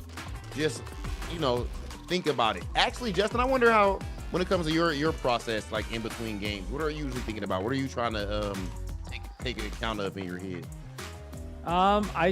I try to think about like, okay, why did I lose? What did I fall for? And what kind of information I gain in terms of like their opponent's habits, right? Because like when you think about Street Fighter, you think about obviously strike, throw, shimmy, super important. Like, are they a wake up perfect parry type of person? Like, there's a lot of things that you can kind of get information about, especially with Street Fighter 6, right? Because of like how the rock paper scissors system works in this game in particular. It really comes down to, can you abuse it, and also if you stop it, how good is your offense afterwards? Like, can they stop your offense in the process too? Yeah, that's fire. Street Fighter 6 is very that's the type of Street Fighter 6 is very player-y heavy type of game. Yeah. But any piece of information that you can get. Nice punish, optimal. Look at the damage, 50. Hunter just had a crazy like Hazanchu frame kill setup as well. Yeah, level 2 right here. Oh, it doesn't spend the bar. Keep it safe. Nice throw. And you see that Huntress is going for way more throws this time around. And I'm actually surprised, like, for JB, for at least for Nephew, like, she should probably tell him, hey, maybe this time you should try to tech more, right? Yeah. Even wake up dive kick. That's Cammy's one of the best characters in the game. That'll cover both of them. Even if you did a shimmy, that's fine. And if you throw, you get a punish. Okay, go for the jump in. OD dive kick this time around. Yeah, using the, like you mentioned, he's kind of going back to like kind of that dive kick strategy, right? Huntress changed. I want to see more of that heavy hooligan, man. I haven't seen one of them get punished yet. Goes for a throw, another throw. Turn your aggression on, the drive gauge is low. Oh yeah. Ooh, but he could have killed if he did like a. Okay, but he has the drive gauge. But what if she woke up level 3 right now, though? You don't get Oki here. It's not a CA. Ooh, nice. I like that. That was good. One round apiece. You gotta have to tie it up, or Huntress might run away with it. Last game. Okay, not last game, but Huntress is on. Yeah, match point for Huntress. Oh, nice. Using a low forward driver to get him. Good pain. Look at the damage on that. Big damage. Do it again. Throw. Can't afford to drive impact anymore. Ooh. 1-1. Was that DPO? Yeah, was that DPOS? Yeah, I think that was DPOS. It had to be. My man, Jurassic Rabbit with a DPOS is crazy. Okay. Yeah, because he definitely didn't do that before. Yo, the chats for both of these teams is so hype, bro. Somebody said broke their damn spirit. Broke their damn spirit. Oh, that was very aggressive from Jurassic Rabbit. No anti-air, no tencho kicks. I'm surprised Huntress hasn't been using light kick, tencho kicks as the anti-air. She's been really focusing more on standing medium kick in particular, like that one. But tencho kicks is just really clutch for like kind of last minute anti-airs. Yeah, some people find that input a little rough, huh? Like down. Yeah, but it's definitely, I feel like, needed, right? Especially when you're trying to go, yeah. It's like, it's needed when you want to go past the advanced level. Those heavy knuckles. Bro, he was abusing that block string like she was in Burnout. Yeah, right. Like that's just legit. Like that you could do it. Yeah, but you know, it also means that's information for Jurassic Rabbit that you're like, okay, knowledge check, right? Yeah. If you can't beat it, player reads. Oh my God, look at this. He's the confidence in him. He's running it away with it.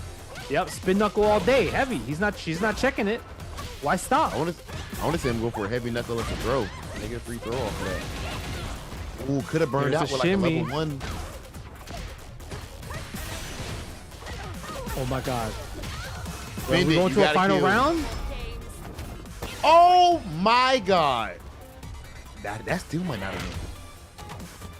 Uh-oh. How do we take advantage? Hooligan? He gonna heavy knuckle again. Nice check! Adaptation!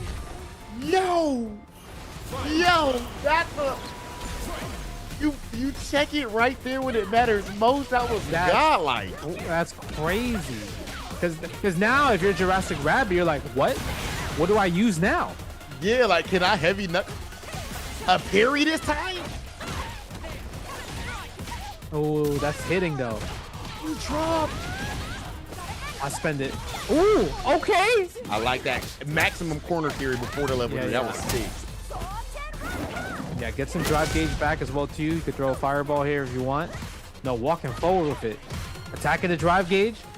Go for a throw. One more chance.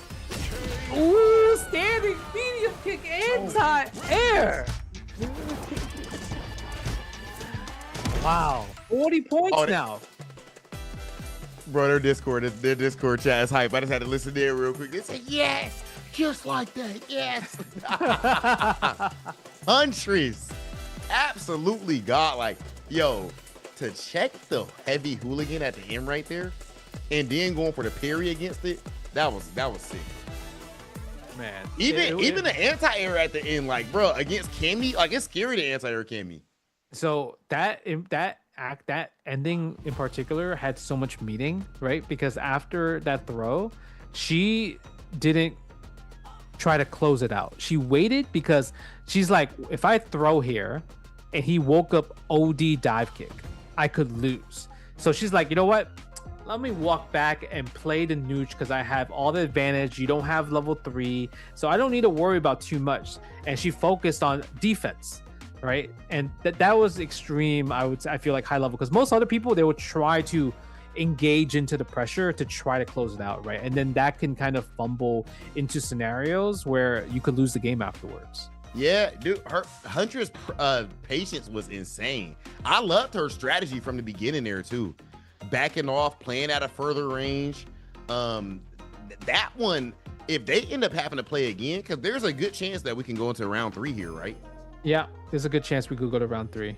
Yeah, I'd be interested to see what happened with that one. No matter what, they won't end up playing in a 20-point spot because neither team can be confident all the way. Yeah, for sure. Oh, Pro versus Otashi, the run back, the third set, I mean. Okay. Man, this is huge, right? Because, like, look at this. If Brawl Pro, I mean, you're down 20 points, right? JB is leading literally 40 to 20. So if you're nephew, you're like, please, we need this. We can't be down 30 points. Okay, Brawl Pro might have pulled up with another. Oh no. Oh no. Oh, nice. Good usage of the armor fierce. That was amazing. Oh, we're getting confused. I think the names are backwards.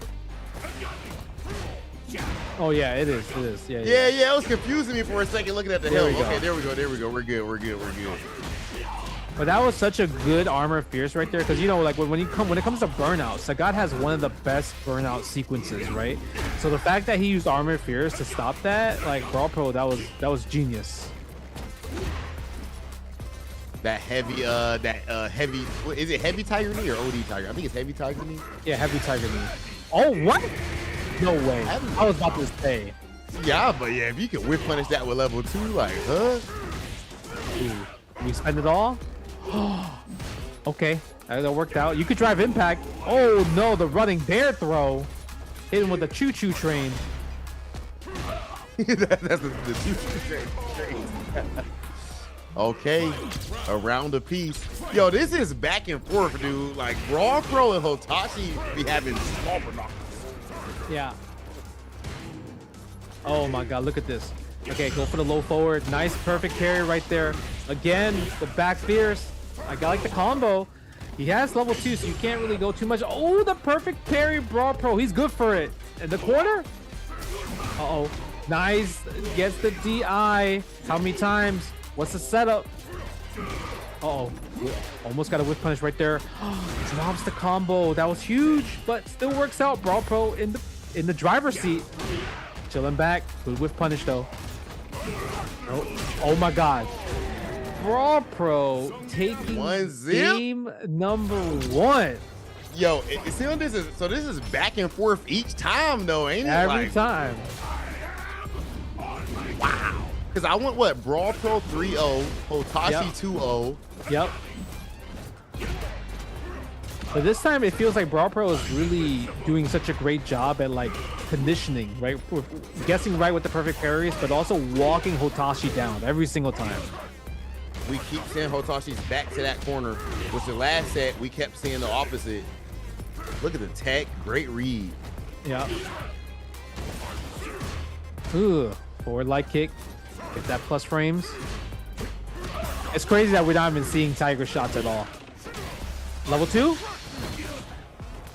Yep, that's definitely gonna kill. Man, and he did the side switch. Hold that. Just to do it. He's one to ragdoll him. Yeah, toss him on the floor. Okay, nice counter hit confirm as well for Brawl Pro.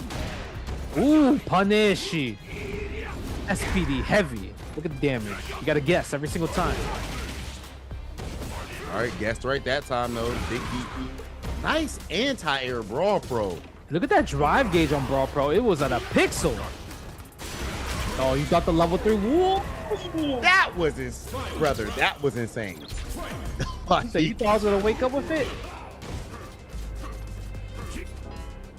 Oh, unfortunate stuff. Something happened. That's how exciting that match was, huh? It's too much. It's too much aura, bro. Too much energy. It was too much energy. Damn. You know that Brawl Pro reacted so well with that had to happen. I get it. I respect it. I understand it. I wonder, are they still? Oh, what the? But yo, I think Brawl Pro. No, Brawl Pro stream went down. Oh man. That OD Larry kicked the router like this. No. The OD Lariat kicked the router so hard. That was such a good read too, because he thought Hotashi was gonna think that he was gonna wake up level 3. He jumped, neutral jump, tried to get a punish, but Brawl Pro stood his ground and then punished with OD Lariat. With the OD Lariat. And it was like a late too, like just barely at the end right there. Yeah, that was. I wonder how really they good. go about this. Like, honestly, I would, if it was me, I would goddamn be like, all right, look, let's just play it. Let's just replay the last game. They've been going back and forth so much. Let's just replay. They have a good match, right? In general, yeah, right. It's a good match. And Brawl Pro, I mean, he was going into that round with match point, right? But even then, that was a really good match. But look at this. That's when you know it's that intense, right? Because I mean, right now, Team JB is leading 40-20, right? Yeah. 40-20 against Team Nephew, and I mean, that's a huge match if you think about it, because if Brawl Pro won, that would be 30-40 versus 40-50. So I'm seeing from production, Hotashi gets the round. I thought that was last round. No, it wasn't last round. Okay, so they're gonna be playing 1-1. So it's final round. So it's gonna be final round. No, I guess it's the score's 1-1. I guess that's what it means. Okay, so that was the game. Okay, so it's 1-1 now. Yeah, so it's 1-1. Yeah, it's 1-1. Wow, Brawl Pro lost that game. Man, He shouldn't have kicked that router. I get it. I get it because if I hit a godlike anti-air like so that hyped. after a read, I'm hyped. I'm kicking it. Throw the router across the room real quick. You got. Like, you see that? You can't shimmy me. You can't read me. That's crazy, bro. Of course, this match would be the one. It would be Brawl Pro versus Hotashi. That ends up having some crazy stuff like this happen. Because they've been having some of the most sick matches in the whole tournament. Yeah. I mean, this is like a lot of the matches have been like a really good adaptation, but these two in particular, it was either like, all right, you steamroll me, then I steamroll you. And then it looks like Brawl Pro was doing the steamroll in the third time around, but then now it's tied 1-1. 1-1, bro. I mean, that's a lot. I mean, this is probably really extremely important value time because you could be coaching.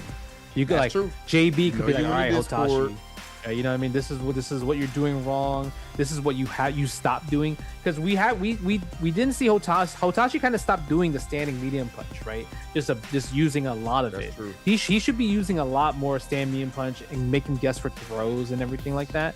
Stuff like that is really, really important. And obviously, as we get the players back into the lobby, we're gonna take a quick ad break, and when we return, we're going to see the finale of Team JB versus Team Nephew, the finale of the saga of Hotashi, right? Just trying to make the comeback against Brawl Pro, or can Brawl Pro close it out? So stay tuned, and we'll see you soon.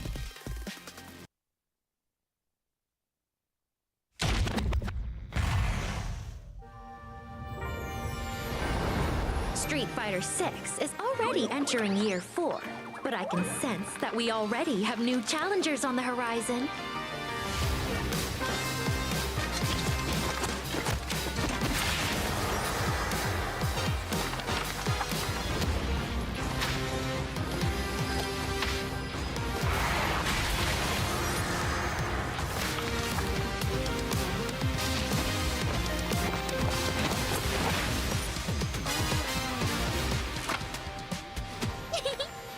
Fascinating.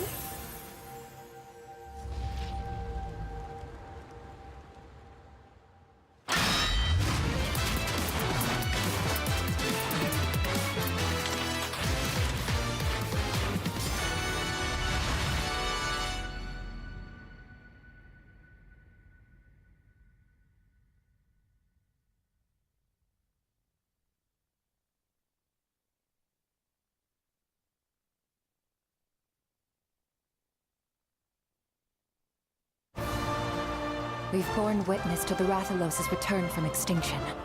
And with it, the sort of omen we can ill afford to ignore. This isn't Ranger business.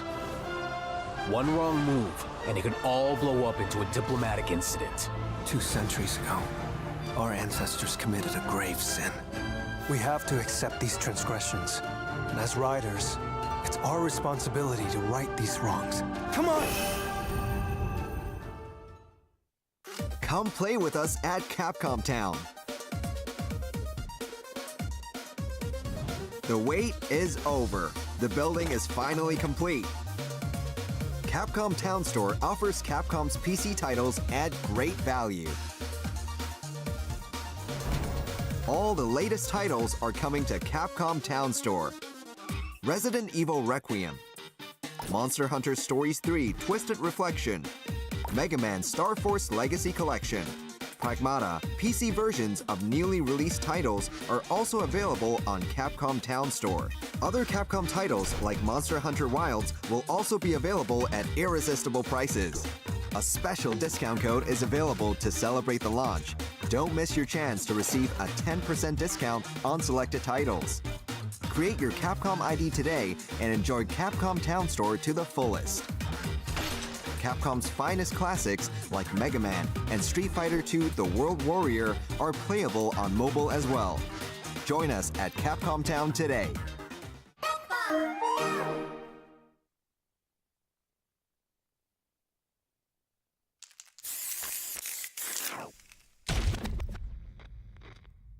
What am I? I am many things. An extra-dimensional being, a peacekeeper, a guardian angel, a code holder. Call me what you wish. It's me, Ingrid! Greetings! Round one.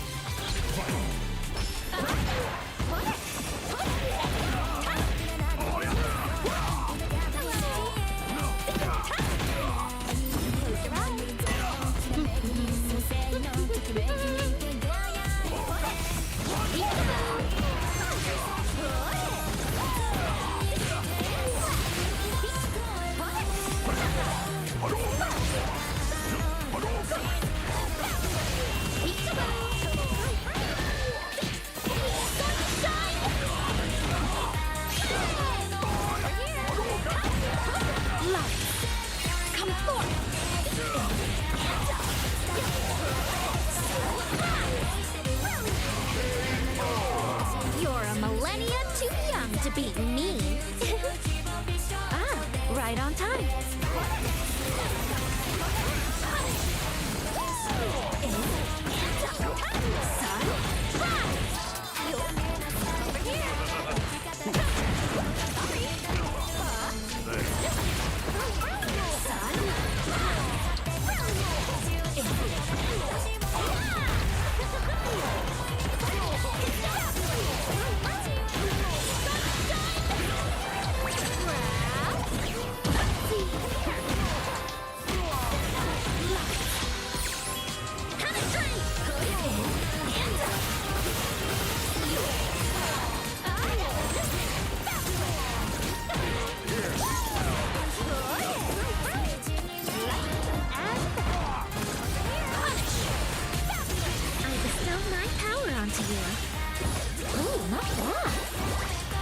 Example?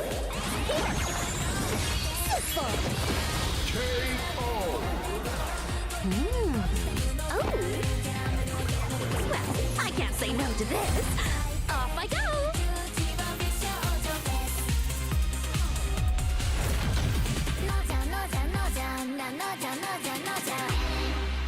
Ooh, I forgot I have an urgent matter. You, babysit this one for a while. Come on!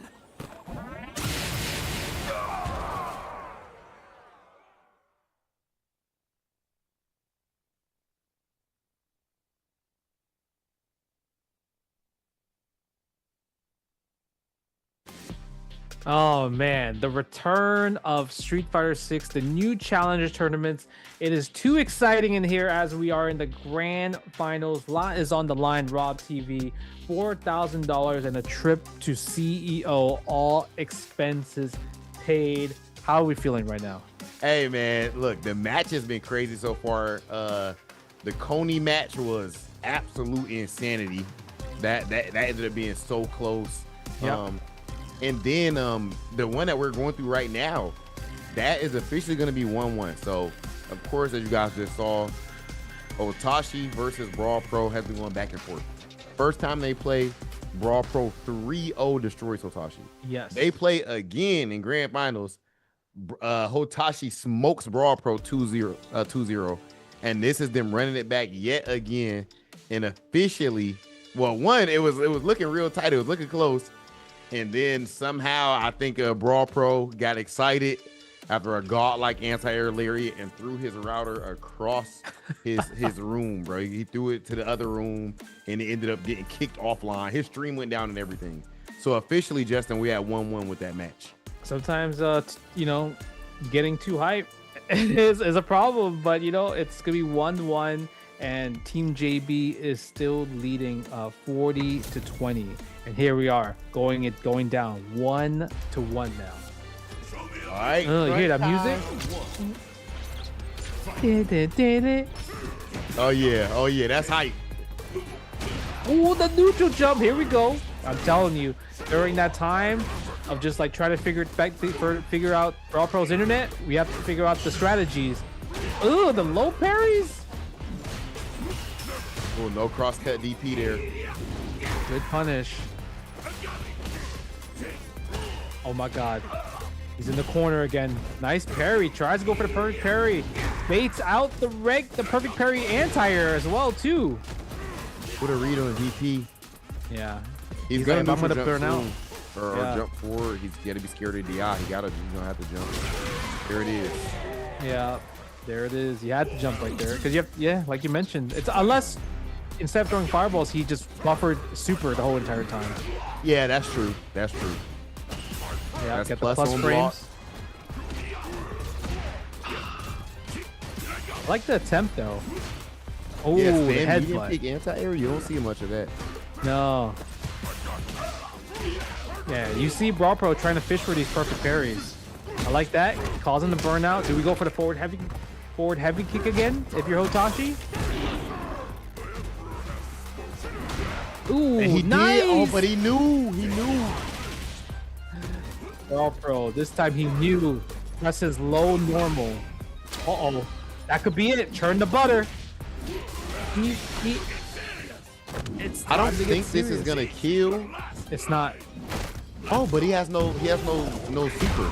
He's burned out. No, he's not burned out. He got it back, I think. Yep. Oh, okay. What's he gonna do? Oh, Brawl Pro. 2-1. Making sure that we put 10 more points on Team Nephew's side right there. Now it's only a 10-point deficit. That's kind of huge. You know, only 10 points. It's not that bad. Yeah. Oh, wow. You're right. That would have been a 50-20 situation. That might have been GG's. They needed that win. And after having the momentum broken and everything, he still was able to get that dub. And look at this. That means so far it's been back and forth with him.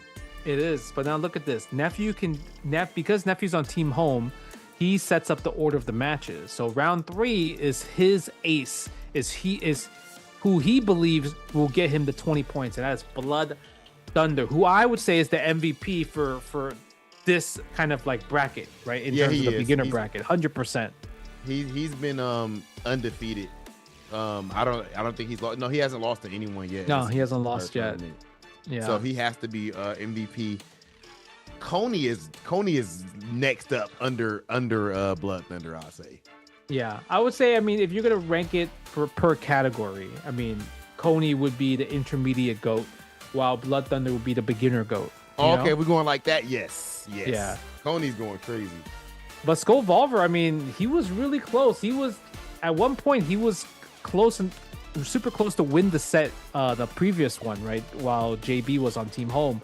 So we'll see if Blood Thunder is able to kind of like adapt to more Skull Volver strategy, or will Skull Volver have a new bag of tricks? You know, instead of just doing cartwheels, standing heavy kick, standing heavy punch, maybe add another button, maybe add something else to his arsenal.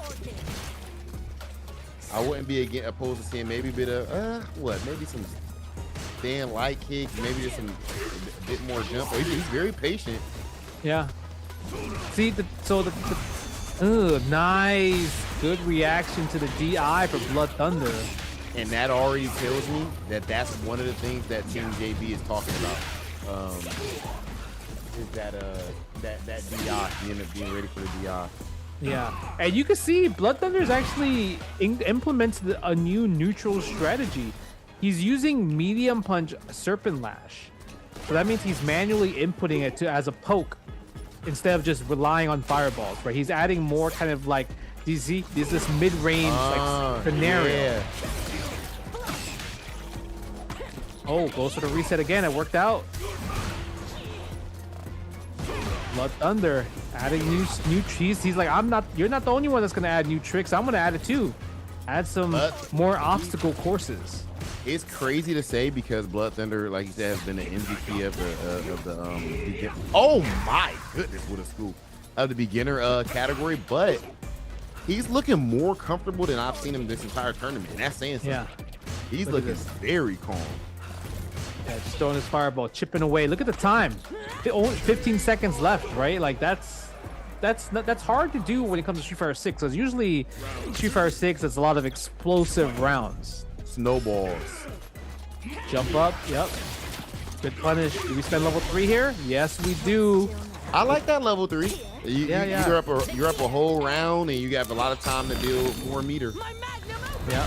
It's also a thing like in this category for beginner strategy, it's really good because you want to get the life lead and you don't have to worry about kind of like, oh, set play into level 3, right? Into closeout. Yeah.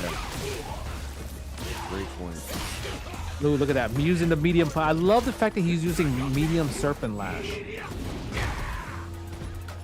So far, Skull Over hasn't been able to get anything going whatsoever. Okay, Blood Thunder taking game number 1. This is the best of 5 for this one because 20 points is on the line.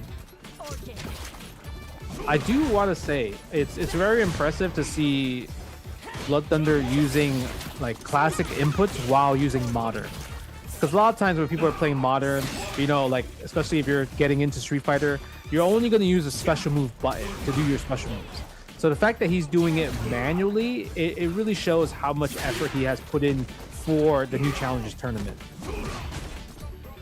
Great point. Yeah, because and of course, for those who don't know, Justin Wong has actually played some modern Aki, which is the most random thing in the world. Bro, I just told you earlier to stream I was playing Mad Avatar battles. I just be liking. That's true. You yeah, all over the place, bro. yeah. I just be trying out stuff. Oh, I wonder how this mode is. Look at this. Look at the neutral on this. Oh, the jump out too. I nah. like the command grab idea right there. Oh, okay. That was quick reactions, baby. I know what those conversations are like right now with Nephew and Bloody Thunder. Oh, look at that. Dude, clearly, and that Nephew was like, yo, you can wait all day. Just wait and be ready to react to DI. That's what he told him for sure. Yeah. You could tell. He's playing the neut. He's he's literally like, this is my wall. You cannot break this fortress down. Nice again. And you talked about this, Rob. Like, yeah, Skull Over did really good in like the earlier sets because it's the first to 2, but first to 3, I feel like it does not favor him at all for this. No, it does not. No, it does not. And he really has to. When he put some Bloody Thunder in the corner, he has to be looking for that OD slide right there. Yeah. To just go for a regular throw against the reaction. Man, look at that. He's playing this nooch. Attacking from all different ranges. Look at it. Oh, I thought the DI was coming. I swear to you. He's been doing so good against them so far. Okay, cartwheels coming. Again. Okay, I see the strategy. I like it. I like it from Skull Volver. Using DI after Blood Thunder does a jump in, because Blood Thunder usually kind of only goes for a standing heavy kick auto combo after a jump in. To a fatal degree. It's not gonna kill, right? Yeah, it's not gonna kill due to just using kind of modern reactions. Yeah, I think modern is maybe what, like 20% less damage. I believe it's 20%. Yeah, it's definitely not 100%. That's for sure. They're gonna have to definitely leave Blood Thunder alone in the next round of this. They need to try to make this be Blood Thunder's last game if you're on Team JB, because he's looking perfect in this set. Yeah, he looking like he's back in control. And what's really cool is that he understands how Aki's Toxic Blossom works, which is really cool. So like he understands that, oh, if you're poison, I get a combo extender. If you're not poison and I anti-air you, then I'm gonna throw the puddle instead, right? So I love the fact, see like there, I love the fact that he knows.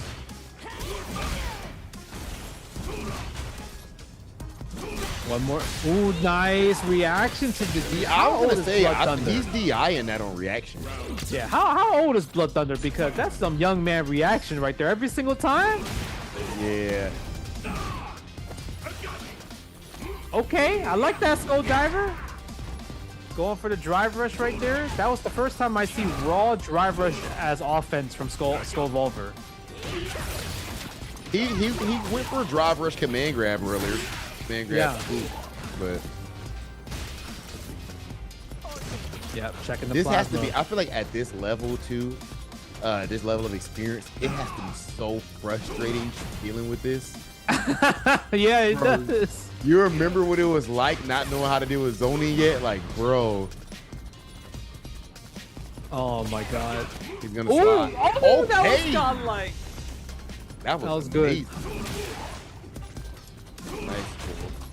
Oh, you gotta be careful with that. One more of those. I feel like Di is coming next. Ooh. Oh my god. We're going into critical art for sure. Here we go. Is this enough? This is close, actually. I don't think so. Eee. He's still poisoned. Look at that. He has a pixel. And the fireball. Blood Thunder has successfully helped Team Nephew take the lead. 50 points for Team Nephew now. 50-40. Oh my god. It's officially 50-40. I think it's 50-40 now. 50-40.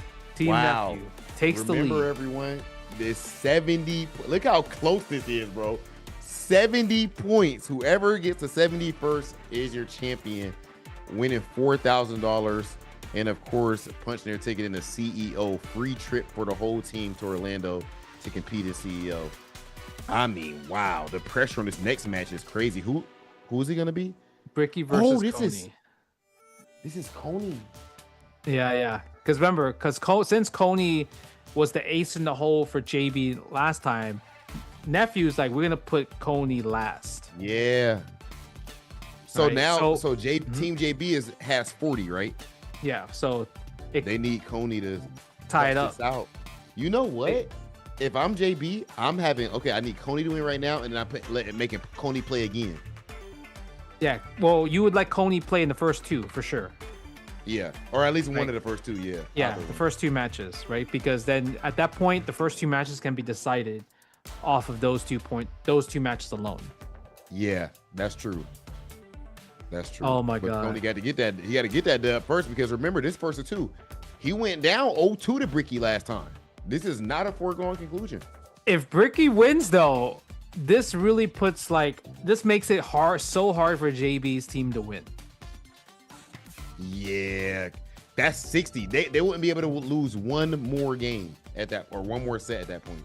Yeah, they would have to rely on the first 3 games. They have to completely win it, right? It's literally a 3-game streak. So it's either it's either Team Nephew is in a good place or JB is in the winning position. Hey man, it's crunch time right now. It's crunch time. Nice, got the whiff punish already. Again for the stand jab. I think Coney keeps trying to wake up jump. That's why he keeps getting hit by the standing light punch from Chun-Li. Oh, no anti-air this time from Coney though. Ooh, jumping medium kick again with the OD power bomb. I mean, I feel like Coney's success rate for power bombs have been extremely on point. The only time they've been not working is when he's 2+, right? And he doesn't realize it. Okay, fireball. And I like that choice from Bricky. It was too late though, but tried to go for the air throw there. Oh, so many of their rounds recently are coming down to like this last few scramble situations. Yeah, down to the wire and everything, right? Okay, yep. Oh, unfortunate, but the reset, we take those. The OD power bomb again. Look at the damage on that every single time. It's just reliable chunk of damage. That jab. That's the Coney special. Jab. Oh, is that gonna hit? No, but you are burned. Oh, that's so unfortunate for Bricky. Yo. That is so unfortunate for Bricky. If you guys don't know what happened, so you saw Alex do level 3, right? And because Bricky was blocking, when he tried to go for the punish, he pressed forward into a punch button by accident, and the fireball came out. Oh, that's why he got fireballed. Oh, bruh. Yeah, because he probably tried to do walk-up medium punch, right? But the thing is, he held forward probably. Yeah, so he got the charge input. Yep, he got the charge input has overridden the normal. And then at the end, just didn't realize didn't think about being in burnout and went for DP in the scramble. Because if you do a fireball up close, I mean, it's not a knockdown. You're definitely not plus afterwards as well too, right? So, hey, look at Coney's gonna take advantage of this, and now Chun-Li's in burnout. Wake up super. Okay, you got defense, but it's not gonna stop Coney from coming in. I like that neutral jump choice right there. Neutral jump is really good against Alex's prowler stance. This is a good option to go for sometimes. Yep. OD power bomb. Oh, what a great anti right there. Look at the damage on that. Another power bomb. Don't do it. Don't do another one. Don't you dare command throw again. Oh, the jumping. Oni. 50 to 50. Hey man, it's about that time. Everybody on the team has to carry their weight if you want to walk away as the new Challengers Tournament champion. 50-50. Down to the wire, ladies and gentlemen. First to 70 to see who walks away as our champion. And that does mean Team JB is going back to the home side. So they already know. I mean, let me look at Team JB. So we know Coney is going to be in the first two matches, one of the first two. I think it'll be Huntress. Coney and Huntress. Who else you put there? Coney and Huntress, in my opinion. I gotta agree with you, brother. Yeah. I gotta agree. Because Hotashi and Brawl Pro is two we don't know. Okay, let me ask you a question though. So there's two different ways. We going for Coney and Huntress round 1, round 2. That's going all in, meaning they have to win, right? Or we keep it safe, where we could do like Coney or like Huntress and Hotashi. So if it's tied 60 to 60, then Coney for the 3-game spot. Like, you feel me? No, putting Coney in the 20-point spot is actually very big brain. You know what I mean? Because you keep it safe. You keep it safe. It's just, if y'all lose, you gonna look crazy. yeah. If y'all lose, you look crazy. It's like if y'all just lose those first 2 sets, you look wow. But that's actually very smart because they got a great chance to win at least one of those first 2 sets. Yeah, that's a great idea. Yeah. I could also see Coney going first and putting Huntress in the 20-point spot too. Yeah. Right, yeah. Because at least that point you're guaranteed, like you're going in thinking like, oh, Coney, Bricky hasn't beaten you in a set yet, so you're guaranteed his 10 points. But we don't want Huntress to play against Jurassic Rabbit in a first to 2, right? Because maybe something might not go in the favor for Huntress. So that if Huntress match is scary. Yeah, so we put her in the first to 3 set, then that's just more of a safer option, right? Or they could go all in. They could. But the thing is, if you go all in and one of you loses, then you're doing Brawl Pro versus Hotashi for the 20-point set. Because there's no way, we already know, we're not going to probably see Blood Thunder until, like, at all. Like, that's not going to happen. Like, they're going to be put into Game 4. Blood Thunder's done for the night. Yeah, he's done for the night. So I'm curious about the strategy on this, because it really is up to JB's in terms of like how he's gonna think about like these matchup orders. Oh man, it's about to be godlike, bro. Oh my gosh. Oh my, yeah, strategy. It's all about strategy at this point. Strategy, nerves, coaching. At this point, everyone is warmed up. Every single player has played tons of matches. And you know what's unique about this type of format too, bro, is you get to see people play against the same person. Yeah. So you get to see their meta evolve constantly. Yep. Adaptation. Yeah, man, that's really cool. All right, but Rob, if you were JB, where are you putting Coney? 20 points or 10 points?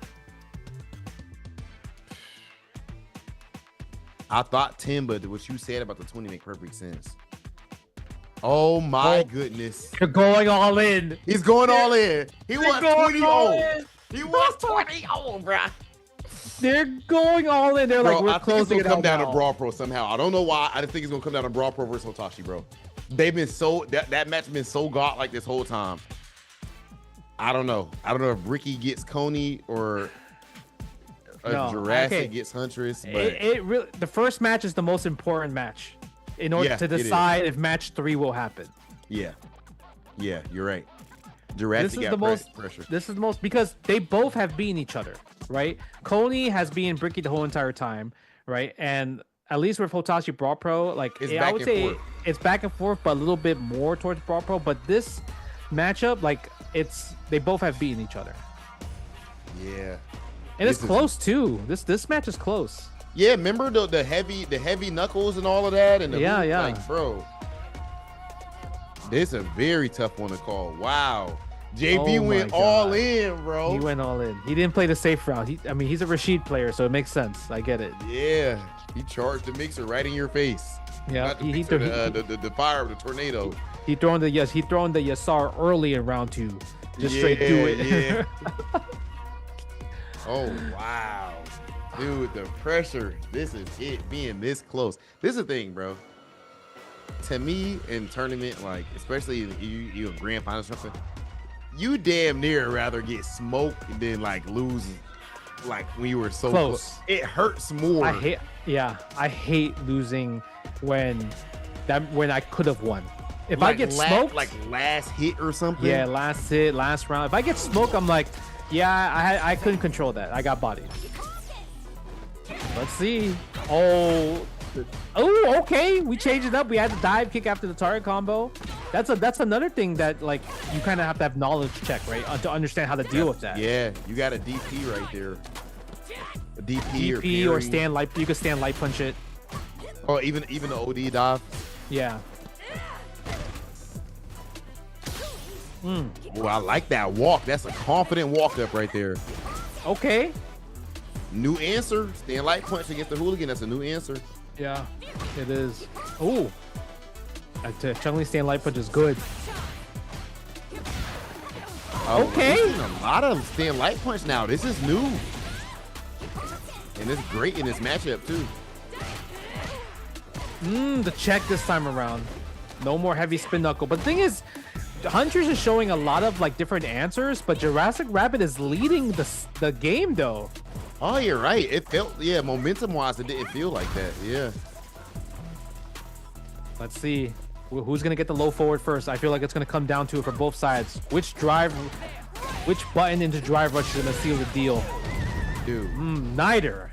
Jurassic still is working. He did like dash into a jump light kick, like but the dash first probably even froze Huntress from being ready to anti-air.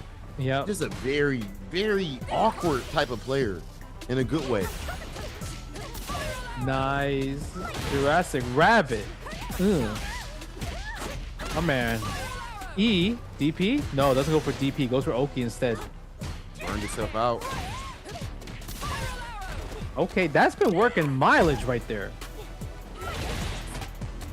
Yeah, the hooligan into the down kick. Yep. Oh, that's it. Yeah, I think that's hard to get to level 3 there, especially if you're like, if you're not ready for it. That officially that big 10 points on the line. JB went with the all-in strat. Yeah. If Huntress loses right here, that means that's huge. Coney can only send it to 10. Yeah. And there'll be way more pressure on Coney. It takes a lot of pressure off of Ricky. Oh my God. It's crazy. The all-in is tough. That's a tough one. Because like at least with this one, it's like if you had Coney in the 20 points, it's like there's a high chance that he would win the 20 points, but you just have to get there. Yeah. Which is scary. Yeah. There's no right option. Like it's a hard option for both. But you did make a great point for putting Coney in a 20-point spot. Yeah. Because like here, obviously you see Huntress like, I need to talk to my captain. Tell me what I did wrong and everything. Like, what did Jurassic Rabbit do? And Jurassic Rabbit, I mean, he just kept cycling his options. Even though there was a few times where Huntress countered the hooligan, it was still in his arsenal. Like he's not gonna stop using it. He's gonna use it in different ways and not make it predictable, and it worked out.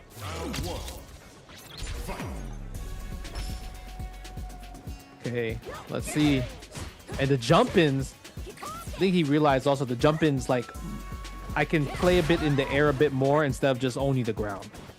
A whole lot of that jump heavy kick. Of course, Chun-Li does have the advantage in the ground game, but Cammy, Cammy can fight on the ground, but that aerial approaches would really help. Yeah, it helps so much where the ground starts complementing her because she has a good air approach. All of a sudden, the Chun-Li wants to sit back, look for your jump or something, look for your dive kick. You can get to do a walk-up jab or something of that nature. Poke a bit more. Huntress, throw more fireballs, but still not checking some of these big special moves, man. Heavy spin knuckle, light hooligan, dive kicks. Oh, but the raw jumping as well too. Oh, almost a little bit too late for the jump shimmy. Oh, the confidence. Oh my God. Is big Jurassic Rabbit. Oh, the anti didn't work out. Uh-oh, don't wake up a bit. Try to bait it. Wake up, low forward drive rush. Wonderful. Okay. With the corner carry. I like that. Yeah, the level 2 wasn't the best idea, but I think that was more of like, I need a breather. I need to think about it. Yeah.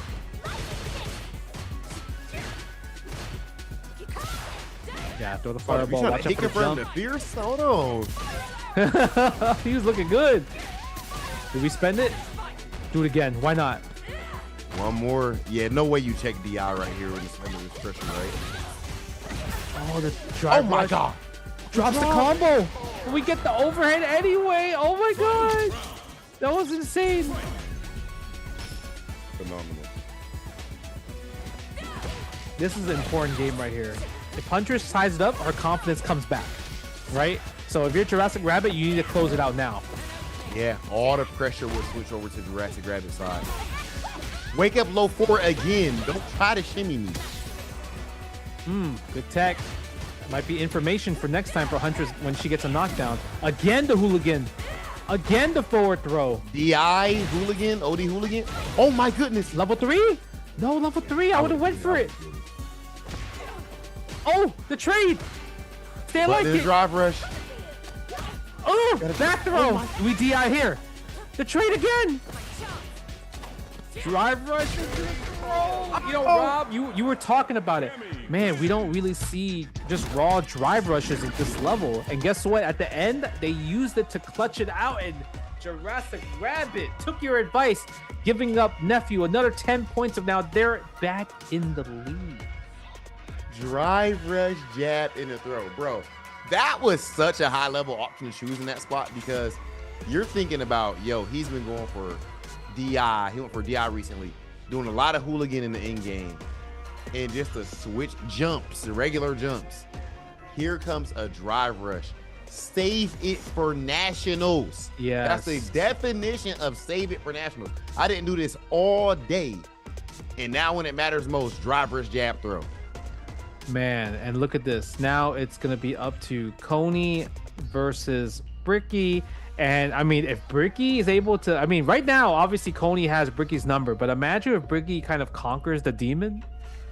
That would be remember, insane. Bricky was up 2-0, bro. He Bricky was up 2-0. And now there's much less pressure on Bricky. Oh my God. Coney could clutch it up. Obviously, he's favored based off what we've seen so far in the matches they have played to tie it up 60-60. Let's see. Does Bricky become a hero, or do we get a final set for the captain's match? Oh my God, the power bomb shenanigans is back, baby. The scoop.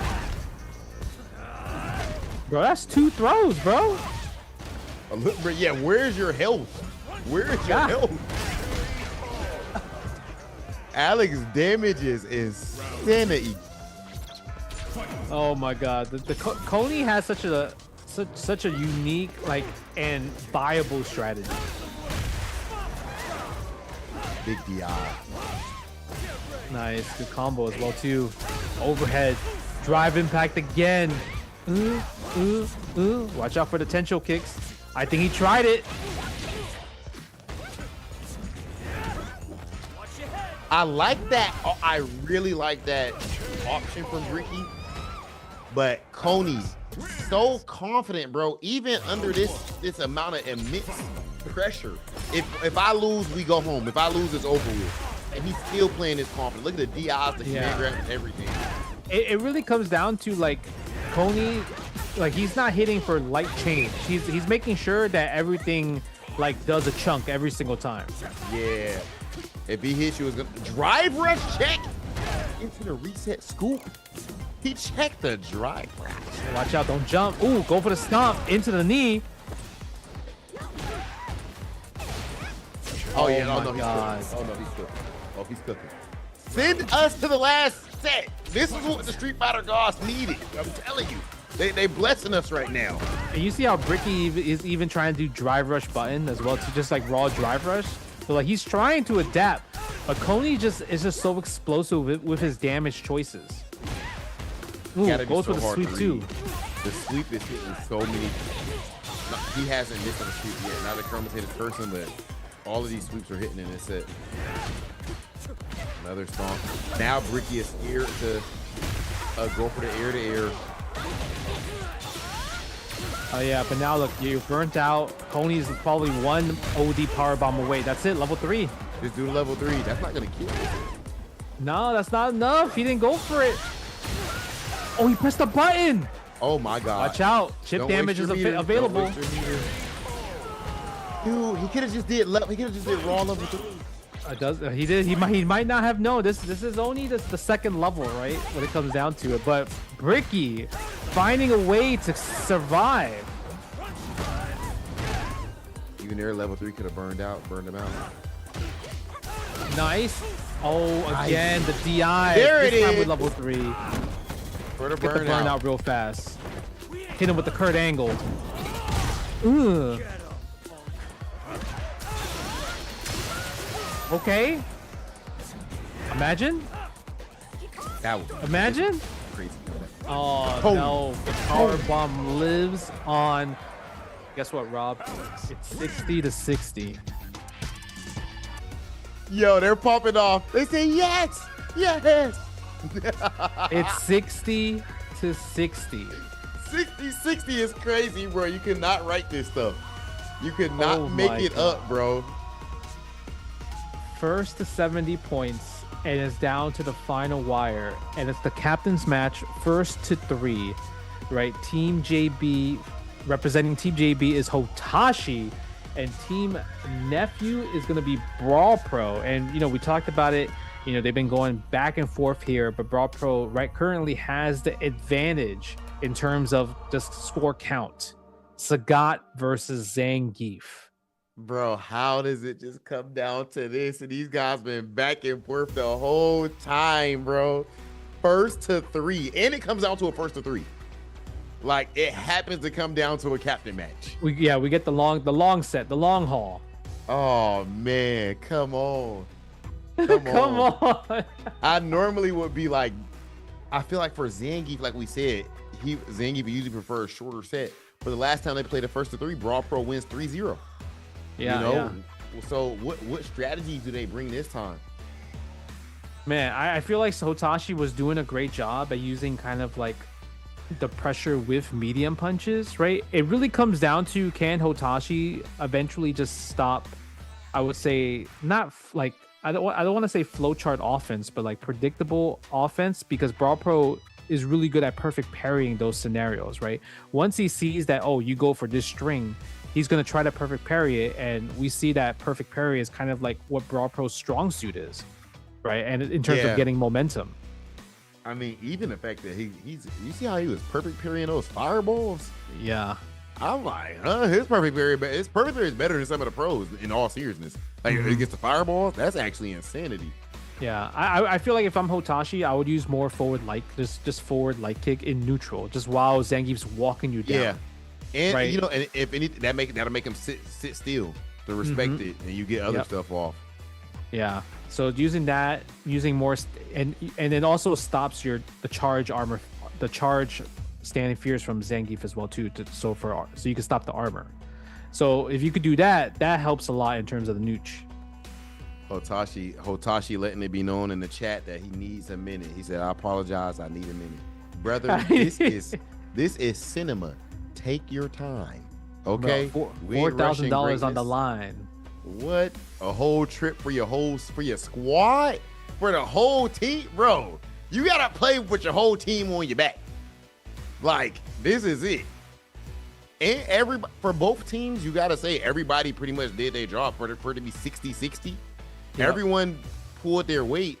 So, it all come down to this, bro. Like, you gotta be the guy. Somebody is about to be a hero, bro. Whoever wins this today, they'll be talking about this with each other for a couple years from now. Like, oh, bro, remember when? This is crazy. Oh my God! Look at this. All right, first match.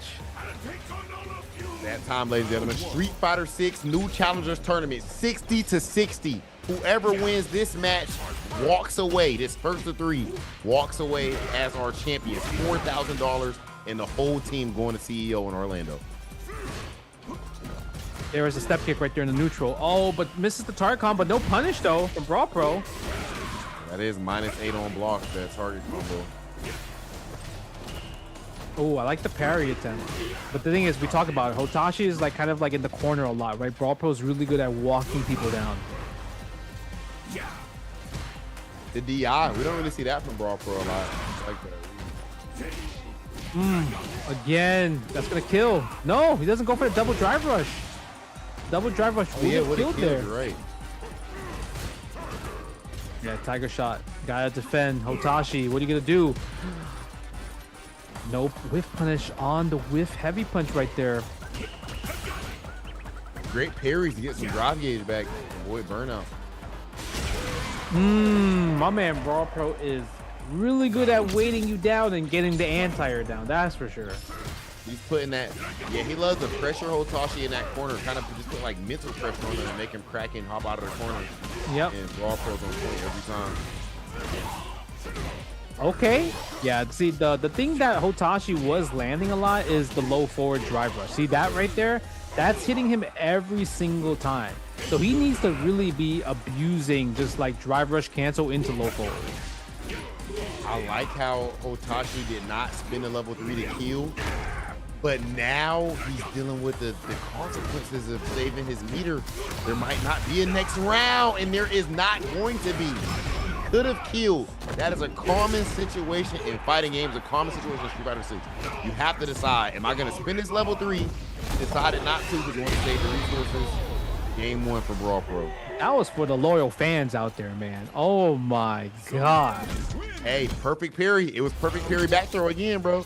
Yeah, perfect parry back throw. See, like I said, predictable offense, right? Sometimes you got to change it up with the medium punches. But see, that's guaranteed every single time so far. The drive rush into low forward. Yeah, every single time. He hasn't blocked that once. Oh, no punish. Ooh, get up, get down. No jumping. Stay in this corner. That drive reversal change, of course, that is new. Against a meaty throw, you guess correct on the drive reversal, you get that new animation and push back. Oh, the reset. You try to jump out. You thought the command throw was coming. Uh-oh. No punish. Ooh, that's punishable, yeah. That's too close. Level 2? Yeah, that should be enough. Yeah, go for the animation. Brawl Pro playing amazing right now. He's putting that pressure. And Hotashi, it's like he tries to start it up, but Brawl Pro just clutches out in the end. I like Hotashi's aggression. Yeah, but when it comes to guessing right for big damage, Brawl Pro is doing such a great job at it. That crouch strong driver's low forward again. Yeah, he should be abusing that. Ow! Punish counter damage. EP! No anti-airs! Yeah, we might have to spend it though. No! Oh, I would have level 3. Yeah, 100%. I would have level 3 there. Get my drive gauge back. That was godlike! Uh-oh. Finally. Uh-oh. Uh-oh. Oh, he blocked this time. You got level 2. Don't throw the fireball. Oh my God. Nice challenge. That was sick. Okay, Hotashi with the clutch, and he saved his level 3. Try to whip punish right there. They misses. No counter DI. Driver slow forward hits though. Gets the combo. The Oki. Here's SPD. Light punch. In that corner, you know he's waiting. He's waiting for Hotashi to try to jump out of the corner. Oh, that's gonna do it. Wow. Go back to character select, brother. Yeah, you need to take a break. Down 0-2. You gotta take a break. I don't know if you want to hit rematch right away. We need some man. This is insane. 1 game away. Oh, they go into it right away. No break needed. Locked in. No break is crazy, bro. You gotta go to character select here. He wants to be in the flow. Okay, he wants to be in the flow. It's working right now. Ooh. Ooh. Okay. The jump and medium punch? That was different. Yeah, sometimes you gotta add a little bit of tiger shots. It can't just be pressure, you know? Yeah, make him guess between wanting to deal with that or your pokes. Yeah. Nice. That wake up DP lets me know you're still confident, and you let your opponent know you're still confident. Don't think you're up 2-0. I'm scared to DP all of a sudden. Yeah, no, true. Get off. True that. Nice. Finally, the anti-airs against the jumping. Oh my god. Oh, DP again. Yeah. And that's a relying counter too much on the perfect parry.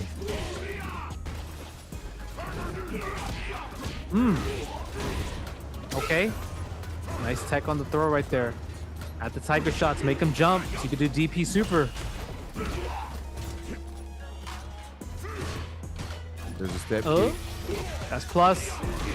Nice. Confirm a target combo. Overhead. He dropped. He didn't get the combo. He dropped. That was the kill, bro. That must be so demoralizing right there. Yeah. No anti-air. Match point for Brawl Pro. He risked it all on that DP. Nice jump. Tiger D. You're low on drive gauge though. Spend it. Yo, abuse Tiger Nexus. He doesn't know about the punish. Oh my god, I think you're burnt out. I think so. Are you burnt out? No, a slither. Oh, nice With a back dash. Back up, back dash, jump back. Okay, you gotta play neutral a bit. Oh, no, nice. Lucky back throw. How are you gonna land level 3? Level 3 needs to keep you alive. That's it. Oh my god, don't say it. Don't jinx it. Oh, oh my. God, ladies and gentlemen, Brawl Pro 3-0 Hotashi dropped to level 3 at the end. 3-0 victory, and Team Nephew is your Street Fighter 6 new challengers champions. Cinema. Oh my god, Rob, I'm gonna blame you on that one. I told you not to jinx it. I told you, you did, not to jinx it. I was like, don't say it, because there's a chance that he might have dropped the combo. Because oh, that was so tough. Congratulations, Team Nephew. Everyone on the team played so well. They get $4,000 plus a trip to CEO. And unfortunately, Team JP, who was coming into this as the first seed, right, with the 100 points for starting away home, they get second place, $2,000. But yeah, this is definitely your fault, Rob. I knew he was gonna. I felt right like there was a chance that he was gonna drop the combo. It's rough because he just defaults to his training, understandably. Exactly. But instead, just go for a tournament combo. He didn't have a tournament combo. Bro. I would have did stand heavy punch or something. I would have did just a button into DP super. DP level 3, right? That's it. That's it. But he went for the double drive rush. Like the first one, I'm like, okay, just end it with heavy punch DP level 3. When he did another one, and then he went for another one. Oh, hold up, this look a little dangerous. Like he went for the extras on it. Yeah, yes, y'all. Man. That's a tournament combo. That's just you go for something way easier than what you would normally do. You don't worry about being optimal if it'll kill regardless. That was your fault, Rob. That was. Yeah, I feel bad. My fault. Man, that was a crazy way to end it though. But the thing is, Brawl Pro was playing amazing. Walked Hotashi down every single time to the corner, guessed right and everything. But like you mentioned, Hotashi, even though he was down 0-2, he was still like waking up ODDPs at specific situations to let people know that he's still not scared and he still wants to win, right? Yeah, he was still, and that takes a lot, man, to be willing to let off those ODDPs in that spot when you're in such a dangerous position. But man, bro, Brawl Pro he played God like this whole tournament, man. He did. He played God like. Oh man, I want to say.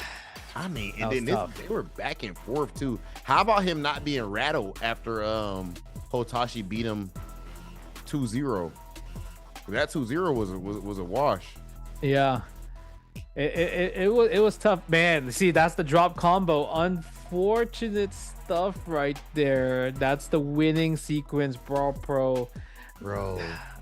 I mean, he played great at the live exhibition for the new challengers during Street Fighter League US Finals. So I mean, he did it again.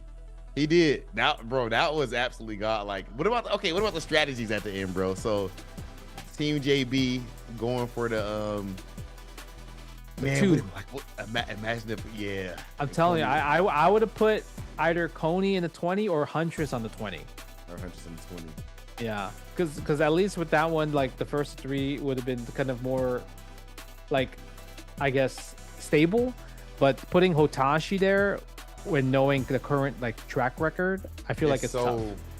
Yeah, that's tough. That's rough, man. Yeah. Hey, Coney with the clutch out too was godlike. It was good. And Huntress beat Jurassic Rabbit as well, right? Yeah, they both beat each other, and then Jurassic Rabbit beat Huntress at the end, which mattered the most. Oh yeah. You're right. Yeah. So my goodness, bro. But the thing is, I mean, Blood Thunder, he didn't get to play the final set because they knew that was guaranteed points for Team Nephew. So Blood Thunder in general, man, bro, he played amazing. Shout out Blood Thunder, bro. Like, dude, he was straight MVP of the whole beginner round. Coney went absolutely insane too. And you know what? Dark Neff winning. Before, like at the beginning, it was like, oh, yo, that, like as a coach, we think Neff, Yeah, Nephew was gonna might be that guy. Yeah, but like, yeah, I mean, we can all agree that Blood Thunder was the MVP for beginner. For intermediate, Coney was definitely the MVP. And I mean, for advanced, I'm gonna say Jurassic Rabbit was probably the MVP for this one, just through adaptation alone. You know what? Yeah, dude, the fact that he went for that drive rush at the end, and not just that, the drive rush adaptation, the stop teching on defense. Stop teching, yep, against Huntress, yep, that's correct. The hooligan, he was always going for like hooligan throw, and then he switched it up and started going for the kick. Yep. Like he saw that things weren't working, and it was like, oh, I need to change it up, right? And he clutched out. Like it was, him winning that game, for Team Nephew. Like imagine if Huntress did win, right? That and changes JB's everything. strategy worked. Like it was over. So that means that game one was the most important game. Oh, they would have lost. Yeah, final set. now you lost if everything else stays the same. Because Coney wins. If Coney wins his match, then it's over. Yep. It's over. We wouldn't have seen Brawl Pro play, right? So that was really clutch because Huntress won the prior set in set 2, right? So it was like, we talked about a 50-50, but that was new challengers, Rob. I mean, that's excitement. Master Plus, that's real cinema. quick, Master Plus MVP. We know, right? Brawl Pro, come on, dog. Brawl Pro went crazy. I'm not gonna lie, but yeah, Justin, it's been a pleasure, dog. Of course, always chop it up with the homie, my dog, legend Justin Wong, and all of you guys at home. Listen, if you new, make sure you pick up some Street Fighter 6. Y'all see the energy, y'all see the vibes at all skill levels. This is the pinnacle of fighting games. Y'all getting in here at the right time. I've been your boy Big Hollywood Rob TV with my dog Justin Wong, and this has been the Street Fighter 6 New Challengers Tournament. See you guys soon.